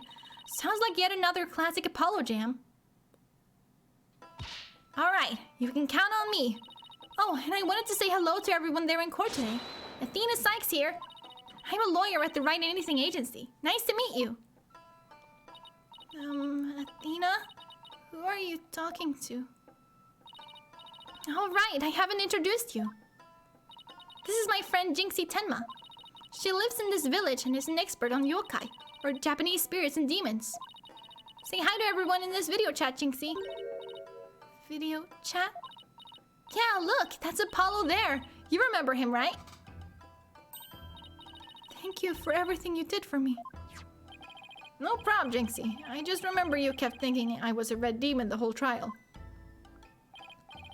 Okay, I don't want to rush you, but we need to start looking into whether Ninetales Vale is the princess's dream destination.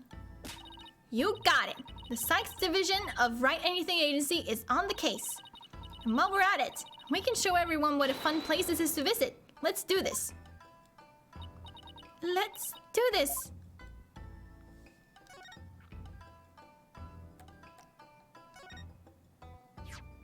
I wonder if what Rafa saw might have been the nine-tailed fox. Could you tell us all you know about the nine-tailed fox, Jinxie? He's the village guardian yokai who protects us from countless other evil yokai. Like Funayure, a vengeful ghost that sinks ships. Ushioni, a horrible man-eating monster. Kamaitachi, a terrible creature that slices people up. Shichin Misaki, ghosts that kill. Jinxie, let me stop you right there before you really freak me out. Oops. Sorry. The nine-tailed fox defeated each and every one of those terrifying yokai. And then finally sealed away their boss, Tenmataro, thereby saving our village. This scroll includes illustrations of the battles and describes the whole story in detail. It even includes stories on the dozens of even more terrifying yokai that were involved. If I told you about them, you'd be too scared to go to the bathroom at night. Oh, come on. How scary could they really be?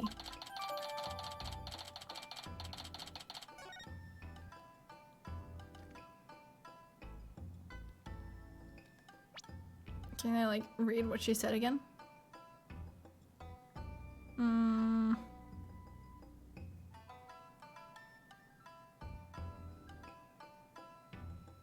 Nope.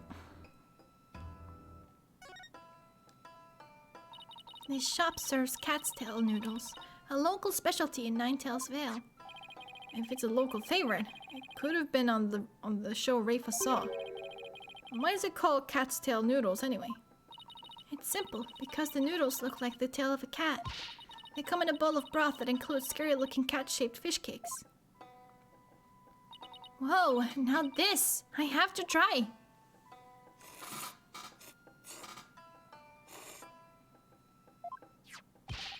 No fair, I want to try some too! Sorry, maybe when you're done with work, Apollo, but I can tell you, it's really good. And this tempura, it tastes like lotus root? That's right. Our locally grown lotus roots are the best. You should introduce it to all your viewers. Yeah, all 4 of us. Oh my god, that's pretty much like my stream right now. Yeah, literally, 4 viewers.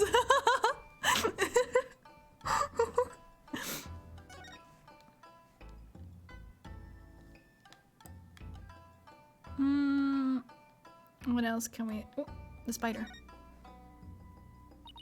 This is the village souvenir shop.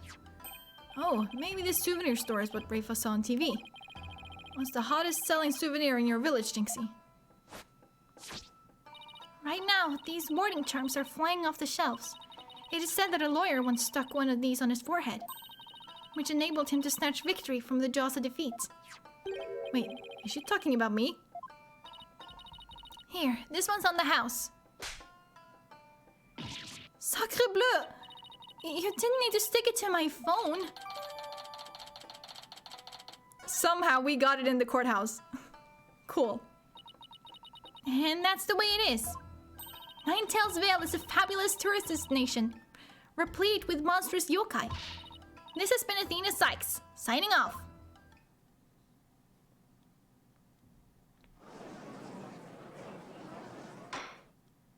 Well, Mr. Justice, are you ready to continue with this trial now?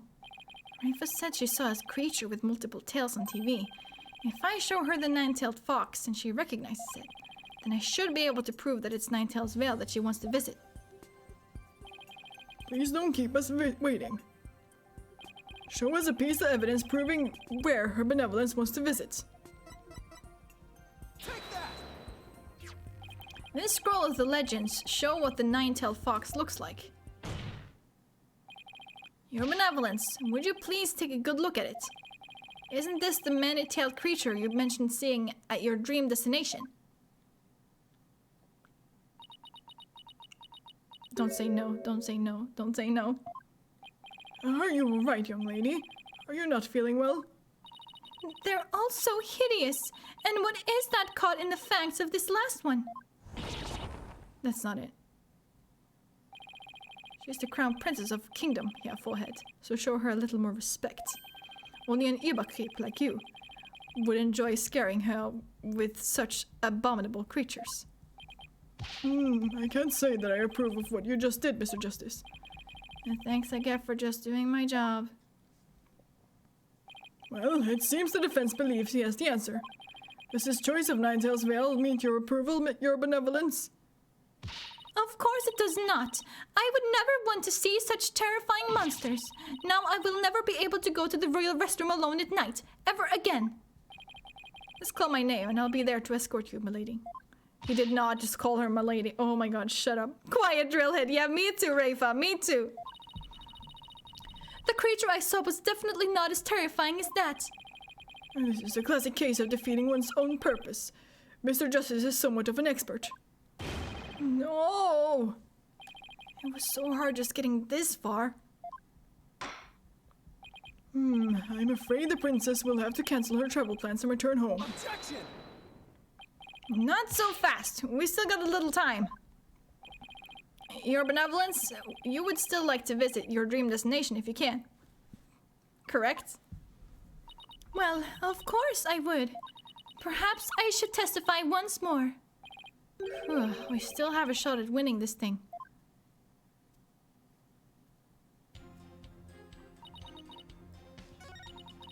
perish the thought it's not some village filled with strange creatures. Objection! Okay. This is a flyer for the Great Penrose Theater, a gateway to success for budding entertainers. That may not have been useful, but at least we saw Athena. Yeah, true. She's like barely in this game. Ah, yes, I've heard of it. It's been on TV quite a bit recently. That's right, it has been on TV. And has a flashy, cool person performing wicked feats of wonder. I see. Well, that's all very fine and dandy. But how can this single flyer prove that this is the tourist spot we're looking for? Oh, that's easy. My boss's daughter is a professional magician, you see. She's also my sister, but I don't actually know that. In fact, she should be rehearsing over at the Penrose Theater as we speak. If we call her now, we just might see one of those feats of wonder for her for ourselves.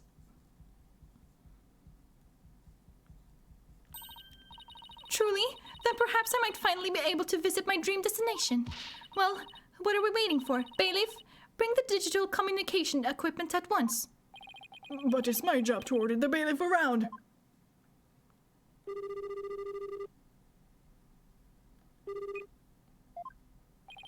Hi, Trucy. I know you're busy rehearsing and all, but if you could spare a minute, there's something I wanted to talk to you about. Hey, that sounds like fun. Besides, I'm already done with the first part of rehearsals. I'd love to help. Plus, it'll be some free publicity for the show. Don't touch that dial. The magic's about to begin.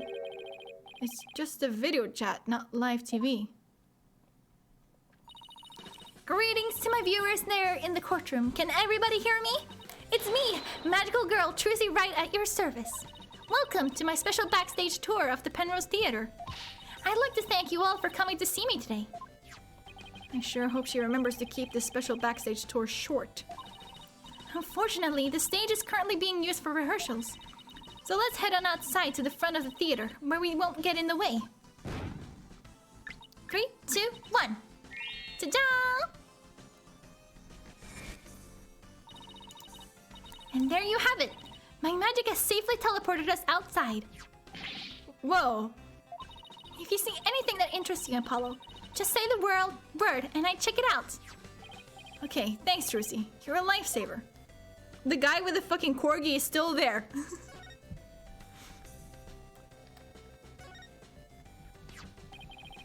Now there's a flashy, cool-looking person in this poster. That's our Trucy. Yep, our show is back by popular demand. And opening day is tomorrow. But it won't just be the exact same show. We'll be doing some new magic tricks too. Here's a promo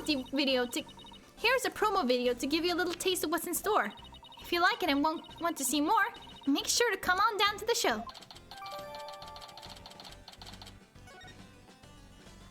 Can we see the video? I want to see the video. She said she'd help, but she's doing a really good job of using me to plug her show. You know? God, we can't even watch it. That's so upsetting. Okay, what about the Penrose Theater? Edgeworth, you're there? Hey, that's Chief Prosecutor Edgeworth. And he just came out of the theater. Wait, he couldn't be the flashy, cool person Erica was talking about, could he? Mr. Edgeworth! Oh, it's you. Yep, Trucy Wright, in the flesh. So what brings you here? Oh, actually, I came to see the show. But there's no show today, only rehearsals. Which is why I'm now leaving. Now, if you'll excuse me, I have a pressing matter to which I must attend. God, same, I also don't have like a... I don't know. That's strange. He came to see the show and now he's suddenly got pressing business? Oh, look! He dropped something. This is a poster for the Steel Samurai stage show that's playing here next month. The tickets went on sale today and each one comes with one of these posters. So that's why he's there. You nerd. You absolute nerd. Chief Prosecutor Edgeworth is a fan of the Steel Samurai. Nah, he couldn't be.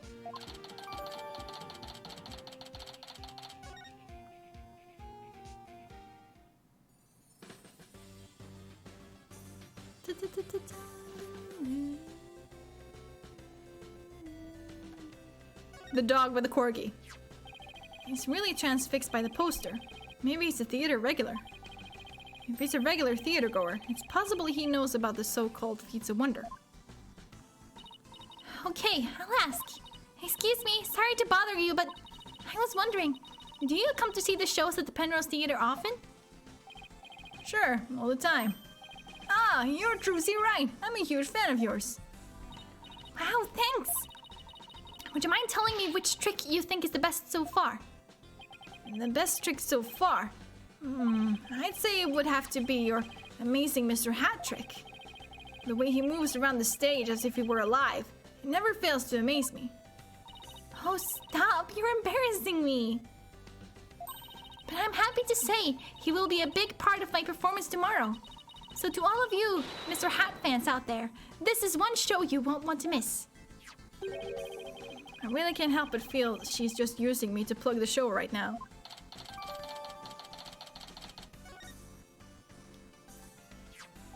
Thanks, Trucy. I think I've seen everything I needed to. Great! Well, everyone, I hope to see you at one of my shows next time. Until then, have a magical day.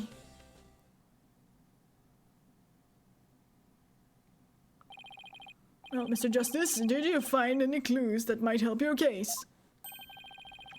Rafa mentioned a flashy, cool person and feats of wonder in her testimony. These two phrases just might be the key to figuring out her dream destination. What evidence do you have that could prove that this is the princess's dream destination? The DVD, right? As you all already know, the answer is right here in this promo video.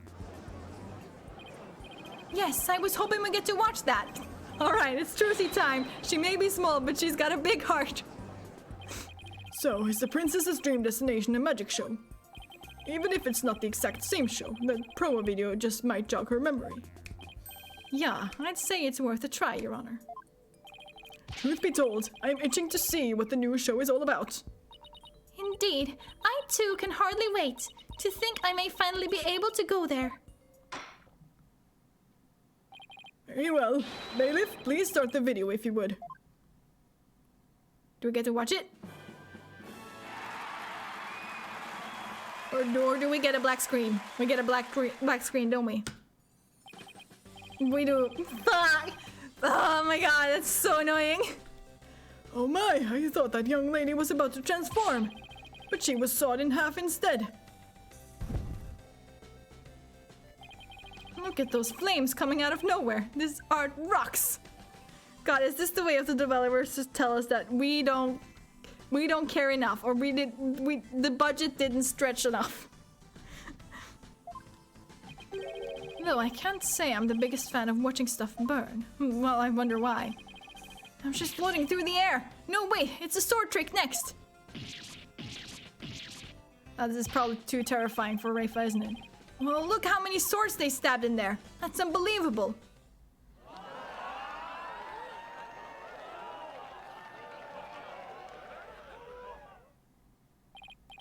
Well, that was certainly worth a watch. Now, I want to go see the Fraulein show too. Well, Your Benevolence, was this what you wanted to see? I guess not. How can you people think nothing of such barbarity? A young lady being cut in two, scorched by roaring flames and skewered like a kebab. That is far from entertainment. It is a public execution. You've got it all wrong. It's just a magic show, that's all. She's still very much alive. I mean, you just saw her in the video chat, right? You nincompoop! What sort of a person could survive being split in twain, burned, and run through? And if there were someone who could, they would be more monster than man. Seriously? Now I see that place is, in fact, a haunted house. I would never, ever go to such a place. You've got to be kidding me. Apparently, the people of Kurine have never heard of magic tricks. Only you could wind up with such a client or have forehead. So, ready to concede yet? I'm just imagining someone doing like the fucking thumb trick in front of Rafa and she just freaking out. Damn culture shock. Yeah.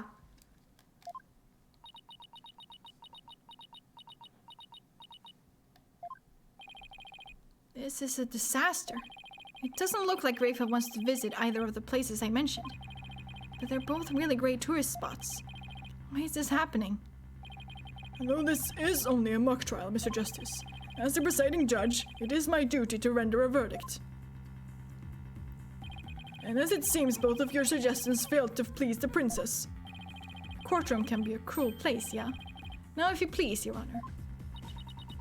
You disappoint me, Hornhead.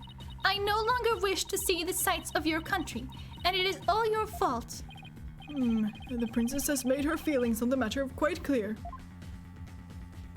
And as it appears that Mr. Justice has nothing more to say, I am afraid I must now render my verdict, despite this rather lackluster climax. Hold it!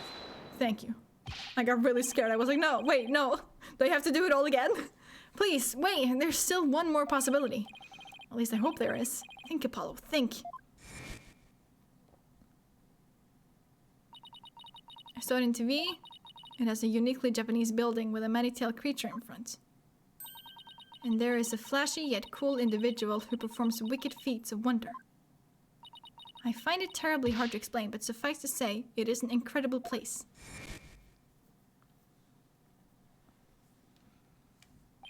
A uniquely Japanese building and someone flashy. Where could that be? Or maybe she's just confused. Wait, that just might actually be it. Come on here, foreheads. The princess has a flight to catch. She was watching TV after all. Maybe she confused the fictional TV show for the real thing. Prosecutor Gavin is right. We should wrap this up if you have no further evidence to present. But if you do, Mr. Justice, then please be quick about it. Oh, I've got further evidence to present, all right. A uniquely Japanese building and a flashy individual. This is the only thing it can be.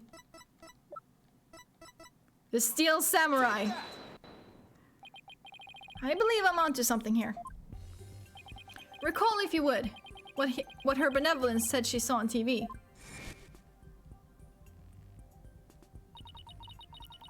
We already went through this a dozen times. We don't need to read it again. Now that I think about it, it was rather odd from the start. A uniquely Japanese building and a flashy, cool person. Doesn't that seem like a complete mismatch? I see what you mean. That would explain the trouble you've had thus far. Right. In fact, I was beginning to wonder if such a place even existed. What's this? Are you attempting to find fault with my testimony? No, that wasn't my intent. What I'm trying to say is this. Since what you saw was on TV, it might not have been an actual tourist destination. Take a look at this, please.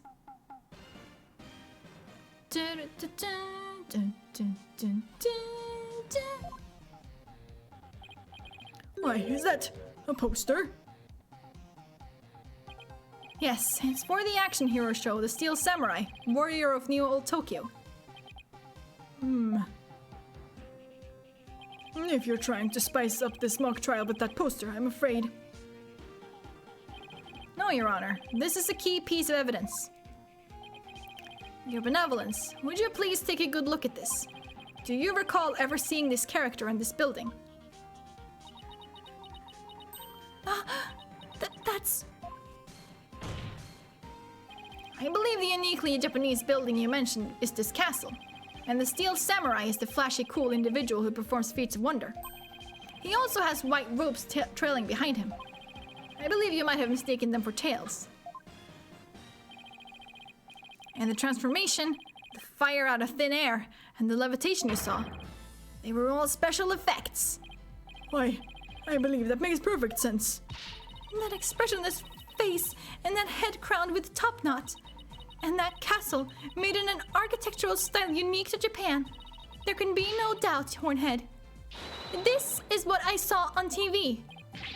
What?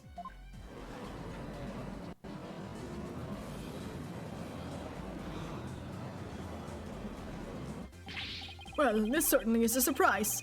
Are you sure about this, Your Benevolence? It had completely escaped my mind, but now there can be no doubt. I saw a making-of documentary for the Steel Samurai. You didn't see the actual show. I did not. There was a lion-like man who kept apologizing and expressing his gratitude. Will Powers! While practicing his special moves. Is it not beautiful how hard he tries to bring smiles to the people? What a relief. I thought I was toast for a minute there. What an unexpected conclusion to this case. It appears the true nature of the princess's dream destination has come to light. Prosecutor Gavin, would you care to respond? Well, Prosecutor Gavin, isn't it about time we end this? End this? Whatever do you mean? Isn't it obvious? It's time to call the Justice Minister and let him know the defense won. Yes, that was the agreement, was it not? All right, but allow me this one question. Sure. If the princess's stay is extended by a day, where exactly would you go to do your sightseeing tomorrow? What nonsense! I will go visit my dream Uh-oh. Her benevolence's dream destination only exists in the world of fantasy. Of course, if you know how to travel into TV land, please do tell. Oh! What will you do now, Mr. Justice? That's a good question. What am I gonna do now? I finally figured out what Rafa's dream destination is, but it didn't help one bit. I see. Yes, it is true. My dream destination has turned out to be a fiction of sorts. I had wished to bring fond memories of your country back with me to Khura'in, but now... To have a dream destination one can never ever visit. What an unfortunate end to this story. There is no reason to force an extended stay now. Exactly. Still, it wasn't all for nothing. This mock trial event really rocked, even if the last number fell a bit flat. Is this it? Is it really all over? No. No, it's not over until the fat lady sings. There must be some place that looks like Rafa's dream destination.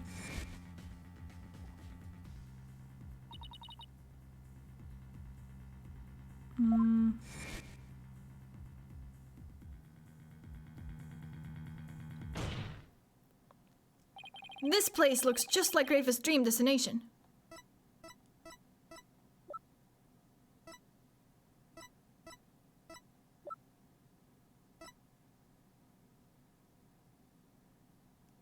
Ninetales Ale again? But she didn't like that. Hold on. Actually, no, I'm not gonna save. I have lives. Take that! Please take a look at this, Your Benevolence. Is this not the guidebook for that village? That monster-filled nightmare is no... Wait a moment. Ninetales Castle. They have a Japanese-style castle attraction there. But that's not all.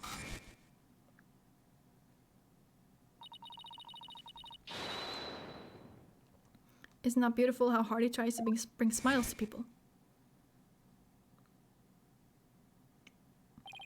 Rafa was impressed not only by the Steel Samurai's feats of wonder, but also by the hard work of the people behind the show.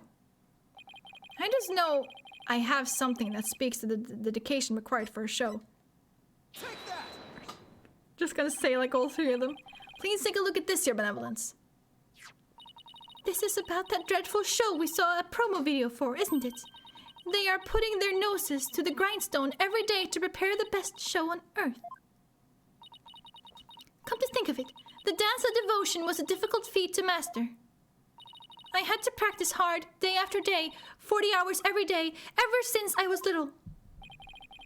Need I remind you, Mr. Justice, that the princess went so far as to say she'd never visit either of those places.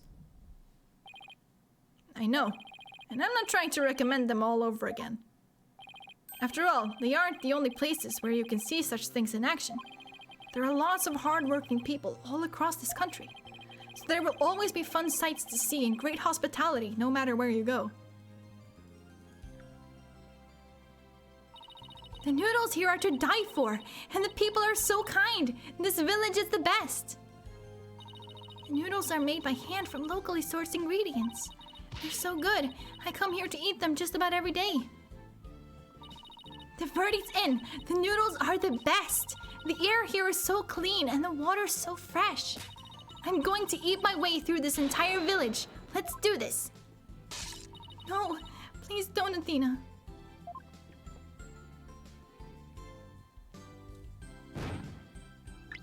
Three, two, one. Ta-da! That's 783 times in a row. Vanishing acts are the stock in trade of any great magician. What did she say? Yeah, okay, she did say in a row. Cool.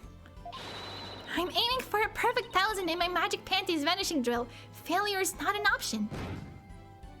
3, 2, 1. Ta-da! That's 784 times.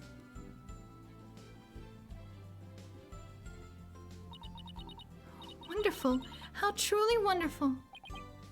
I would have to agree. Smooth words there, hair foreheads. Real smooth. This will no doubt satisfy the Justice Minister, and more importantly, me. But this is no trip of leisure. I only do this out of my sense of duty as Crown Princess. Sure. For your country is a renowned travel destination, and there is so much to learn. Nice try, but I don't think anyone's buying what you're selling. Now, hear me one and all. Should you be available tomorrow, let us go enjoy Ninetales Vale and the Penrose Theater together. I shall personally cover any and all necessary expenses. Really? Yay, hooray! I've got time tomorrow. I'm gonna cancel that meeting I have. Your benevolence, would you mind if I brought my grandchild along? How could I say no to that? Of course you may bring them along. Oh my, I can hardly wait. Well, it just so happens I'm free tomorrow too. What about you, hair forehead? There is only one acceptable answer. Is there not, Hornhead? Guess I have no choice but to go. Well, now that that's all settled, there's just one thing left to do. This court is adjourned. And that's how our surreal sightseeing mock trial came to an end. And how I got roped into another day of never-ending excitement.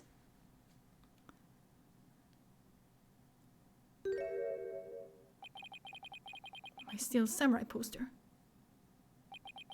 Now, where could it have gone? Where could I have dropped it? Oh no. Edgeworth, no. That's it! We finished the game! The entire game! With the DLCs! Yay! Ugh. My god.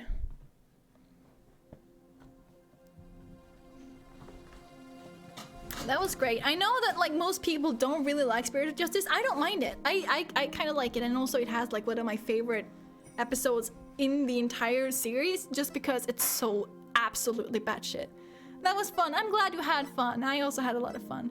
Like this Turnabout storyteller, it's so great. Like it's just absolutely batshit. Like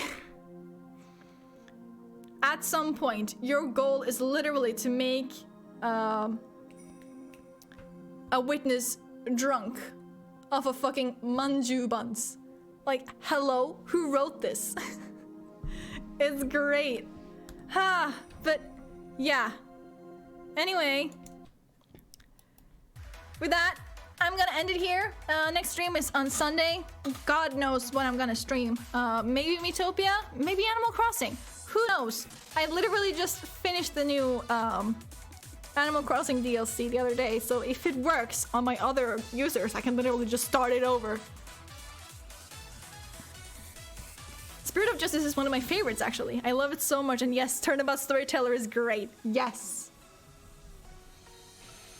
Like the only thing that I kind of dislike about both Dual Destinies and Spirit of Justice is the fact that they just made Trucy into this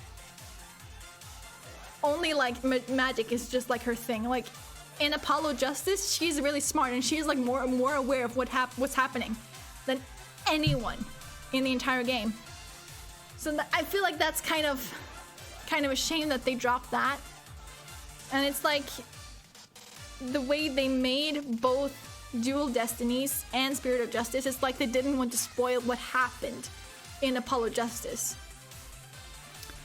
But yeah, I hope you had a good time here with me today, and I hope to see you on Sunday, where I'll just figure out what I'm gonna do by then, I guess. Yeah. God, I just realized something too. Like, having finished Spirit of Justice, I've literally played through like the entire main series of the Ace Attorney games on stream. So, yeah. With that, I hope you have a good. Wait. Actually, before that. If you want to be notified next time I'm going live, please do join my Discord. It's not really very active otherwise, but I do post there every single time I go live. And also before to like let you know like when the stream starts. So yeah, with that, I hope you have a lovely day or evening or whatever time of the day it is for you. And I'll hope to see you on Sunday. Bye and good night.